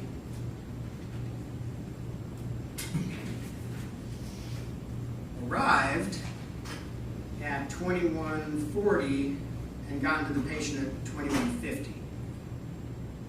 I mean, it's very easy for times to get mixed up in an emergency.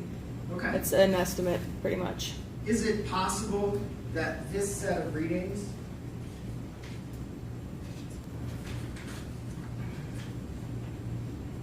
starting 7 minutes later is from when you got Miss Benning into the truck? Possibly. So we're not totally sure what her blood pressure, pulse, all that other stuff would be like the minute you got there and got to her at 12:50. We do know because I manually checked it. Well, let me ask about this. There is a note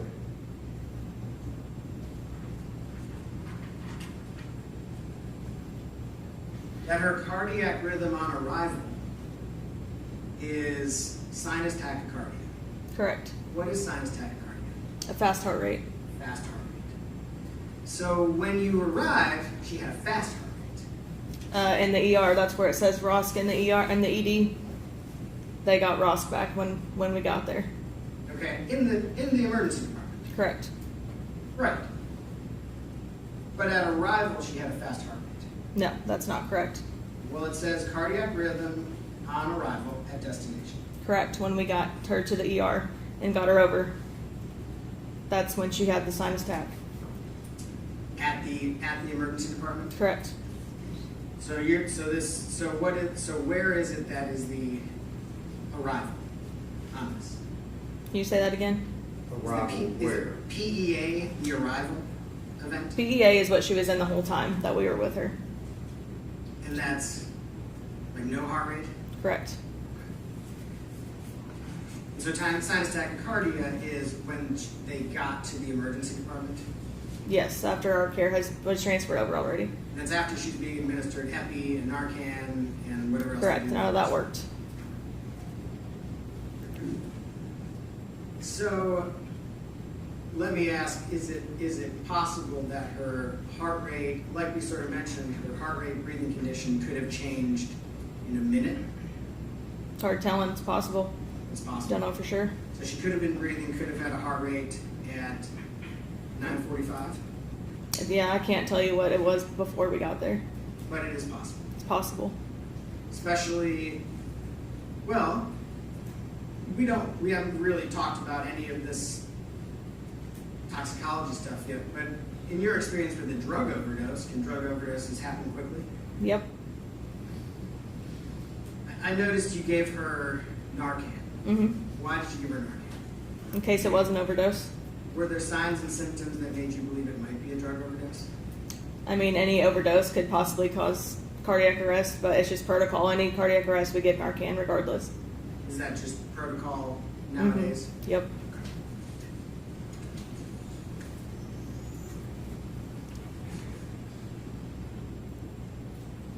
In your substantial experience dealing with medical emergencies, serious medical events, do the people who are present for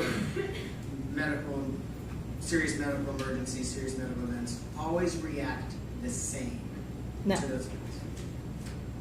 No. Can you explain that a little bit? I mean, it is what it is. Everybody acts differently. Okay. Is it fair to say that being present for a really serious medical emergency is a traumatic event? Yes. So is it fair to say that sometimes people react differently to traumatic events? Yes. Sometimes people are calm, cool, and collected. They're always right on doing exactly what they're supposed to be doing. Is that sometimes you see that? I've never seen that. Sometimes people are screaming and crying and shouting. Mm-hmm. Sometimes people are, I don't even know what other options there are, but there's lots of ways that people react. Is that right? Correct. Can you always predict how someone's going to react? No.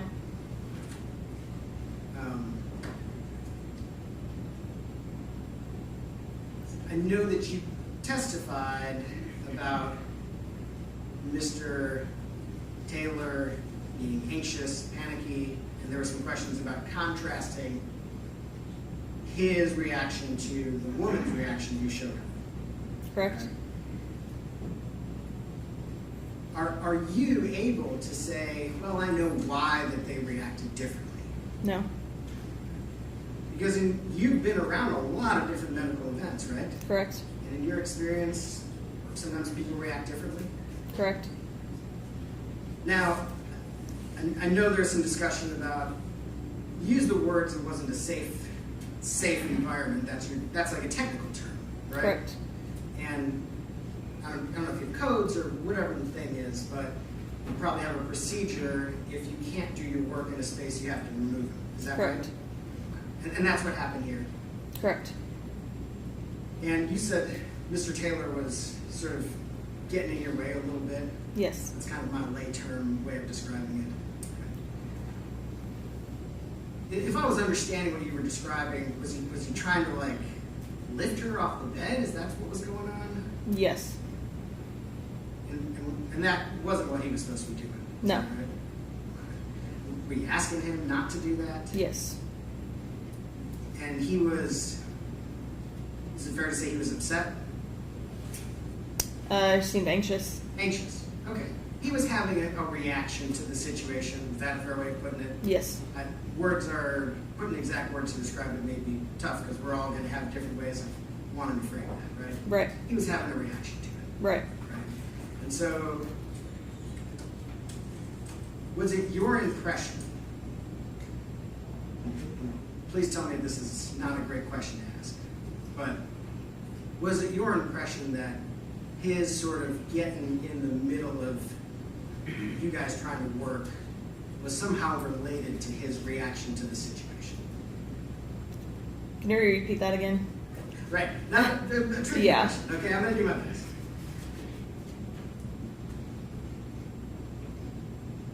Do you think, just by what you saw, what you experienced, you kind of being there in the moment, that his getting in the middle, trying to lift her off the bed, not listening to you, the things that you've described, did it seem to you that that was related to his reaction to the situation? Possibly, could be. I don't know for sure. That's fair. I appreciate that.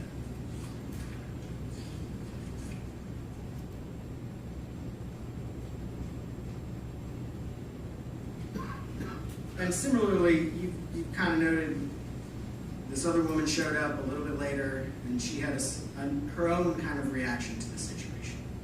Right? Correct. And it was different. Correct. And we've been trying to put some kind of words to it, but there were different reactions. Yes. Right? If I could just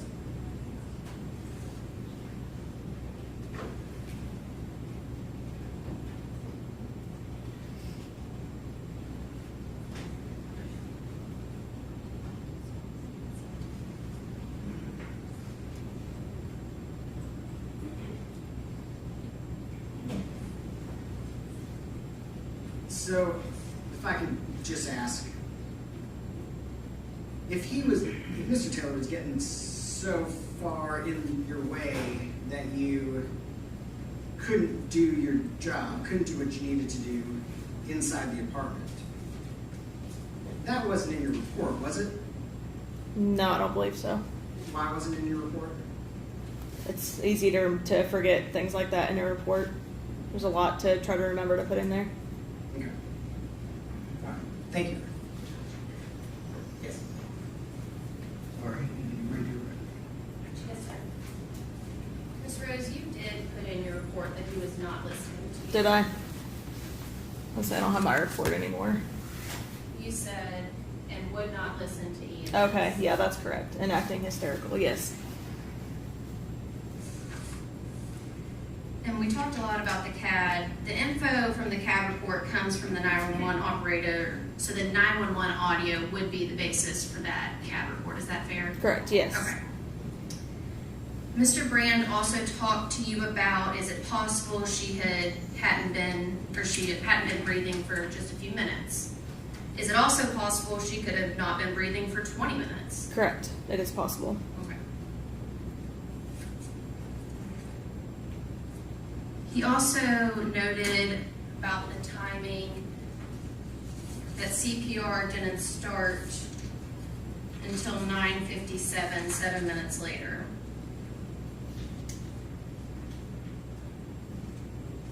And that's because Mr. Taylor was not listening to you and you could not try to save her life in the apartment. Is that correct? Correct. And you know the allegations in this case that he is alleged to have poisoned Miss Benning and her unborn baby. Correct. Did he act like he was concerned for the health of Miss Benning and her baby, or did he act like he was in trouble? More like he was in trouble. Okay, could you describe that for the jury? Yes, he was just very anxious. Again, he was not listening to any direction that we were trying to give him. He just acted very frantic, just constantly just having his hands like this and just pacing and trying to get in our way, and just, like I said, just very anxious. Okay, could you demonstrate that one more time? I'm not sure the entire jury saw what you were... Yeah, he just had his hands like this and like pacing and just like freaking out. Okay.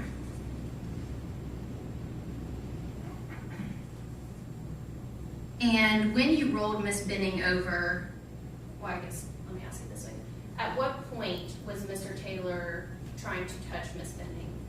It was immediately. The second we rolled her over, he tried to get his hands on her and try to control what we were doing.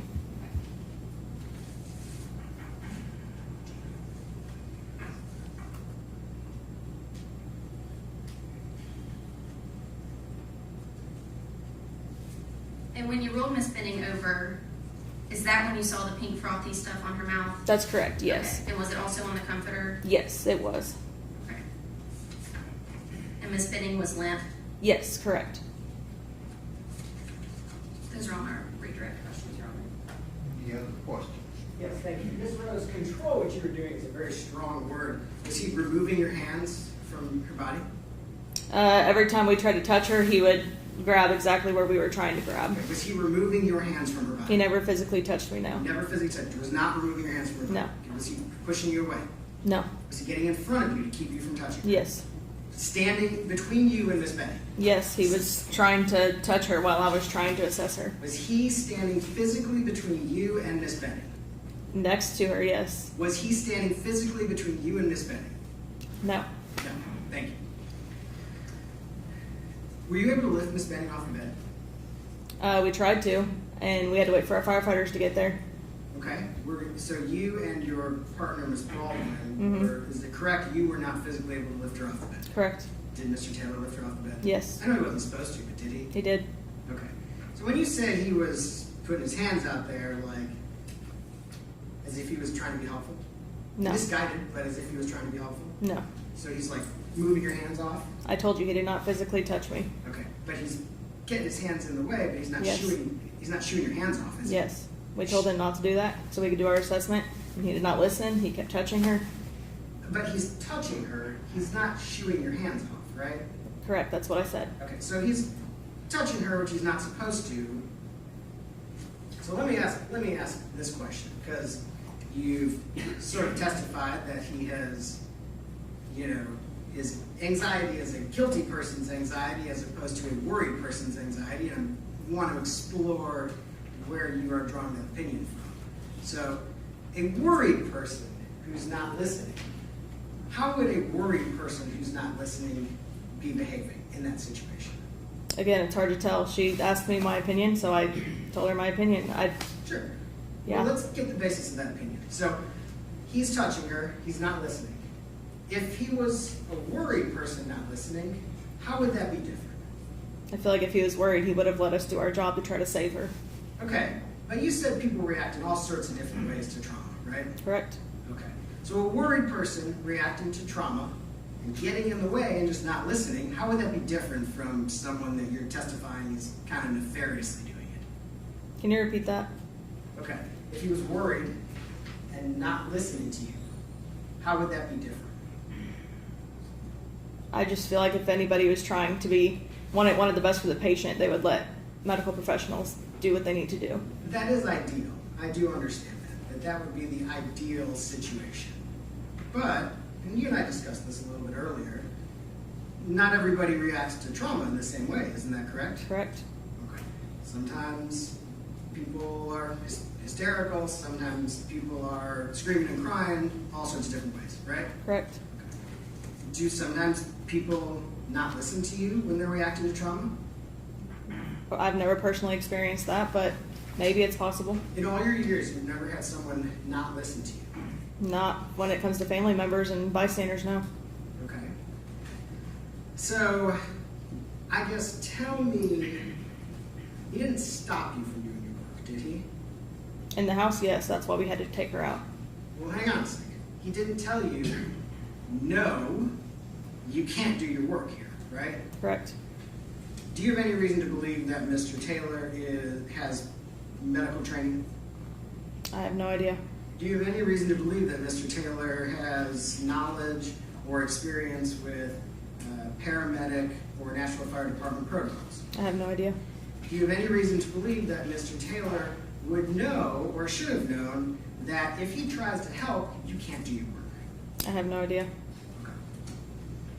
So, when you say he was trying to stop you from doing your work, why would he have any reason to believe that his misguided efforts to help would stop you from doing your work? I'm not sure. So, then help me understand when you were saying his anxiety is like this, and that kind of looked like he was, seemed like he was caught or he was guilty, whatever the words that you used, I can't remember what they were. How does this to you, or whatever his facial expressions were, seem like he was somehow conveying guilt or something? I just said he looked anxious. Anxious, right. But when you were on redirect examination, you had a different description for it. It's not just anxious. Like you thought he had gotten caught or something else? What were the words you used? I don't recall. She was asking me, and I agreed. I mean, someone who walks around like this looks anxious, and to me, I don't know. Mm-hmm. Okay. But can't that anxiety just be like, oh my God, the person I was just with just passed out and is now being taken away by EMS and an ambulance? Could be. Okay. Doesn't necessarily mean they did anything, does it? Can't tell. Okay.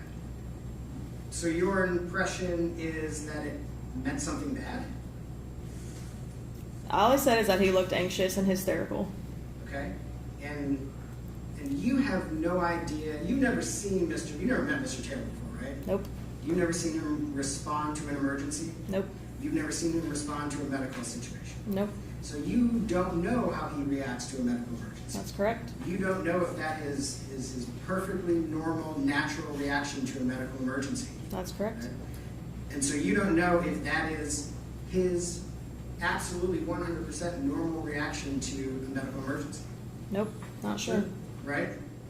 So the suggestion a minute ago that there was somehow something unnatural about that reaction, you don't have a basis for that. I said he looks like it. Doesn't mean that's true. That's just a description of what he looked like. Okay. But you don't really have a basis for that, do you? No. Any other questions? No, sir. Thank you, ma'am. Thank you.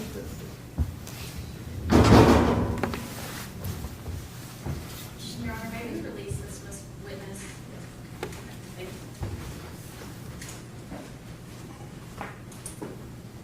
All right, ladies and gentlemen of the jury, if you'll step down the hallway, we'll take a short break.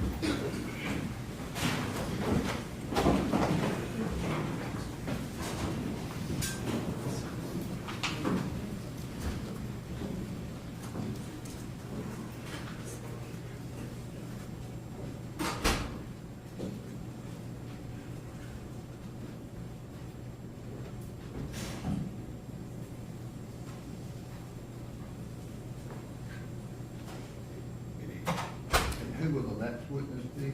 Officer, pardon me, Officer Jack Pfeiffer. Okay.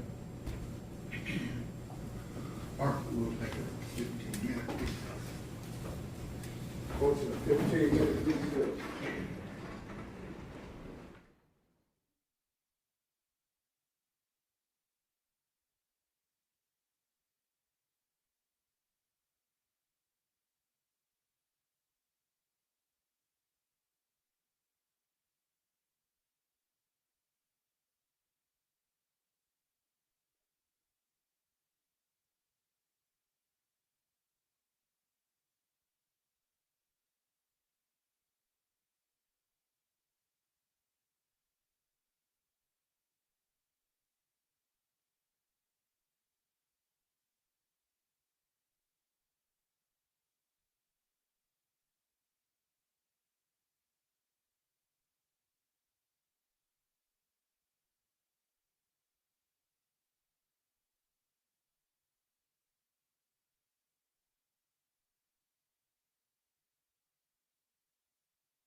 please tell us your name and spell your first and last name for us? My name is Jack Pfeiffer. First name is Jack. Last name is Pfeiffer. And although it may be fairly obvious to us, could you tell us about whom are you employed? I work for the Metro Nashville Police Department. How long have you been with the Metro Nashville Police Department? A little over 4 years. And what are your current duties and assignments with the police department? So I work on patrol in Midtown sector precinct. I am a field training officer and also a maritime officer as well. And what is a field training officer in the FTO? So a field training officer deals with training anybody new that's going from the academy and kind of bringing them through training in the actual field environment outside of the academy. My duties as a maritime officer is boat enforcement. So if you see us on the rivers and on the lakes inside Davidson County, we would be the people that are dealing with that issues of, boating under the influence, other stuffs of like disorderly issues on the lake. And do you hold currently any particular rank with the police department? No. Okay. But as an FTO in maritime, do you train other officers now? Correct. Directing your attention to February of 2023, particularly the evening of the 25th into the early morning hours of February 26th, were you working for the police department? Yes. And what were your duties at that time? I was a patrol officer at the time in the Midtown area that I can currently still work. And just generally, what is the Midtown area? So we have 9 precincts that divide Davidson County, and I work in Midtown, which is that precinct. It goes from essentially 40 to parts of 440, all the way down to the county line off of 65 and Knowlesville area. We cover probably over 200 to 300,000 people. Does it include the Vanderbilt University Medical Center? Correct, it does. And back on, again, the evening of the 25th, morning of the 26th, were you dispatched to a call at Vanderbilt University Medical Center? I was. Do you remember approximately what time it was, the day or night?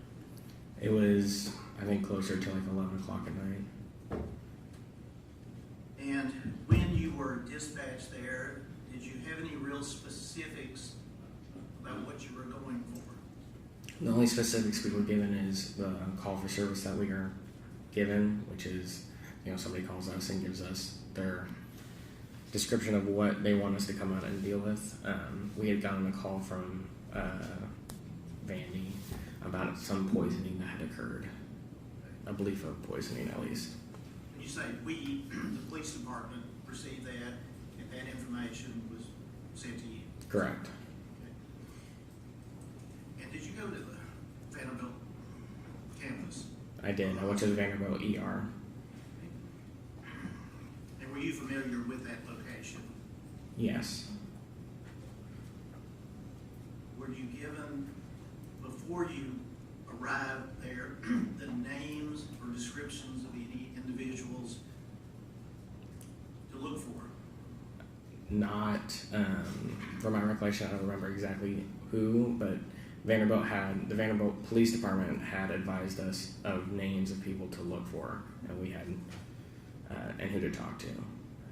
So, fair to say, Vanderbilt was assisting, or at least helping to some extent, with names and other information? Correct. Did you ever talk to a doctor? No. Or a nurse? No. Now, when you arrived, were you in uniform? Yes. And as part of that uniform, did it back in February 2023 include a body worn camera? It did. Have that on today? I do. It's a different model, but same concept. And just briefly, tell us about that concept. How does that work?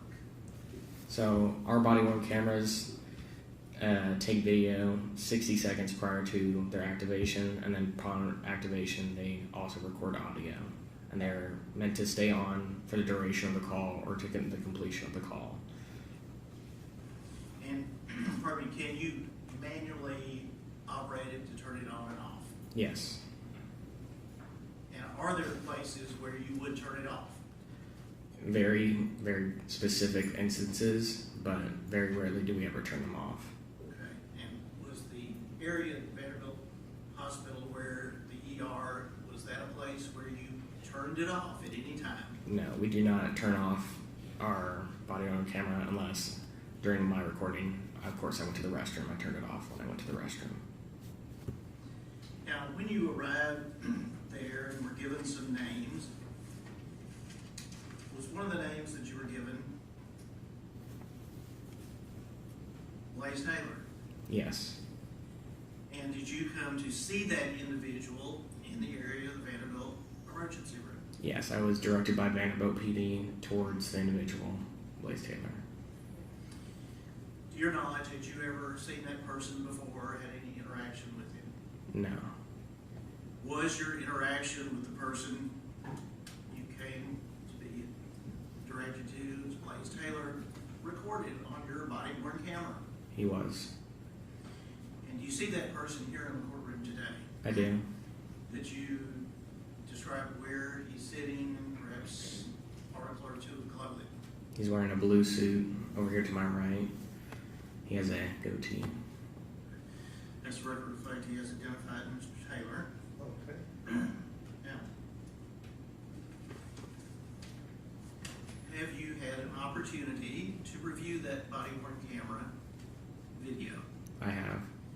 And have you had an opportunity to review a transcript of the conversation that you had with Mr. Taylor? I did. And Your Honor, with the court's permission, may I have the officer handed a copy of the transcript, which has been provided to counsel, but I have another copy. May I have some extras left over? Okay, show that. Along with the USB. Those could be passed up. Officer Pfeiffer, you're being handed a manila envelope that contains a USB, and if you just open that and just take a look at it.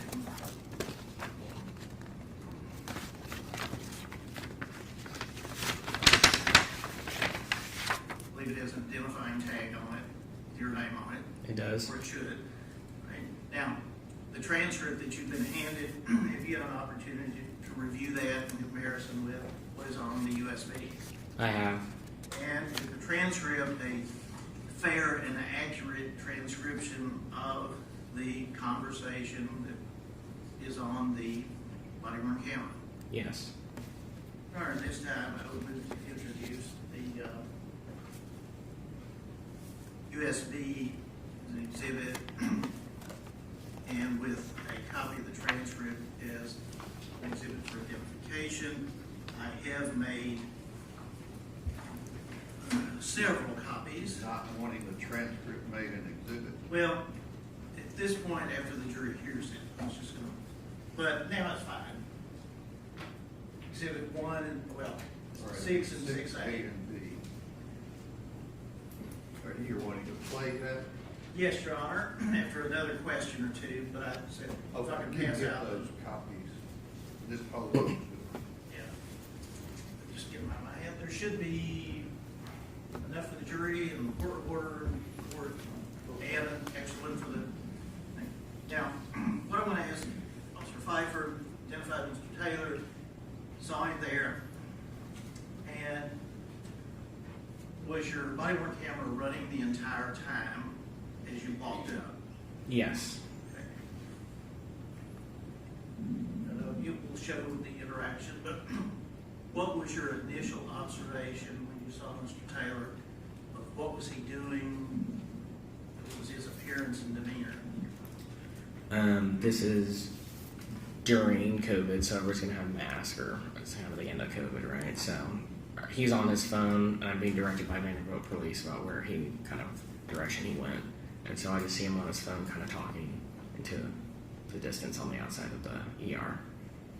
Was he the first individual you talked with when you arrived at Vanderbilt, other than the Vanderbilt police? Yes. Involved in the incident that you were there for. Did you later speak with an individual you learned to be Nigeria Jackson? Yes. Had you received any information whatsoever from her before you talked to Mr. Taylor? No. I would ask to publish the video and have the jury. Okay, you can pass those copies out. Hold on, just hold up. And while it's frozen there for a moment, Officer Five, can you tell us what is the area? Where are we looking at? What are we looking at here? So this is I'm walking out of the entrance to the emergency room to like the lobby area. So this had been like, there's a valet area in the front of Vanderbilt ER. He's standing right next to that valet area. And just for the sake of asking, the person in the yellow top, have any involvement with this? No. Somebody walking by? Yeah, it's just, there's a lot of foot traffic around Vanderbilt ER as you'd expect from a big hospital. Understand this does have audio, so not ask anything while it's playing. All right, let me tell you, ladies and gentlemen of the jury, you've been given a transcript that the officer says is fair and accurate. But if you find, from your listening to the audio, seeing on the visual, that there's something different between what you hear and what's related in the transcript, you have to rely on what you think was said. Okay?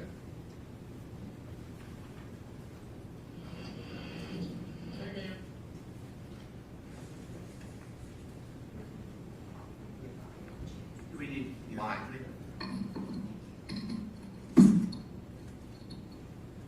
Okay. Hey ma'am, what's happening today?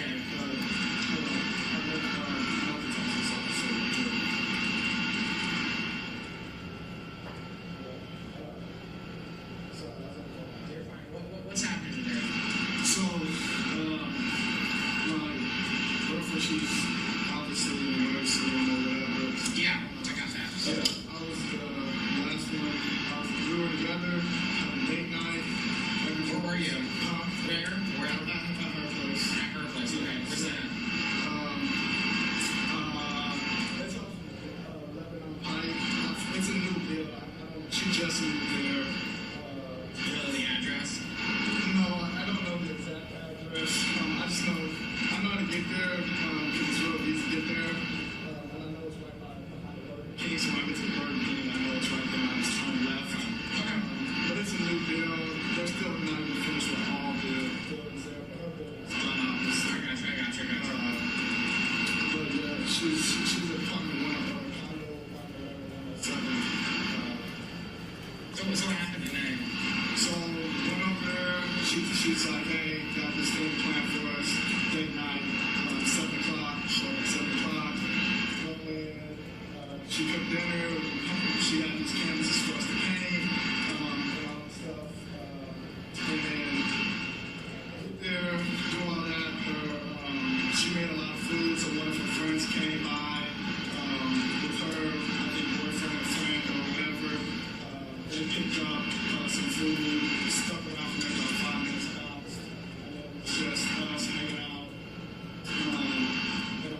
told me that they thought it was stop motion time or reaction. So they were asking me a lot of medical questions, but I didn't really know. They were asking me to check out the pain, but just allergic to stuff.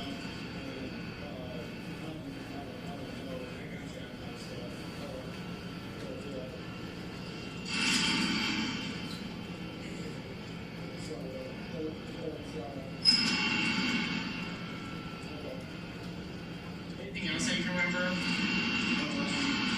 Besides that, just spend, here or whatever. You still live at 1903 Ashton Ave? Yes, sir.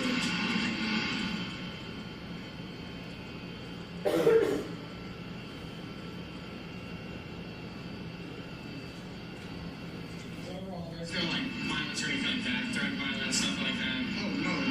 It's just all medical kind of thing. Yeah. Like she just had some type of absolutely.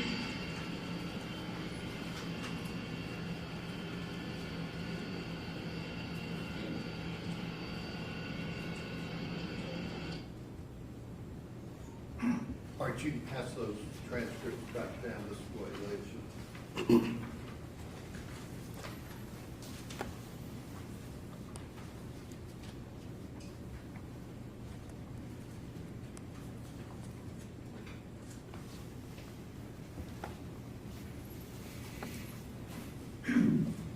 Officer Pfeiffer, when we saw the time at the top, was that coming from the body on camera? Correct. Military time. Correct. So 23, I think it's 43 around that time, so it'll be 11 p.m. Now, did you ask or ever find out who Mr. Taylor was talking to on the cell phone? No. When you were interviewing him or trying to interview him? I never asked. Now, after you spoke with Mr. Taylor, did you provide the substance of that to any other officer there? The substance of what he had said? Yes, later I advised other officers about what he had told me, but I advised Officer Fish, and but I don't know at which point who I talked to exactly. Now, with respect to, did you see the individual that was identified to you as being Chad Jackson? Yes, I was told of another individual who had wanted to talk to us about this incident. All right. Now, I'm not going to get into what she may have told you, but where was she when you first saw her? She was also outside in that same area, just a little bit farther off, closer to the street. Drew's obviously seen the video of Mr. Taylor, but what was Ms. Jackson's demeanor or appearance when you initially saw her? She seemed very worried. Was she by herself at that time when you spoke with her? Yes. And the information that she relayed to you, was that then also passed along to other officers? Correct.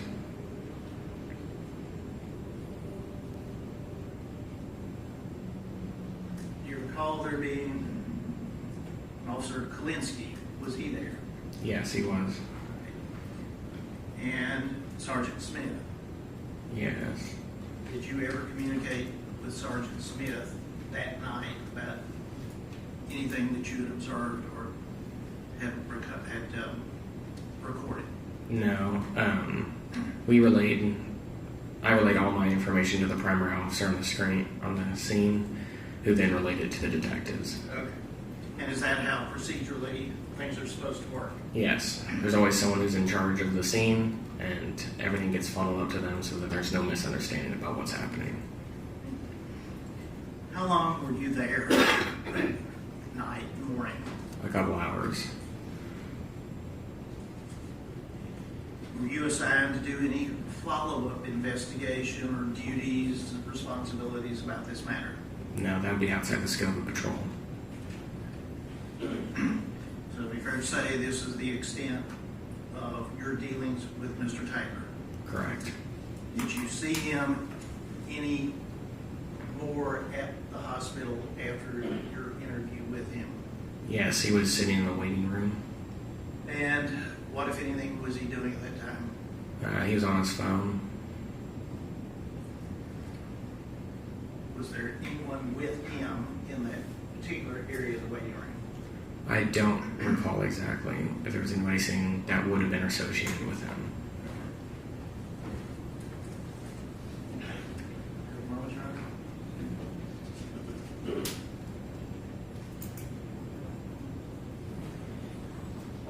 Those are my questions, Charlie. All right.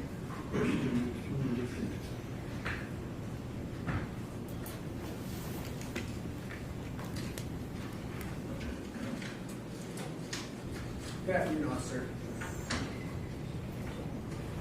So you were not the primary investigating officer, right? That is correct. Is that basically assigned based on kind of who gets there first?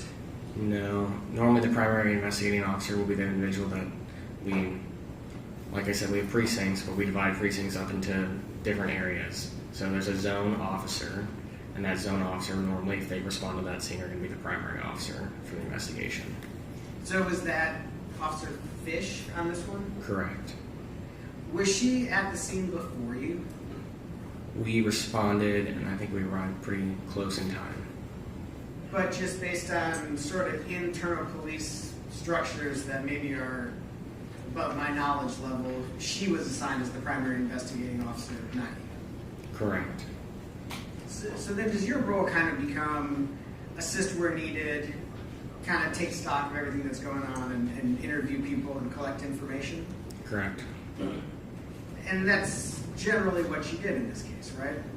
What I did? Yeah. Yes. Do you know about how long you were there that night? However long my body worn cameras, I think it's a couple hours. Okay.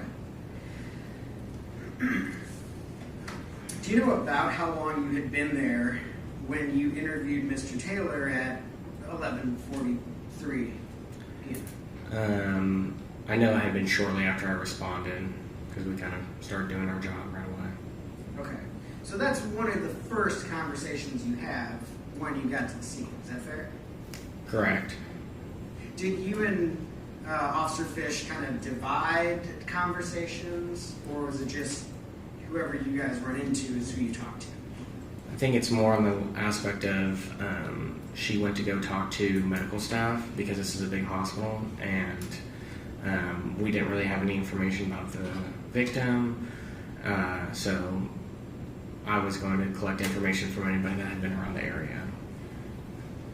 So the fact that you guys were called to the scene, there was some concern whether it was Vanderbilt or any of that. This was something that needed to be investigated. Is that fair? The call, yeah, someone was worried that something was wrong, yes. Okay. But at this point, there's no homicide detectives involved. Is that correct? Correct. And you haven't talked to Jade Jackson yet, correct? Correct. When you talked to Mr. Taylor, do you know how long he had been at the hospital? I did not know at the time, no. When you indicated that sometime later you still saw him sitting in a chair on the phone, do you know how much later that was after this body cam conversation with him? Of him sitting in the waiting room? Yes. He'd been kind of in and out of the waiting room the entire time, so, I mean. So let's try, I'm trying to kind of get maybe some rough timeline here. So you get there, let's say 11:30 or so, does that seem fair? Yeah, around there maybe. Okay. You interview him about 11:43, right? Correct. Your body cam is at least 2 hours, maybe between 2 and 3 hours. Does that seem fair? Correct. Do you think that you saw Mr. Taylor still sitting in the waiting room at least 2 or 3 hours later? Correct. He was there, I think, from my knowledge, I recall him still being there like an hour plus after we had talked to him. To your knowledge and your recollection, was he there the entire time that you were at the hospital? From my recollection, he was there at least the majority of the time at the hospital. I don't know if he ever left in between. So you don't have any specific recollection of him leaving during the time that you're at the hospital? Correct.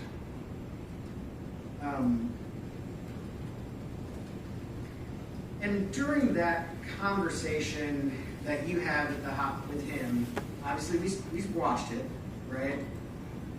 Right. That's the only conversation you had with him, right? In depth, correct. Maybe there's something brief in passing. Yes, I may have missed some information. How to make sure I had some demographic information if I missed anything. And other than him kind of being on the phone and quickly picking up another phone call, he answers your questions, right? He does. He provides you some information about what happened that night, right? He does. And it's at this time, it's not your responsibility to do like a full interrogation of anybody, is it? No, we do preliminary statements about what's happening and kind of figure out what the general idea of the scene is. Yeah, just kind of getting the lay of the land, right? Correct. Figuring out who the players are, right? Correct. Kind of knowing what everybody's saying happened, right? Correct. Just very brief, right? It's intended to be brief, is that correct? I mean, unless more information's coming up from previous stuff, we may ask more specific questions, but normally there's a follow-up, and we'll follow up if there's more questions to be had at the time. But sometimes we leave that for detectives because they are the ones that have the ability and means to follow up at a larger extent. Okay, that's fair. But this interview with Mr. Taylor, this was just the initial interview, right? Correct. You hadn't gotten to any kind of follow-up interview or questioning, right? Correct. So it's kind of almost intentionally brief. Is that fair? I wouldn't say that I'm intentionally making it a brief conversation. I would say that I make it as long as it needs to be. Okay. But I guess maybe what I'm just trying to understand, just maybe for myself and for the jury, is it wasn't unusually brief. Is that fair? I mean, he gave me the information that he had at the time. There wasn't really much specifics to what he gave, though. Okay. During that conversation, he does note at one time that it's kind of a blur. Is that right? He does say that. He does refer to Ms. Benning as his girlfriend, right? Correct. He does indicate that during the 911 call, they asked if it might be an allergic reaction. Is that right? Correct.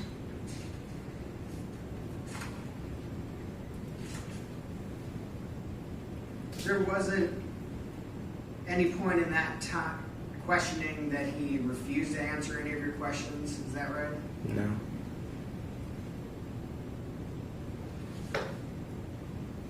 At some point in time during your time at the hospital, did you interact with a social worker? I don't recall if I ever interacted with a social worker. You don't remember a social worker being involved in the hospital situation? I remember there being a social worker involved. I don't recall if I had interaction with them. But you do remember that this was a situation where whether the hospital asked or on their own accord, there was a social worker involved. Correct. Are you familiar with other situations where social workers are involved? Correct, yes. At the hospital? Mm-hmm.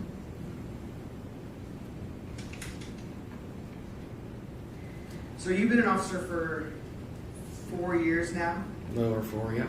It sounds like you have sort of a variety of things that you're involved with in the police department. Yes.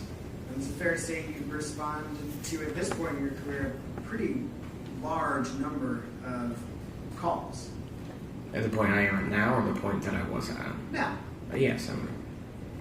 Some calls involve medical emergencies. Yes. Some calls involve various allegations of criminal conduct. Yes. Some calls involve injuries or death. Is that right? Yep. So you've responded to a kind of wide variety of situations where the police might be involved. Yes. In your experience, do all people in those situations, friends, family, whoever, witnesses, do they all react to situations that you're responding to in the same kind of way? No. And obviously, I'm not asking you to describe all the different reactions, but can you often predict how a friend or family or loved one or even a witness is going to react to the situation where police is involved? No, I can't predict how someone's going to react to a situation. Is that particularly true where someone is critically injured or even killed? Yes, but a lot of times people will be pretty direct with you if they want to talk to you. But I guess what I'm sort of asking is, when someone's injured or killed, is it fair to describe that as traumatic? Yes. And in your experience, do people respond to that or react to that trauma in different ways? Yes. And you've had an opportunity to sort of observe like a wide variety of those reactions, right? I have.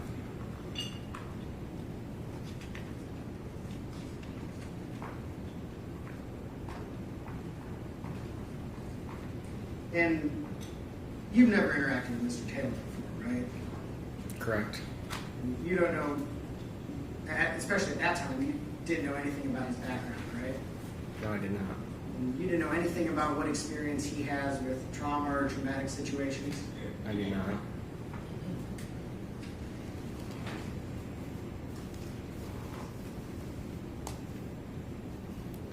So your job in this case, it was really just collecting information, right? Correct. You weren't reaching any conclusions or anything like that, right? No, that would be up to the detective. Just one second. That's all, Your Honor. Thank you. You need to read your break. No, Your Honor. Thank you. Who's the next one? Jared Kalinsky.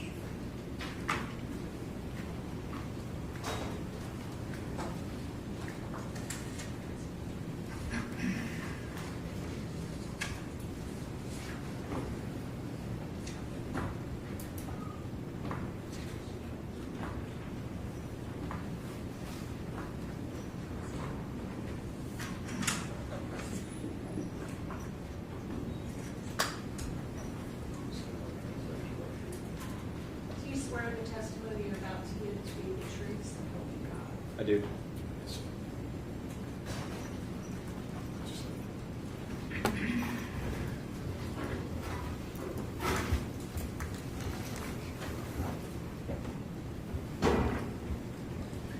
Sir, could you please tell us your name and spell your first and last name for us? I'm Officer Jared Kalinsky. First name's Jerrod. Last name Kalinsky, Kalinsky. And for whom are you an officer? I'm an officer for the Metropolitan Nashville Police Department. How long have you been so employed? I've been employed since August of 2020. What are your current duties with the police department? I'm currently a field training officer, still working in the patrol capacity. And of the 9 or so precincts, are you assigned to any particular one? Yes, I work at the Midtown Hills Police Precinct. And where is that area, just generally? I'd say it goes from about the Edge Hill area all the way down to the county line with Williamson County. Okay. Back in February of 2023, also Metropolitan Nashville police officer. Yes, sir. What were your duties and responsibilities back then? It was very similar. I was still working in patrol capacity. I was not a field training officer at the time. And what precinct then were you assigned? Yeah, I was still assigned to the Midtown Hills Police Precinct.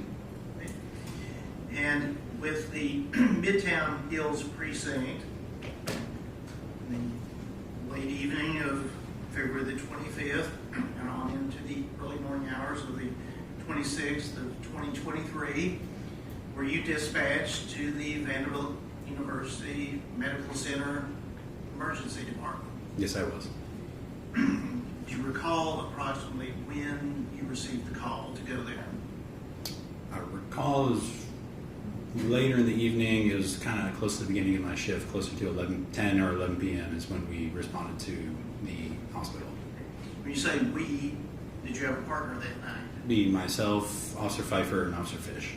All right. And did the three of you go together? Who arrived first, if you recall? I don't recall exactly who arrived first. I was I believe one of the last officers to arrive on scene, and I met with Officer Pfeiffer. Now, without going into detail, what was the nature of the call? All I remember from the nature of the call was we were responding to a possible drugging that was being reported at the hospital. When you arrived at the hospital, were you given additional information with respect to people to speak with? I spoke first with a representative of the Vanderbilt Police Department who was asking what I was responding to, and then I spoke with a friend of Ms. Benning. Would that have been the person you later identified as being Najee Jackson? That's correct, yes. Najee. Where was Ms. Jackson when you first encountered her? I believe we were outside of the emergency room, kind of close to ambulance bay. Now, how were you directed to her, or did you call out her name? Just how did it come about that you were? She, after speaking with the Vanderbilt officer, she was kind of approaching us to speak with us about the matter. Do you recall anything about that initial first impression of her appearance, demeanor? She seemed rather upset about kind of what transpired during the events that have happened that night. I asked Officer Pfeiffer about the body-worn camera, but as a patrol officer, you also have a body-worn camera. Yes, sir.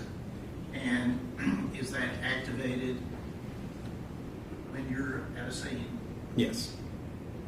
And does it record? Yes, it does. Interactions.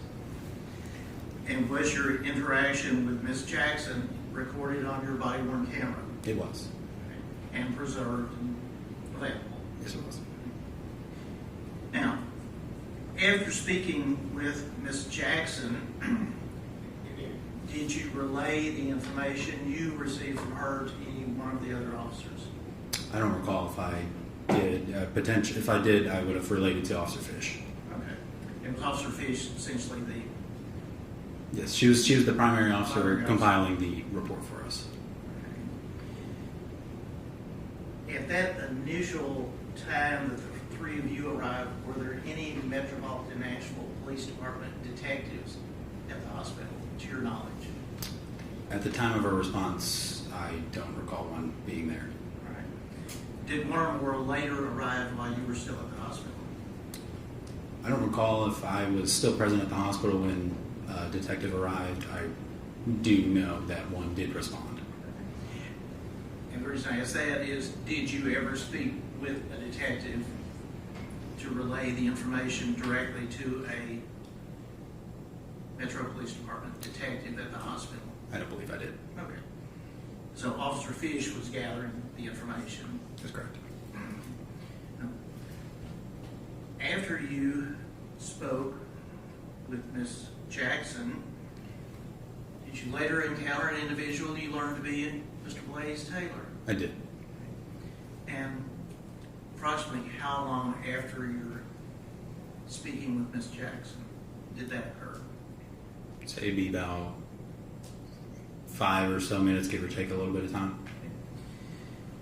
You told us about Ms. Jackson approaching you and you're in conversation. Had you seen the person you learned to be Blaise Taylor there before seeing Ms. Jackson? I'm just saying visually. Visually, I did not. Okay. And after this time, you described of talking with Ms. Jackson, where was Mr. Taylor when you first encountered him?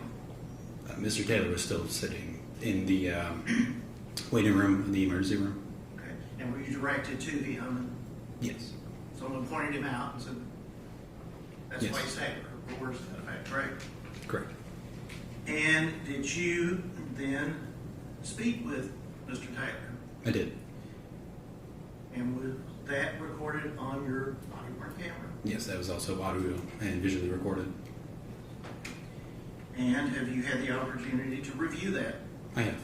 And have you also had the opportunity to review a transcript of the conversation? I have. And, Your Honor, if I could ask that the assistant counsels be passed.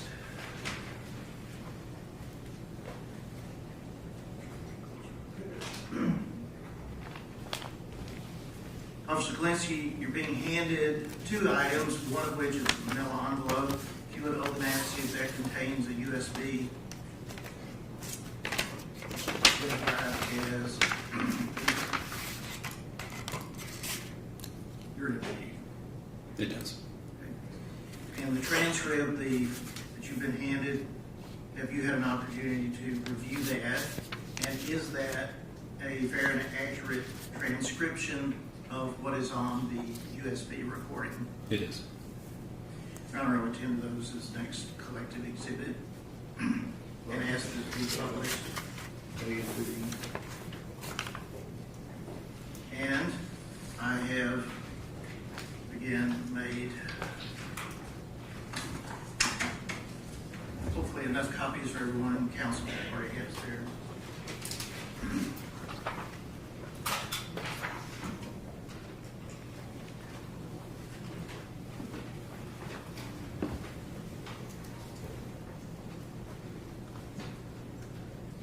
Now, may the transcripts be passed to the jury? Sure, yeah, pass it.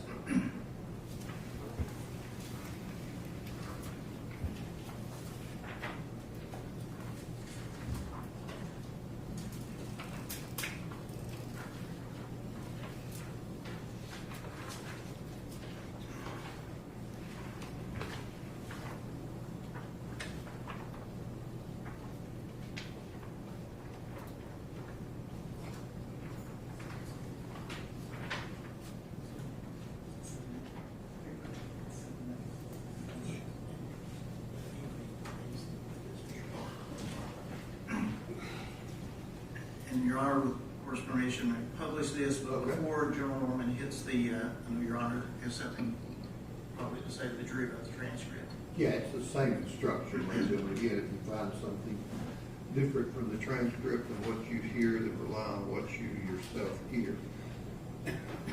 Officer Kalinsky, while the screen is still frozen, who are we seeing in this screenshot? I believe in this screenshot I see Officer Pfeiffer and Mr. Blaise Taylor. Okay, now, could you identify what he's wearing, who Mr. Taylor is in this? In the screenshot, he's wearing a blue mask around his face with a gray hoodie and white shoes. Okay, and the individual sitting in the chair next to the wall, do you know who that is or was, and whether they had anything to do with this case? As far as I have no idea who that individual is. Okay, did you have any interaction with that individual? No, sir. Okay. And the date and time, military time, what is that? It says February 26, 2023. Looks like it's just after midnight. Would be 12:01 and 51 seconds a.m. Yes. And Your Honor, if we could play that. Okay. You Blaise? Sure. I want to talk over there. Just curious, and I haven't got to talk to you yet. What happened? So she texted me today, wanted to do date night. She didn't tell me exactly what I was going to do. She said, okay, so I'm at 7, I got some plans for us. Cooked dinner, we ate, we had date night. Friend came over to pick up, she made a bunch of food, so friend came over to pick up some of the food we left. Anyway, so we had date night. Started feeling sick, and then... Just after y'all ate? Yeah, so this was probably a little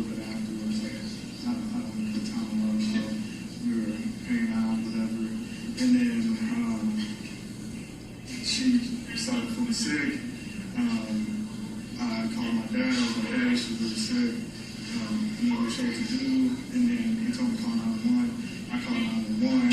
And then literally talked to the EMS people or the paramedics, whoever's on 911. I talked to them, and they were like, hey, you know, do this, turn outside, all this stuff. And then I had to step out just because I didn't really know the apartment complex. It was a new apartment. So I ran outside, saw like the name, told them the name to get the address, and the address. But then outside of that, that's really what happened. And then ambulance back and all that kind of stuff. It was just like, really, it's kind of just all been like a blur. Yeah, did she say anything to you while she was passing out? Or? Yeah, she was just really, it was just all a blur. She was just saying like she didn't feel good and stuff. And I was just trying to help her, and then I panicked and I didn't know what was going on, so I just called my pops, and I was like that. And then he was like, hang up with me, call 911, and then that's what I did. So she was just like really kind of hectic and kind of blurred. And I guess gentlemen's company and all that stuff. So it's just anything stuff between you two, nothing rocky or anything like that. Things have been good. I mean, I've seen her the last, I think 3 days in a row. I just got back in town, and so I saw her, because what's that, Saturday? So I saw her the last 3 days. The last 3 days in a row, we hung out. So we had date night tonight. Yesterday, we had Waffle House a bunch of days or whatever, and then I saw her Thursday as well. Gotcha. She don't have any medical conditions, you know? Not that I know of. I mean, she's pregnant, but outside of that, like, nothing that I know of. People, when I call 911, they kind of ask me that too. If she had like any allergies or everything around, I didn't know, so I kind of like scrambled to try to look anywhere, but like, I couldn't really find. I got you. Okay. Well, thanks. Appreciate it. Yeah, you're good to sit down. Thank you.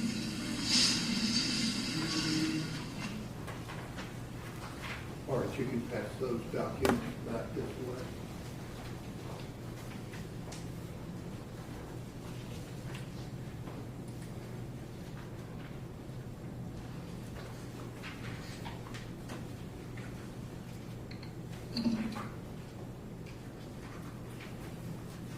Okay. Officer Kalinsky, when you spoke with Mr. Taylor, you had already received information from Ms. Jackson, correct? Correct.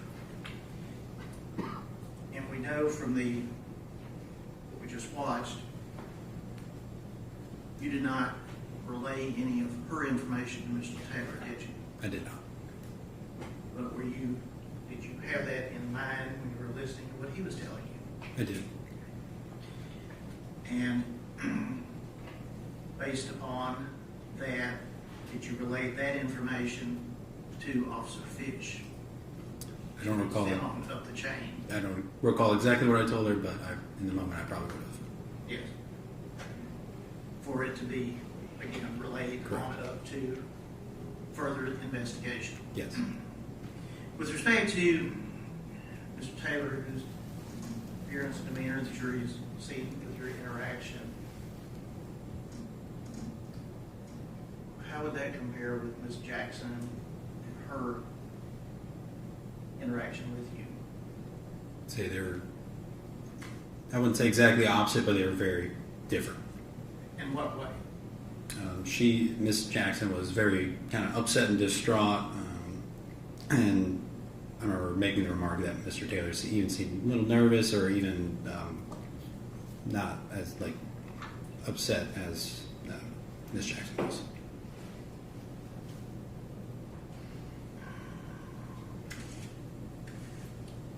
Did you see Mr. Taylor any more now it's morning, but that morning at the hospital?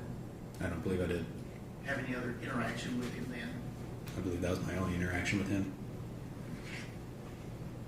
They have a moment, John. Okay. Those are my questions, Your Honor. Questions?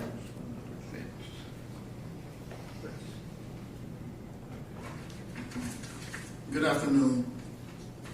Good afternoon.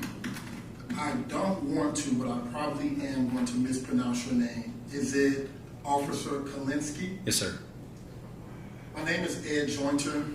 I'm going to be asking you a few questions. If at any time you don't understand, just let me know and I'll try to rephrase. Okay. I want to just try to orientate myself and the jury. Do you know at the time you asked to speak to Mr. Taylor if you spoke to him before your coworker did or after? As far as my knowledge is, I'm one of the people that speaks to him after. Okay. And did he interact with you voluntarily? Yes. Did you have the opportunity to watch the video, correct? Yes, sir. Did you notice that he had like a sticker on his side of his shirt? Did you notice that? Yes. Visitor pass? Mm-hmm. And you spoke to Miss Nigel Jackson that night as well, didn't you? I did. And did you get a chance to review your body cam video of that? Yes, sir. And did she also have on a visitor sticker on her shirt? If I recall, it did not appear she did. Okay. Now, was she alone when you interviewed her? Yes, it was just me and myself and Officer Pfeiffer. Were there anybody that she would have known lingering around her as well? I believe at the tail end, a couple of her friends did approach her at the end of our interview. And both of those friends were females, correct? Correct. And you never encountered a gentleman by the name of Keontae Jones, did you? I did not. And when you approached Mr. Taylor, he did cooperate fully, did he not? He did. No further questions. You can redirect. No, Your Honor. Thank you, sir. And one other witness that was here. No, Your Honor. There was, but he had left. He was going to be a rather lengthy witness. Okay.